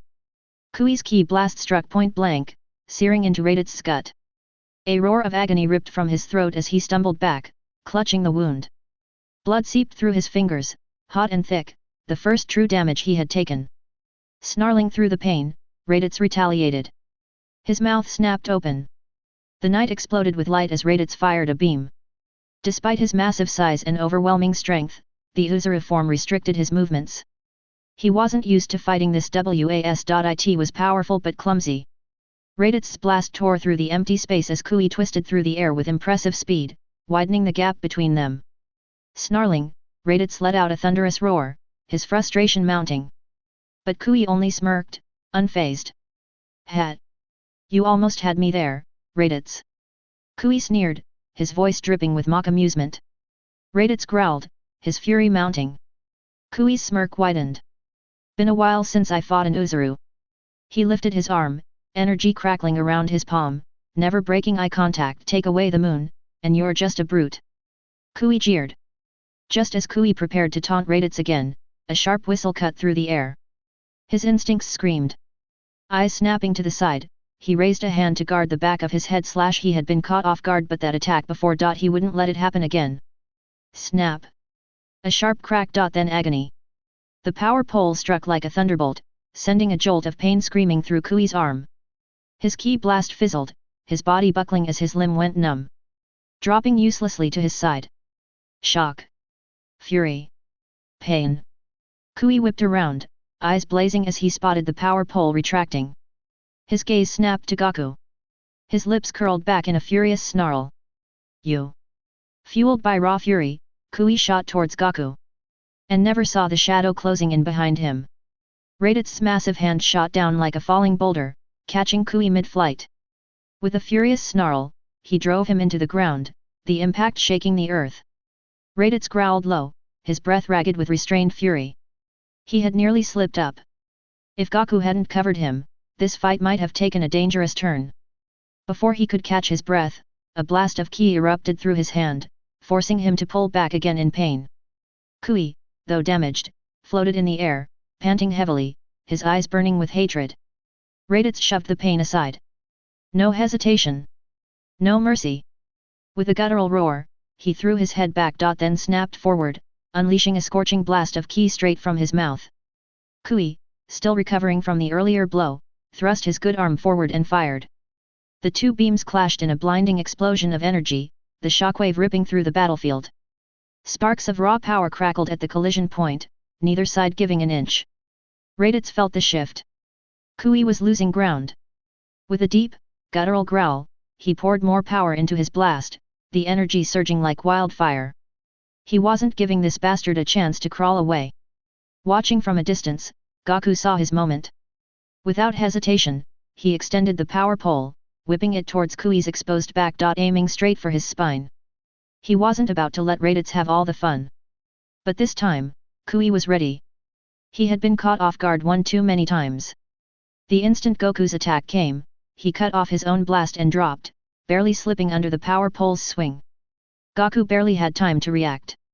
In a blur, Kui's good hand snapped around the end of the power pole just as Goku started to retract it.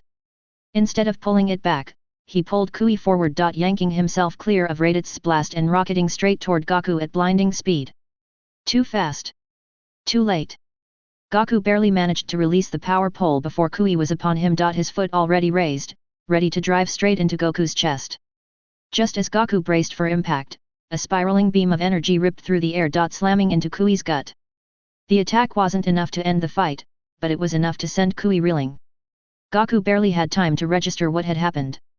Piccolo. Wasting no time, Goku gathered his energy and fired, his blast hammering into Kui and forcing him further back. Goku knew neither he nor Piccolo had the power to finish Kui off. Not yet. But that didn't matter. His attack had done its job. Kui was back in Raditz's range.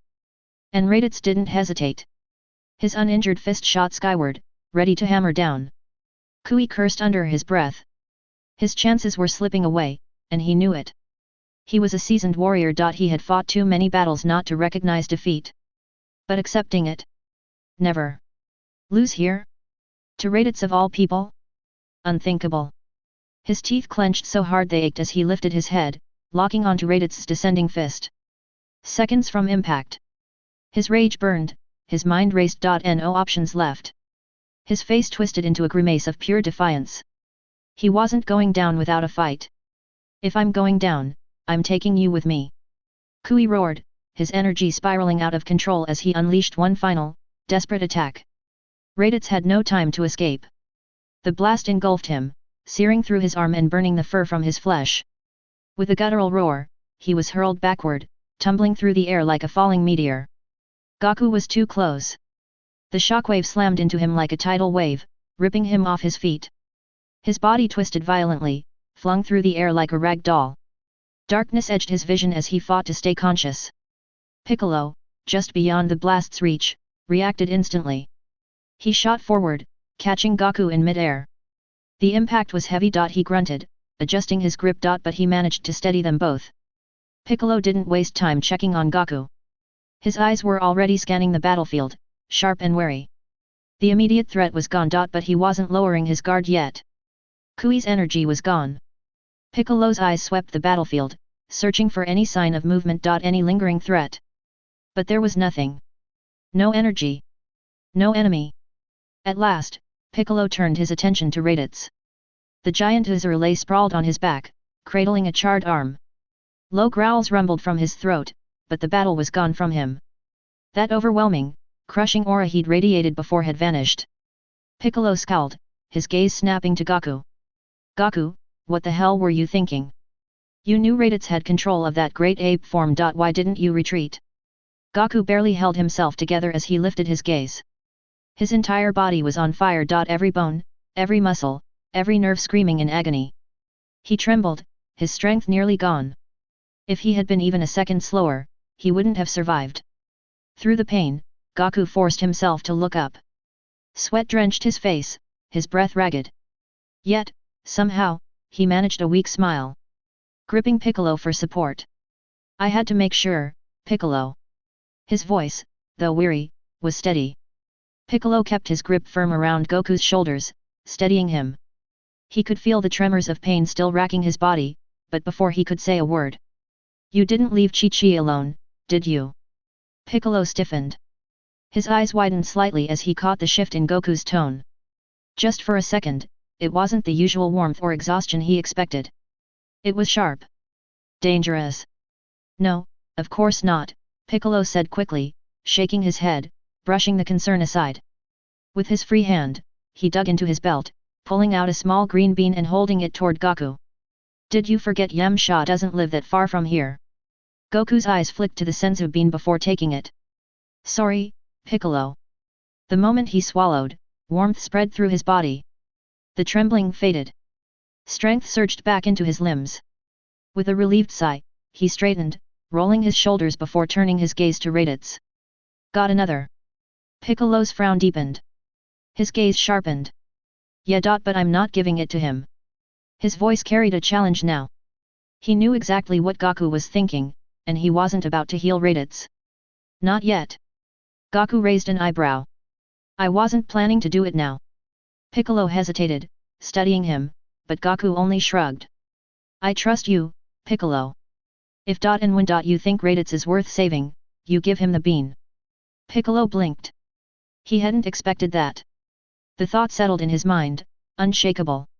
If he had to fight Raditz or anyone else, who would he rather have at his back? The answer came before he could deny it. Goku. And Chi-Chi, no one else. The realization hit harder than he expected, leaving Piccolo silent, staring at Goku. Noticing the look, Goku scratched the back of his head, chuckling awkwardly. If you keep staring like that, I'm gonna get embarrassed. Piccolo 9 grunted, folding his arms before turning away. Should we get some answers, then? Goku's smile disappeared, his face hardening. His fists clenched at his sides as anger stirred in his gut. He kept it in check. Barely. He gave Piccolo a silent nod. He didn't trust himself to speak. After a moment to steady themselves, Goku and Piccolo flew toward Raditz. The massive User lay on his back, cradling his burned arm, staring blankly at the sky. As he neared, he turned his head slowly to face them. For a long moment, he said nothing. Kakarot. The words stuck.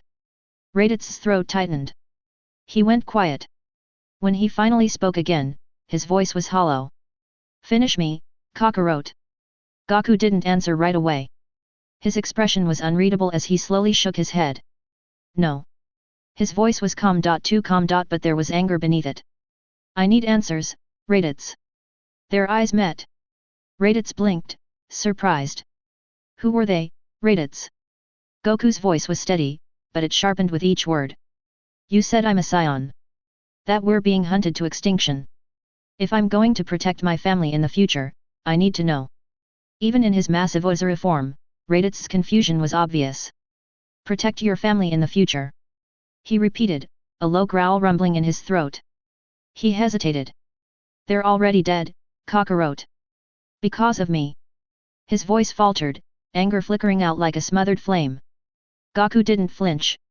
His fists clenched, his jaw tightened, but that was it. Not the reaction Raditz had expected. He could see the grief in Goku's eyes. But there was something else, too. Something he couldn't place. A quiet, Unshakable confidence. Goku knew something Raditz didn't. Finally, Goku spoke. Who are they, Raditz? That look. That tone. Raditz froze. For a moment, he couldn't breathe. His body locked up. And before he could stop himself, the words came out. Frisia Force. Raditz's mouth snapped shut. His eyes locked onto Goku, but for a fleeting second. He wasn't looking at his brother. He was looking at his father. The way he spoke. The way he demanded answers. It was instinct, a reflex Raditz couldn't control. Goku frowned, glancing at Piccolo, who was scowling. Why are they here? Piccolo demanded. His eyes narrowed. Then, realization hit. Wait. They're following you. So, why are you here? Raditz looked between Piccolo and Goku, still trying to make sense of it. Why were they so calm? Kakarot had just lost everything. His wife, his child, his home. And yet, here he was, calmly questioning his enemy. The Namekian's focus, he could understand. But Goku? Raditz exhaled sharply, closing his eyes as he leaned back. He was stuck in this form until sunrise. He might as well get comfortable. Coincidence, really? He admitted. I was being chased. Our ship took damage.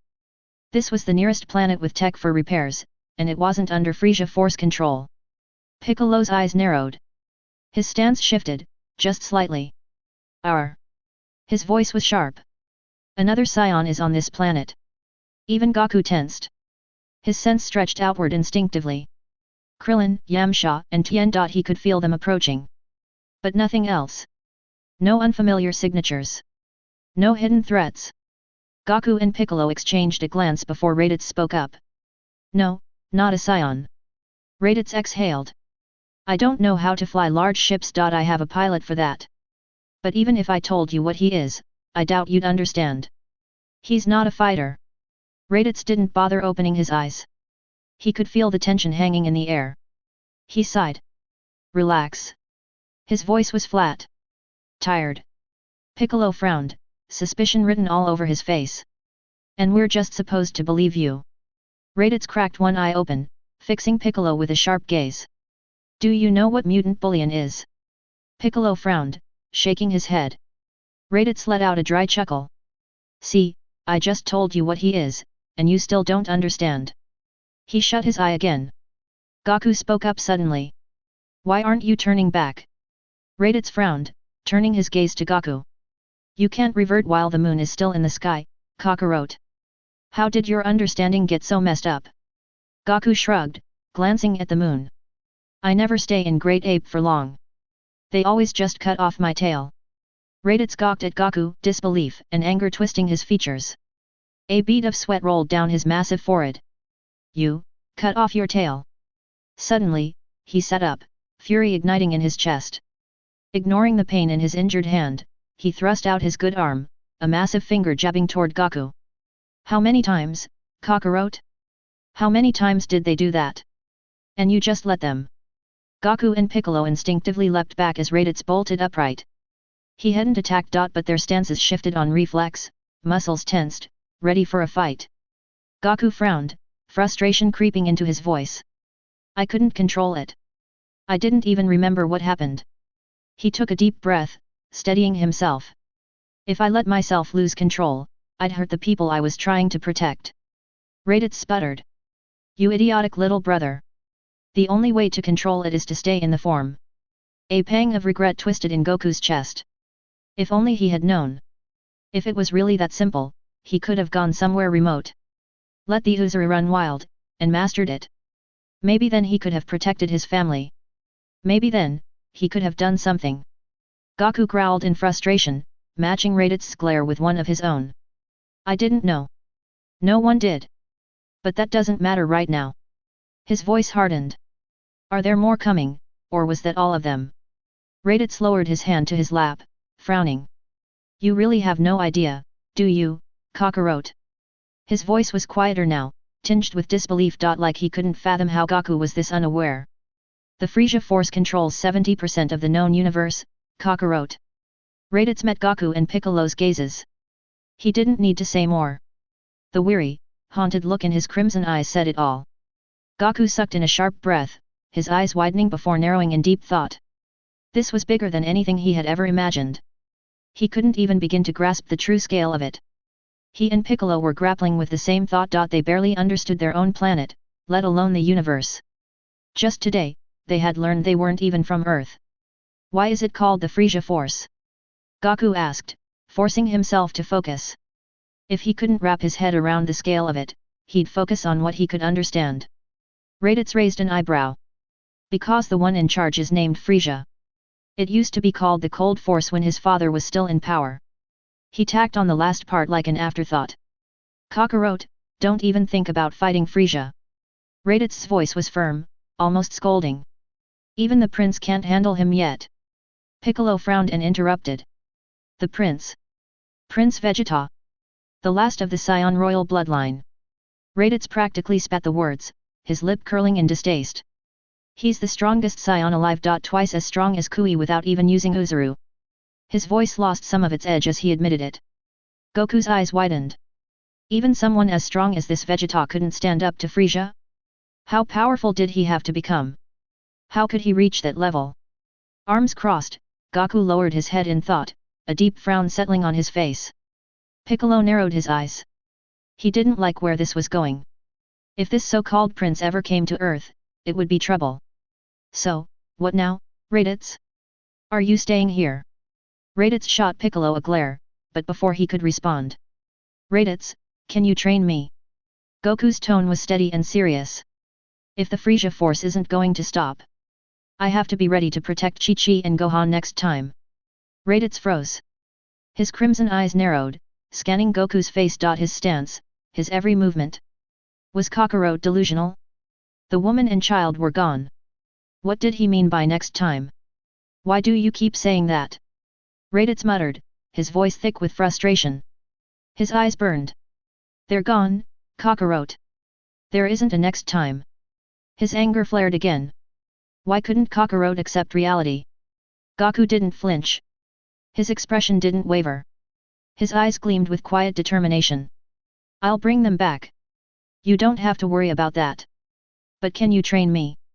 Raditz froze again. His mind stopped. The words echoed. I'll bring them back. That should have been impossible. It should have been. But when he looked at Kakarot, there wasn't a hint of doubt. And the name Kian. Piccolo. Was watching with a knowing expression.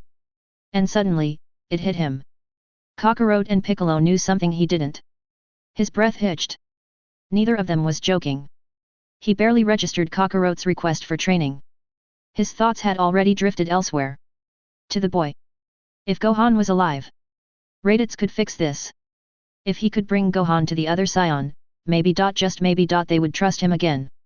Chapter 10. Chi-Chi's eyes fluttered open. For a moment, everything was a blur.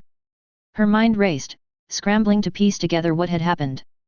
Then, like a dam breaking, the memories surged in. The attack, Kui, the blast. Her mind snapped into focus. Her eyes narrowed as she scanned her surroundings. She noticed the massive desk in front of her. Almost comically oversized. Behind it sat a massive man. Her breath hitched.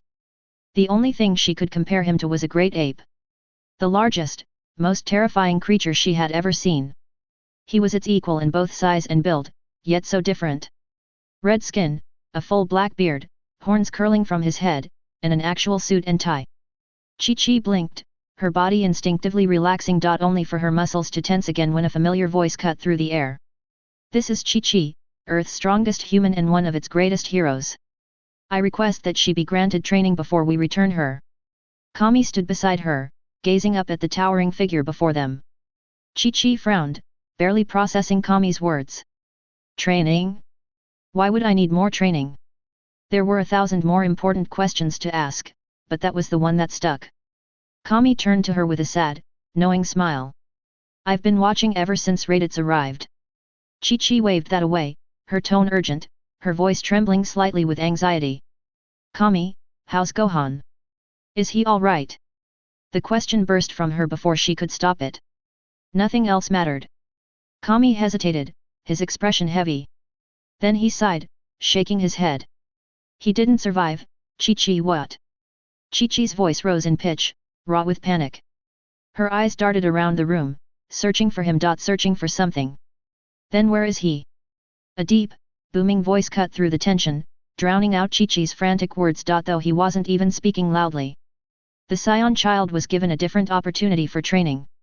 King Yema flipped through the massive book in his hands, scanning the pages. After a moment, he nodded to himself and shut it with a quiet thud.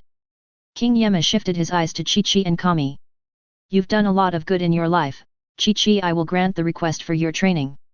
His voice was firm, formal. Like this was just another name on his endless list of souls to process. Chi-Chi was having none of it. She folded her arms across her chest, squaring her shoulders as she lifted her chin to meet the giant's gaze. I want to see my son. Her voice was hard, unyielding. Beside her, Kami reached out, resting a gentle hand on her shoulder.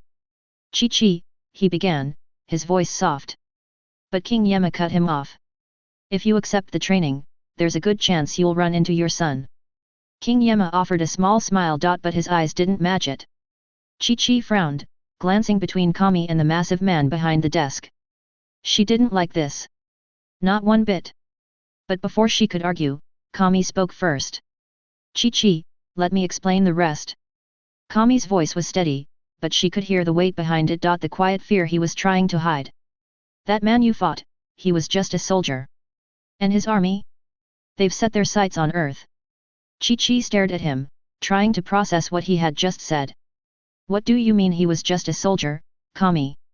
Her voice rose slightly, disbelief creeping in. That guy was way out of our league. Not even Raditz was as strong as him. How? She hesitated, then pressed on. How did they stop him? Kami met her gaze, unwavering.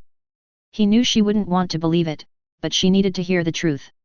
He exhaled slowly. Raditz can control the great ape form. The words hung in the air, heavy and impossible. With that power, he was able to match Kui. Chi-Chi froze. Her whole life, she had feared one thing above all else. That monstrous, uncontrollable rage. The raw, unchecked fury of a great ape. And now Kami wanted her to believe it could be controlled? Her hands clenched into fists at her sides as she lowered her head, thoughts racing.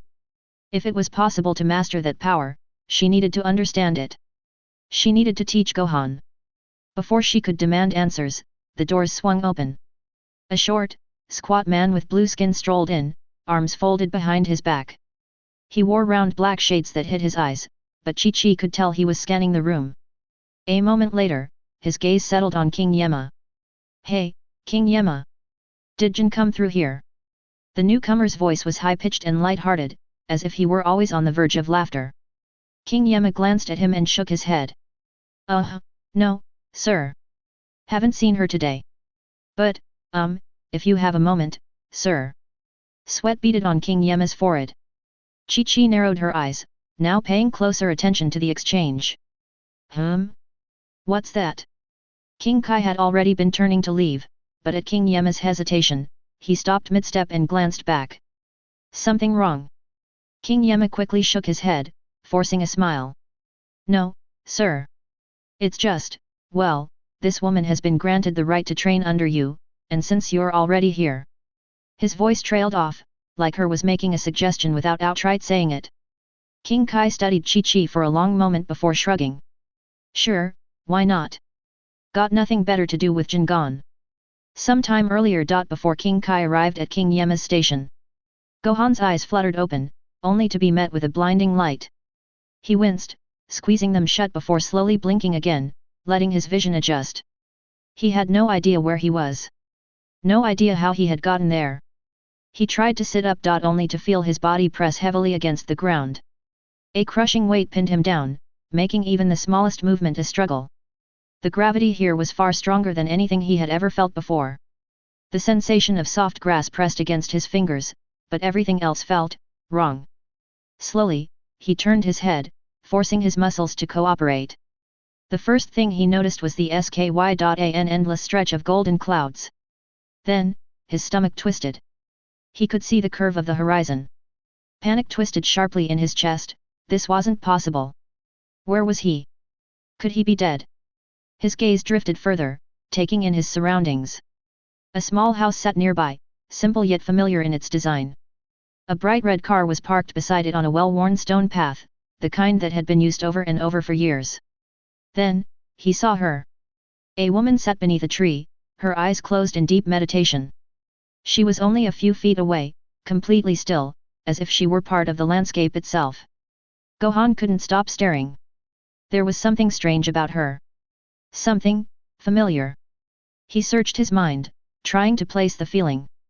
Then, his breath caught. Raditz. His heart pounded as fear spiked another Saiyan. It was the same sensation he had felt the moment he first saw Raditz.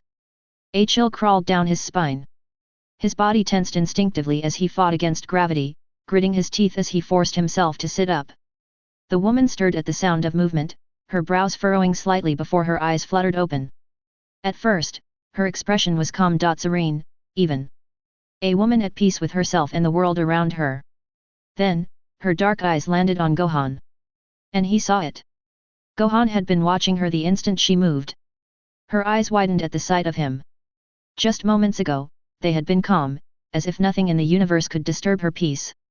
Now, that peace was shattered. Disbelief. Confusion. Sadness.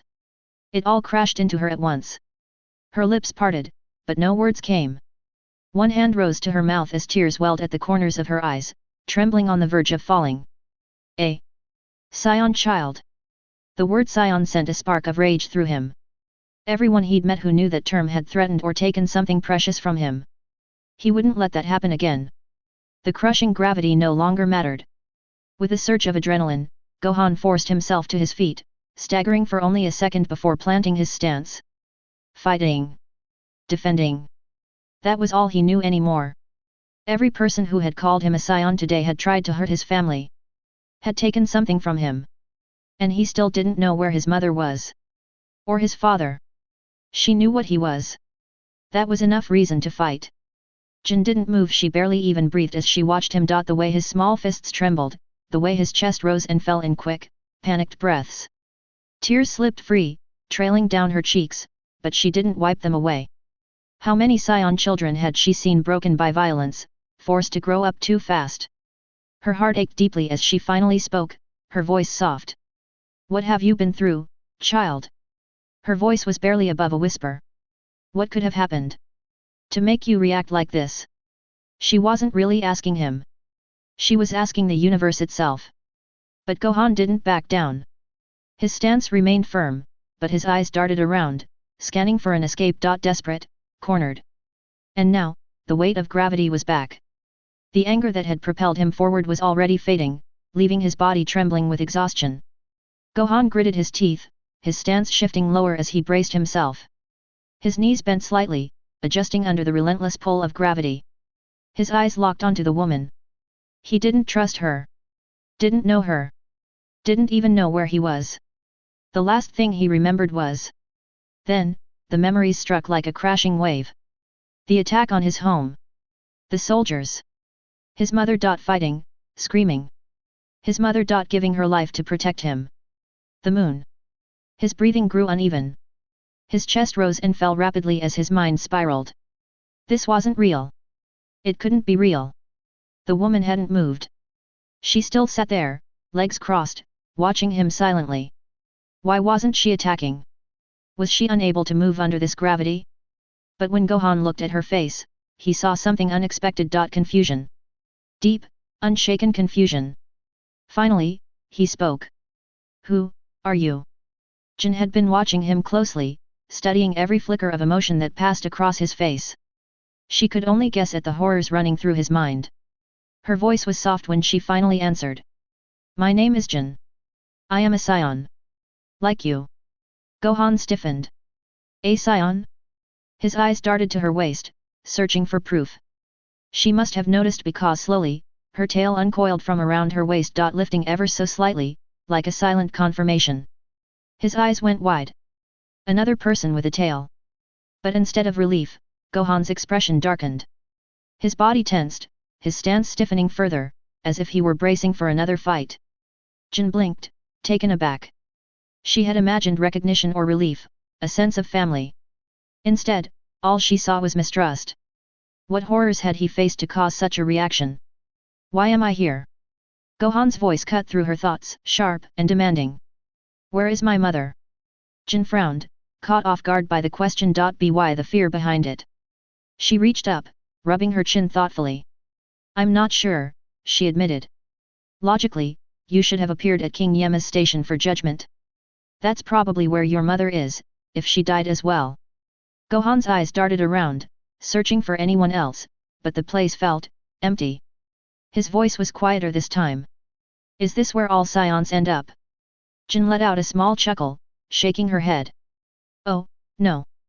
There aren't any other Saiyans here. Not until my sons. Her voice caught. Her breath stilled as her heart slammed against her ribs. Slowly, her gaze drifted back to the boy in front of her. A strange, creeping realization tightened in her chest. Gohan frowned. Something about her expression unsettled him. Shock. Disbelief. And something else. Recognition. His body tensed as Jin's eyes narrowed slightly. Who is your father, child? Gohan stiffened, locking eyes with her. Determination burned in his gaze, unwavering. Son Goku. He spoke the name with steady certainty, watching for her reaction. Jin's brow furrowed, confusion flickering across her face. Goku. She murmured, rolling the name over in her mind. She looked down, lost in thought. She had heard that name before but couldn't recall where. Not Raditz. She barely had time to finish before. The moment he heard that name, something inside him snapped.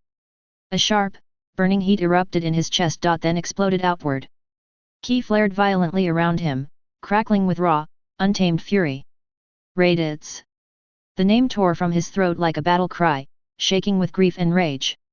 He's the reason they came. He's the reason my mother had to die. Jin's breath caught, her entire body locking in place. Raditz. Her baby boy. What had he done to this child to make him react with such fury? And that power. The sheer force of his energy overwhelmed her senses. He was still so young, and yet. Gohan's furious gaze locked onto her, his chest rising and falling with sharp, uneven breaths. Raw emotions swirled in his eyes. Rage, sorrow, guilt. He's the reason I became a monster. Jin felt her heart stop at the look in his eyes. Pain. Grief. Confusion. She swallowed hard, trying to steady herself. The weight of his words, his emotions, pressed down on her like a physical force. If his father wasn't Raditz, then Kakarot. Her voice was barely above a whisper, hesitant. Almost afraid to hope. Your father is Kakarot, isn't he? Gohan hesitated. She wasn't attacking him. She hadn't even moved. And yet, he still didn't trust her. His frown deepened as he processed her words. That name. Kakarot. Raditz had called his father that, too. But what did it mean? The fire inside him dimmed, anger giving way to something else. Uncertainty. He called my dad that too. Gohan's voice was wary, guarded. He shifted his feet, instinctively trying to step back. Only to find gravity still pressing down on him. Jin barely had time to respond before the house door slammed open. A voice rang out, dripping with irritation. What the heck is going on out here, Jin? Who did you invite to my planet this time? King Kai stepped out of the house, onto the porch. His antenna twitched as he glanced between them. His gaze landed on Gohan. And the tail wrapped around his waist. He froze. Oh? A Saiyan child? His head tilted slightly. Where'd this one come from? King Kai rubbed his chin as he strolled toward Gohan, moving effortlessly under the intense gravity. Gohan tensed, his instincts screaming at him to move. To get away, he tried to step back, but his legs buckled beneath him, sending him crashing to the ground. King Kai frowned, stopping in his tracks. Why are you scared? His gaze flicked to Jin, his tone turning more serious. Jin, who is this kid? And how did he get here? Jin's breath hitched. Her entire body locked in place. Her mouth opened slightly. But no words came. Then, barely a whisper, he's my grandson. Before King Kai could even react, Jin moved. One moment, she was still. The next, she had grabbed Gohan and vanished in an instant. King Kai stood there, mouth opening and closing as he sputtered. Grandson. King Kai's brain stalled for a solid second before he erupted. He started hopping from one foot to the other, throwing his hands in the air. You can't just drop a bombshell like that and leave. Gine. I need answers. King Kai exhaled a long, dramatic sigh, rubbing his temples. She probably headed for the check-in station. With a quick shake of his head, he vanished, leaving his tiny planet completely empty. In the blink of an eye, the scenery changed. The sky stretched wide, painted in soft blues and golds. Rolling hills spread out beneath them, bathed in warm sunlight, and a gentle breeze carried the scent of fresh grass. But Gohan didn't care. He barely registered the beauty around him. The only thing he felt was the sudden, overwhelming lightness. That weight that had been pressing down on him moments ago was gone. And his body reacted. Instinct took over. Before he could even think, he lashed out.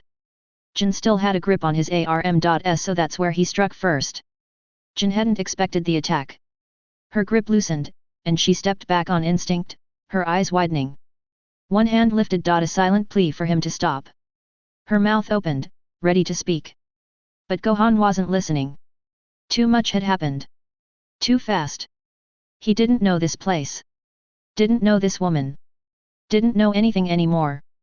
But he knew how to fight. That, his mother had taught him. He struck with precision, aiming for joints, weak points. Anywhere that would disable his opponent quickly. Jin was stunned. He was fast. Precise. Controlled. Every strike he threw, she blocked. Every feint, she saw through. But he was good. Too good for a child so young. Her surprise began to shift into something else entirely. Pride. His frustration grew. She was dodging everything. He lunged forward, fist flying. Pain. A light tap to his jaw. Barely a hit. But it stopped him. His eyes widened. Gohan growled, teeth clenched. He attacked again. Smarter this time. Feints. Sudden shifts. Angles his father used. And finally, he slipped past her guard. Or at least, he thought he did. But she was gone before the hit could land. She moved like the wind. Nothing was working. No matter how fast he moved, no matter how hard he struck, she was always a step ahead. Gohan let out a frustrated growl, leaping backward. His hands shot up above his head, palms pressed together as golden energy crackled between them. If he couldn't hit her with fists, he'd just have to blast her instead. There was only one technique. Aside from meditation. That Piccolo had been teaching him. A move he had hoped to surprise his parents with. But now, he wasn't holding back. The air around him crackled as he poured everything into his attack. Masenko. Ha! With a final burst of energy, he thrust his hands forward. A golden beam of pure energy exploded from his palms, tearing through the air as it surged straight toward Jin. It was the first time he had ever managed to fire it. He should have felt proud. Excited. Something. But all he felt, was fear. His body trembled as he dropped to his knees. Jin didn't dodge. She didn't counter. She had simply raised one hand. And caught the blast. Golden energy crackled around her palm, pressing against her fingers like a storm held in place. Gohan's mind froze. He couldn't understand how she had just stopped it. Jin barely reacted as she studied the energy in her grasp. A strange look flicked across her face. Something between awe and sorrow. Then, she simply closed her fingers around the blast. The energy flickered once. Then vanished, snuffed out like a candle in the wind. Her eyes shifted back to Gohan. Then, suddenly. She grinned. A wide, almost playful smile.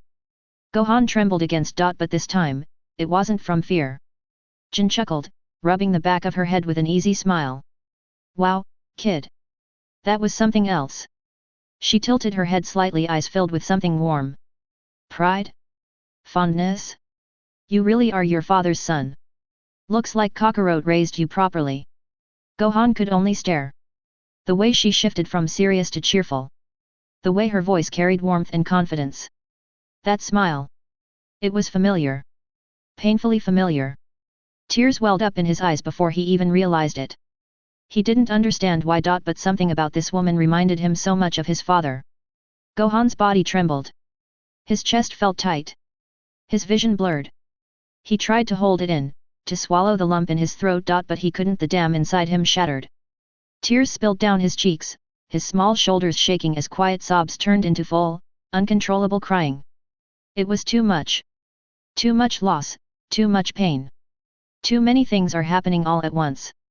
Jin's breath caught as the smile vanished from her face. She had been ready to spar, ready to test his strength. But she hadn't been ready for this. For the tears, for the raw grief in his cries. Every instinct in her screamed to run to him, to scoop him up, to hold him close and tell him everything would be okay. But she hesitated. The way he had fought her, the way he had looked at her with distrust, would he even let her? She could see it now just how much this child had been through. He wasn't just crying because he was hurt. He was crying because he had lost everything. Jin lowered herself to a squat, keeping her movements slow, careful, as if she were approaching a wounded animal. She offered him a small, gentle smile. "Hey, there, kid. What's your name?" Gohan sniffled, rubbing a sleeve across his damp eyes. His breath hitched as he tried to speak. "G Gohan." Jin's eyes softened, and her smile grew. "Gohan, hey? That's a good name." She chuckled lightly. "You know, I once met another Gohan. A grumpy old martial artist. Met him here in the afterlife a while back." She chuckled, scratching the back of her head. He was always going on about his grandson. Gohan blinked, his tears momentarily forgotten. "Wait, you know Grandpa Gohan?" Jin froze. "Grandpa?" The smile wavered on her lips, but she forced herself to keep it together. Even as her mind reeled. Jin swallowed hard. This Gohan." Her voice dropped slightly. "Did he raise Kakarot?"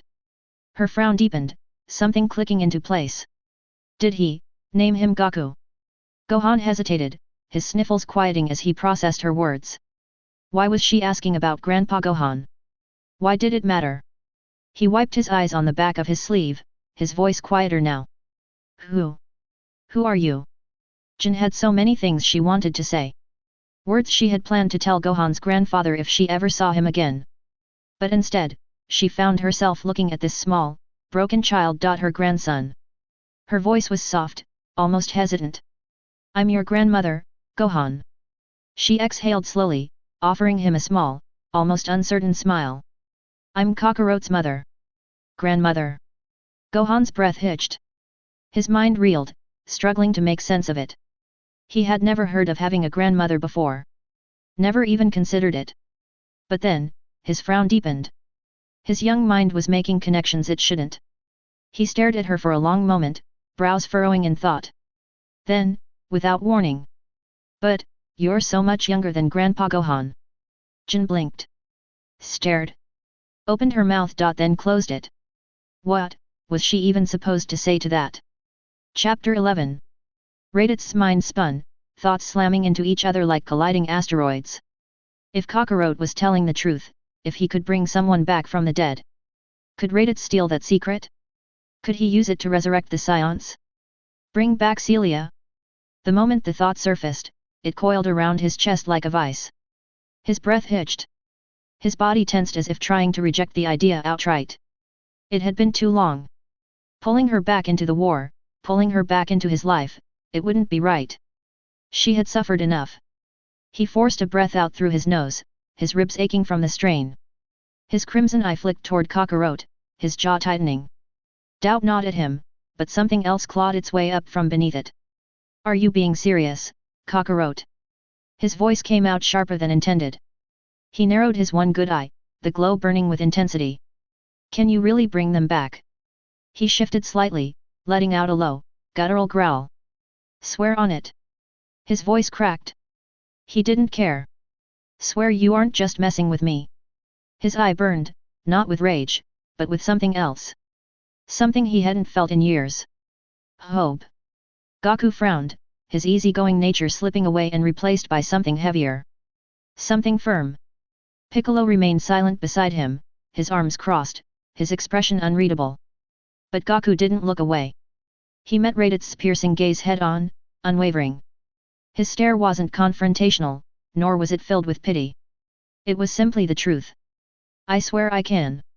His voice carried no hesitation. No doubt. Raditz searched his brother's face, his one good eye scanning for a crack in the armor, for any sign of deception, but he didn't see it. He for even the smallest trace of uncertainty. He found none. His gaze flicked to Piccolo. The Namekian merely folded his arms, his stance casual, but his eyes held the same certainty. He didn't say it aloud, but the message was clear. Believe it. Or don't. It's the truth either way. Raditz let out a slow, shuddering breath, his body sinking back against the ruined ground. For the first time in so many years, he let the weight slip from his shoulders. He didn't have to carry this alone anymore. He didn't have to keep searching for a way to save his race. Just as the tension in Raditz's chest finally began to ease, a sharp voice sliced through the moment like a blade. What is that? Piccolo's tone carried alarm. Not suspicion. Not irritation. Alarm. Raditz's eyes snapped open. Both Goku and Piccolo stood rigid, muscles tense, their gazes locked onto something in the distance. Raditz frowned. What are you two looking at? Piccolo didn't answer. Goku did, his brow furrowed, his voice edged with confusion. I don't know, Piccolo. I can feel the others. But I can't sense whatever is inside that ship. Ship. Raditz's frown deepened as his mind shifted, his massive head turning toward the horizon like a moving mountain of muscle and fur. His eye followed their line of sight, scanning the landscape. Then, he saw it. His ship. The moment recognition clicked, his body instantly relaxed again. TCH, Galdro's up to his old tricks, I see. Piccolo's sharp gaze snapped toward Raditz. You know what that is? Raditz didn't even bother opening his eye. His voice was relaxed. Unconcerned. Of course. I told you I had a pilot. That's him. Goku blinked, head tilting slightly. Wait, so it's a robot. Raditz's eyes snapped open. He stared at Goku as if he'd just grown a second head. What? No, Galdro's inside the ship. Piccolo's frown deepened as he kept his focus locked on the incoming vessel. His senses swept outward, searching. Probing. Nothing. I don't feel any life force coming from that ship. Raditz hesitated, his expression shifting ever so slightly. You can feel life force. Now it was Goku's turn to frown. Yeah, can't you? Raditz's entire body tensed. He turned toward them, expression unreadable, except for the wide-eyed disbelief behind it. No. The word shot out like an explosion. We have scouters for that. How the hell do you sense life force? Goku grinned, looking far too amused at Raditz's bewilderment, but before he could speak, Piccolo cut him off. Forget that. Why can't we sense who's inside that ship? Raditz exhaled, rubbing his forehead before answering. It's just something Galdro does. Not even my scouter can pick him up when he wants to hide. Piccolo and Goku exchanged a look, but neither spoke. Instead, they turned their attention to the ship as it descended. The pink energy wrapped around it like a living aura, shifting and flickering like liquid flame. The moment the ship touched down, the glow vanished, extinguished in an instant. And in that instant, they felt it. A presence. The key inside flared into existence as if it had been hiding in plain sight. Piccolo and Goku stiffened, their gazes locking. They didn't know what that was. Before anyone could speak, a voice snapped through the ship's external speakers, sharp, irritated, and unmistakably annoyed. Raditz, you stupid bastard, why the hell did you turn off your scouter? What's going on down here? Raditz let out a low, satisfied chuckle. He didn't need to see Galdro's face to know exactly what expression he was making. I beat Kui, that's what. Silence. Not just any silence. The kind that lingered. The kind that meant something. Then, with a faint hiss, the ship's airlock released. A squat, four-eyed figure stepped forward, his deep emerald green skin blending into the shadows of the ship's interior. His round head extended slightly at the back, a distinct feature of his race. His 4 eyes, two large ones set at his temples and 2 smaller in a normal position, gleamed with intelligence. But now, that intelligence was clouded. Not with shock. Not quite. But something had changed. There was a stiffness in his posture. A hesitation in his movements that hadn't been there before. Because he had heard Raditz laugh. Not a bitter, hollow sound he had grown used to over the years. Not a forced bravado of a warrior who had spent too long carrying a weight alone. But a real laugh. What the hell was going on with this planet? Galdro stepped further out of the ship, his eyes scanning the battlefield. His frown deepened as he took in the destruction, the lingering energy signatures, and finally, the other Saiyan. Raditz, buddy, talk to me. What happened? Who the hell is that? His gaze flicked to Goku and Piccolo hovering in the air. Then, casually, like it was the most normal thing in the world, he added. I gotta tell Vegeta something. The chuckle died in Raditz's throat. His entire expression twisted in an instant, from satisfaction to sheer, unfiltered frustration. Vegeta. The force of his voice shook the ground beneath him. His massive Ozora frame tensed, his injured arm trembling from the strain. He whipped his head toward Galdro, his crimson eye burning. Galdro, to his credit, didn't flinch. He just folded his arms and met Raditz's glare head-on. Flat. Unapologetic. Well, yeah, he said, tone defensive. You turned off your scouter, and with everything going down, I figured you needed backup. His lower set of eyes narrowed slightly. I wasn't gonna let you die without the others knowing. Silence. Then. You fool. You bloody fool. Raditz turned sharply toward Goku, his massive tail lashing through the air like a whip. Kakarot, come strangle this idiot for me. Before anyone could react, Galdro was already retreating back into his ship. The airlock slammed shut behind him, sealing him inside. A moment later, his voice crackled through the ship's speakers, his usual snark back in full force. Ah, hell no. You're not blaming me for this. Not after you turned off your scouter. Raditz let out a guttural growl, his massive form looming over the ship, his eye narrowing as if he were seriously considering crushing it into scrap. Wait. You said Kakarot. There was a pause. Then. You don't mean that Saiyan is? Goku felt it. An eerie, crawling sensation crept up his spine. Even though Galdro was sealed inside the ship, Goku could feel his eyes on him. Watching. Studying. A slow shiver ran down his arms. Raditz exhaled sharply, his groan laced with pain. Never mind that right now. His tone had changed. The heat of his earlier outburst was gone, replaced by something colder. Sharper. How much did you tell Vegeta? The shift was subtle, but it was enough to make Goku and Piccolo exchange a glance. Neither spoke, but the realization was there, unspoken yet undeniable. Goku didn't know much about Raditz's past. But one thing was painfully clear now. Galdro wasn't just some pilot. Piccolo's frown deepened. This wasn't the reaction of a soldier blindly following orders. This was something else. Raditz and Galdro had a history. And history meant complications. What do you mean, what have I told him? Galdro's voice cut through the air, his irritation rising to match Raditz's. I don't even know what's going on. Raditz let out a low, guttural growl but forced himself to exhale slowly. Galdro, this isn't time for your questions. His crimson eye locked onto the ship, unblinking. This is more serious than you know. A beat of silence. Just what I saw on the scanners. Galdro's voice was hesitant now, the earlier confidence wavering. Raditz groaned, his brow furrowing. Are you still in contact with him? Another pause. No. Galdro spoke slowly now, his words carefully chosen. Thought he did say he was coming here. And he told me to report anything I find. Raditz exhaled sharply, rubbing his forehead. His mind was already racing ahead. Don't report back. His voice was firm now. Decisive. Final. We'll deal with him when he gets here. It should take a while. The silence stretched. Then the hiss of the airlock. Galdro stepped out, his movements sharper than before.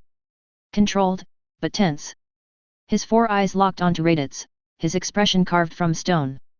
He marched forward, boots crunching against the dirt. Stopping just short of the massive Ozora's face, he glared up at him. Give me one good reason. His voice was sharp, not a plea, not a request. A demand. Raditz didn't flinch. Didn't shift. Didn't even blink. His answer was immediate. The other Saiyan was a child. The words dropped like a stone into deep water. A heavy weight. A simple truth. Galdro's glare held for a fraction of a second longer, then his shoulders loosened. His posture shifted. The tension in his jaw eased. He sighed. That's a good reason. The moment stretched. Then a rush of air, Goku dropped down from the sky, landing beside Raditz's massive head with barely a sound. Piccolo followed, his expression unreadable. Goku's gaze didn't go to Raditz. It went straight to Galdro. "Yeah," he said, voice steady. "Not loud. Not angry. But sharp. And that child was my son." The words hung in the air like a blade. Galdro's 4 eyes shifted toward him. Not just looking at him now. Really looking at him. Raditz let out a grunt. Amused. "Tch, he's got that look again." Goku ignored him. His gaze never wavered. "What did you tell Vegeta about my son?" A small silence. Galdro's fingers twitched. His throat bobbed as he swallowed. He wasn't a fighter. He wasn't built for these kinds of moments. His lower set of eyes flicked toward his ship. Calculating. But Piccolo was already in the way. Nowhere to go. His body shuddered slightly, his lips parting as he licked them before speaking. "Nothing, actually." His voice was thinner now, the usual snark stripped away. "I didn't know who it was. Just mentioned another Saiyan power emerged, then vanished." His voice shook, just a little. Piccolo's voice cut through the moment. "So why is he coming here?" His tone was low. Even. But there was an edge to it. Galdro's gaze flicked between the two warriors, both of whom were glaring at him now. He shifted uncomfortably. Then, instinctively, his eyes sought out Raditz, the one person here he actually trusted. But Raditz wasn't looking at him. His head was tilted back, his gaze locked on the sky, deliberately avoiding the conversation. As if this wasn't his problem anymore.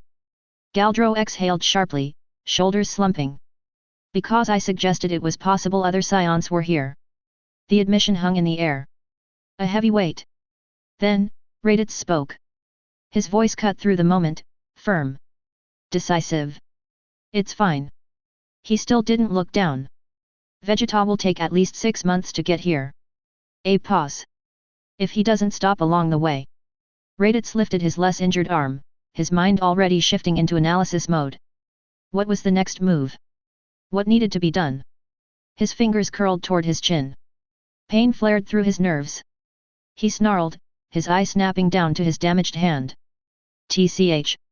Just my luck." The frustration barely had time to settle before he exhaled sharply. "Galdro. Help me change back." The words were blunt. Direct. A command, not a request. Goku and Piccolo snapped toward him, their focus zeroing in immediately. Piccolo's eyes narrowed, his fists curling at his sides. "I thought you said you couldn't change back." His voice was gruff, laced with irritation. Galdro, who had been watching silently until now, suddenly straightened up. His posture shifted, his chest puffing out slightly. And then he smirked. Cocky. Confident. "He can't." A beat of silence. "But I can make him." Goku blinked, looking between the two. A nervous chuckle escaped him. "Are you going to remove his tail?" Galdro's expression shifted instantly. A slow, wicked grin stretched across his face. His lower set of eyes narrowed in amusement. He turned towards Raditz with a deliberate slowness, a dramatic, exaggerated glint in his gaze. "Remove the tail, you say?"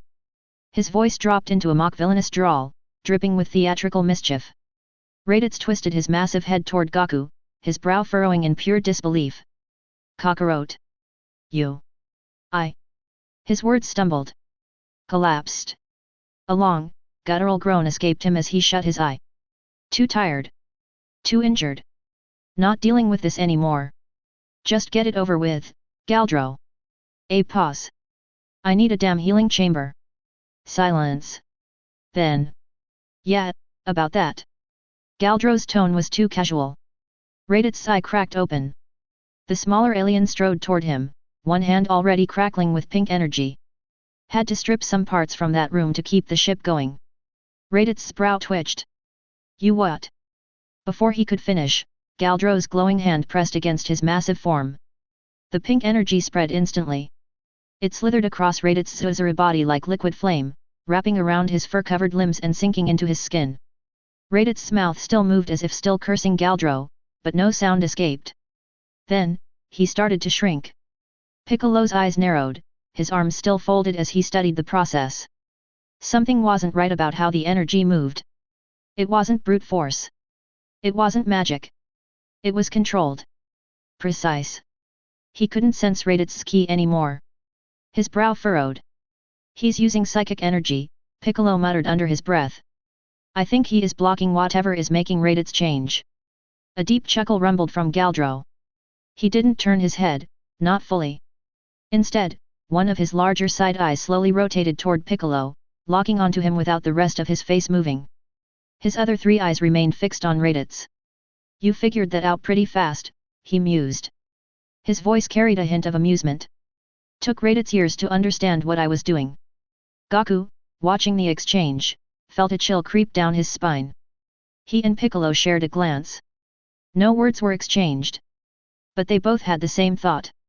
The way he moved that eye. Kinda creepy. Raditz's massive form shrank down, his Uzura body compressing as Galdro's psychic energy wrapped around him.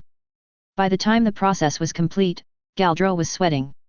Gaku watched the transformation in silence before shifting his gaze to Piccolo, giving him a subtle look. Piccolo frowned. He knew what Gaku was asking without a word needing to be spoken. But after a brief pause, he gave a small shake of his head before turning his attention back to Raditz and Galdro. Galdro had already stepped forward, his sharp eyes scanning Raditz's bruised, bloodied body, inspecting his wounds with a deepening frown. That gash on your side is gonna need stitches, he muttered, his tone dry and clinical as he continued his examination. But you should be fine. His frown deepened. The real problem is that arm. He poked at the mangled limb, making Raditz grunt. Without a working healing chamber, it's gonna take months before you can use it again for anything. Raditz let out a low groan of pain as Galdro continued his inspection, but despite the discomfort, his lips curled into a smirk. I ain't dead, so I must have won. Galdro stared at him flatly. Then sighed, shaking his head. I swear, you Saiyans are the living definition of what doesn't kill you makes you stronger. He stepped back, running a hand over his forehead before turning his attention to Gaku and Piccolo. Does this planet have healing chambers? His tone was matter-of-fact as if the answer should have been obvious. Raditz needs a few days in one, and ours isn't working. Piccolo frowned at the question. Healing chambers? We don't have anything like that. Piccolo's tone was firm, almost dismissive. His gaze flicked toward Gaku, catching him just as he was about to speak. A silent warning. Gaku hesitated, then shut his mouth. Galdro noticed. His frown deepened as he folded his arms. Look, I get it if you don't trust us, he said, voice level but insistent. But if my friend doesn't get medical attention soon, he isn't going to make it. His lower set of eyes flicked toward Raditz, scanning his injuries. At the very least, give me some bandages. Piccolo's arms remained crossed. His expression didn't change. But his voice dropped low, firm. You want medicine? His eyes narrowed slightly. Then start talking. His gaze locked onto Galdro. I don't trust either of you. Especially you, Galdro. A flicker of confusion passed across Galdro's face. Me? There was an edge of nervousness in his tone. His lower eyes twitched, flicking toward his ship instinctively. What did I do? Piccolo didn't blink. You hid your presence from us. His fingers tightened slightly against his arms. You watched that entire fight, but you didn't step in. Why? A pause. I don't like unknowns. His voice was sharper now. And you are one big unknown. A low growl came from the ground. Raditz shifted, glaring at Piccolo. Tch, enough of this, name Kian. His voice was rough, strained but unwavering. Galdro isn't a fighter. Piccolo's gaze snapped to him. Then why does he have abilities we've never seen before? His attention flicked back to Galdro. And why did you contact Vegeta, saying other Saiyans were here? Silence. Then Galdro straightened. He crossed his arms, his expression shifting from defensive to sly. Oh, sure, let me just tell you everything about my race so that you can trust me. His lips curled into a smirk. Then you can tell me all about name key and magic so I can trust you. Deal. He tilted his head, his smirk widening, daring Piccolo to agree. Piccolo didn't hesitate. He smirked right back. Deal. Galdro's amusement flickered. I don't know anything about name key and magic, Piccolo continued. His voice was smooth, Unwavering. Just heard the term Namekian for the first time from Raditz. His gaze bore into Galdro's, his smirk widening ever so slightly. Your turn. Galdro's expression stiffened for half a second. Then he sighed, the smirk fading into something drier. Telekinesis. His tone was flat, unamused. Why should I trust you, though? His eyes narrowed slightly. Why should I tell you anything? We just need repairs, and then we leave your planet forever. The playfulness was gone now. This time, it was Piccolo's smirk that faded. He studied Galdro for a long moment, searching for any deception. Finding none. Without a word, he dug into his belt, pulled out a small green bean, and flicked it toward Galdro. Feed Raditz that. Piccolo's voice was flat, giving no room for argument. Galdro caught the bean, turning it over between his fingers with an exasperated scowl. He needs healing, not food. Finally, Gaku spoke up. It's for both. His tone was light, almost casual, as he rested his hands behind his head, flashing an easy grin. It'll heal him right up. And fill his stomach too. Galdro stared at him, unimpressed. Do you really expect me to believe that? Give it to me, Galdro. Raditz's voice cut through the air, firm despite its weakness. His breathing was still heavy, but his single dark eye locked onto Galdro with unwavering certainty. If they say it can heal me. Just give it to me. Galdro hesitated. Raditz himself wasn't even sure if he believed in this tiny thing's power. But if they truly had a way to bring the dead back, then why wouldn't they have something else beyond explanation? The logic was sound. But Galdro had no idea why Raditz was trusting them so easily. What? Seriously, Raditz? Raditz's expression didn't change. Galdro let out a frustrated growl. I swear, you better start explaining what's going on here. Still, he didn't argue further. Instead, he pressed the small bean into Raditz's mouth, making sure he chewed. But even as he did so, his eyes never left Gaku and Piccolo. He wasn't just feeding Raditz the bean. He was watching them. Studying them. Waiting to see if their expressions changed. If there was even a flicker of deception. Then, Raditz swallowed. And in the next second, Galdro forgot all about them. His entire focus snapped back to Raditz. The change was instant. The burns on Raditz's arm washed away as if they had never been there. The deep gash at his side sealed shut, leaving only the blood on the ground as proof it had ever existed. Raditz's eyes snapped open. Then he sat up. His breathing was steady. Strong. He looked down at himself, eyes widening as he flexed his fingers. Every ache, every strain, gone. Not just healed. Better than before. His muscles felt loose, powerful. Even the deep, lingering exhaustion that had weighed on him for years seemed to have vanished. For a moment, he simply stared at his hands in wonder. Then, slowly, he looked up at Gaku and Piccolo. A small, knowing smile crept onto his face. I'm really starting to question which of us is the frog in the well. He shook his head, amused by the old phrase. Thank you. The last part came almost as an afterthought, muttered more to himself than to them. Then, effortlessly, he stood. And stretched. Piccolo watched him carefully, unreadable as always. He still wasn't sure if this was a mistake. Galdro's fingers twitched. Without a word, he reached into his suit, pulling out a small scanning device. A quick flick. It activated. The readings flashed across the screen. They made no sense. This isn't possible. He muttered, voice barely above a whisper. His four eyes narrowed, scanning Raditz again. Not regeneration, not enhanced metabolism. His fingers tapped rapidly on the device, rerunning the analysis. It's like the wound was never there. He turned sharply to Gaku and Piccolo, his stare burning with intensity. What the hell is this thing? A beat of silence. Where does it come from? Who made it? Gaku laughed, rubbing the back of his head.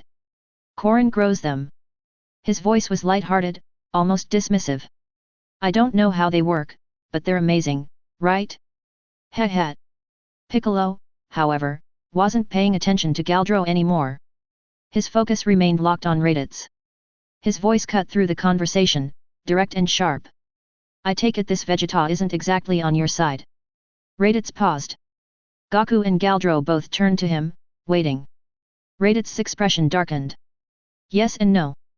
His tone was dry. I'm an outcast among the Saiyans because of a mistake I took the blame for. Galdro's gaze snapped to him. Took the blame for?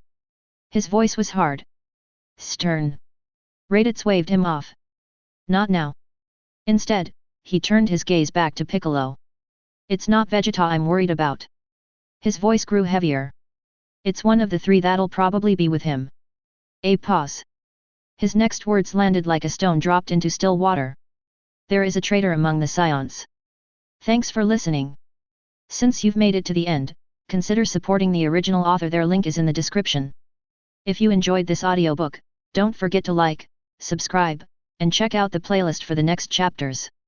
And for an ad-free experience while supporting the channel, head over to my Patreon. Your support truly helps. See you in the next one.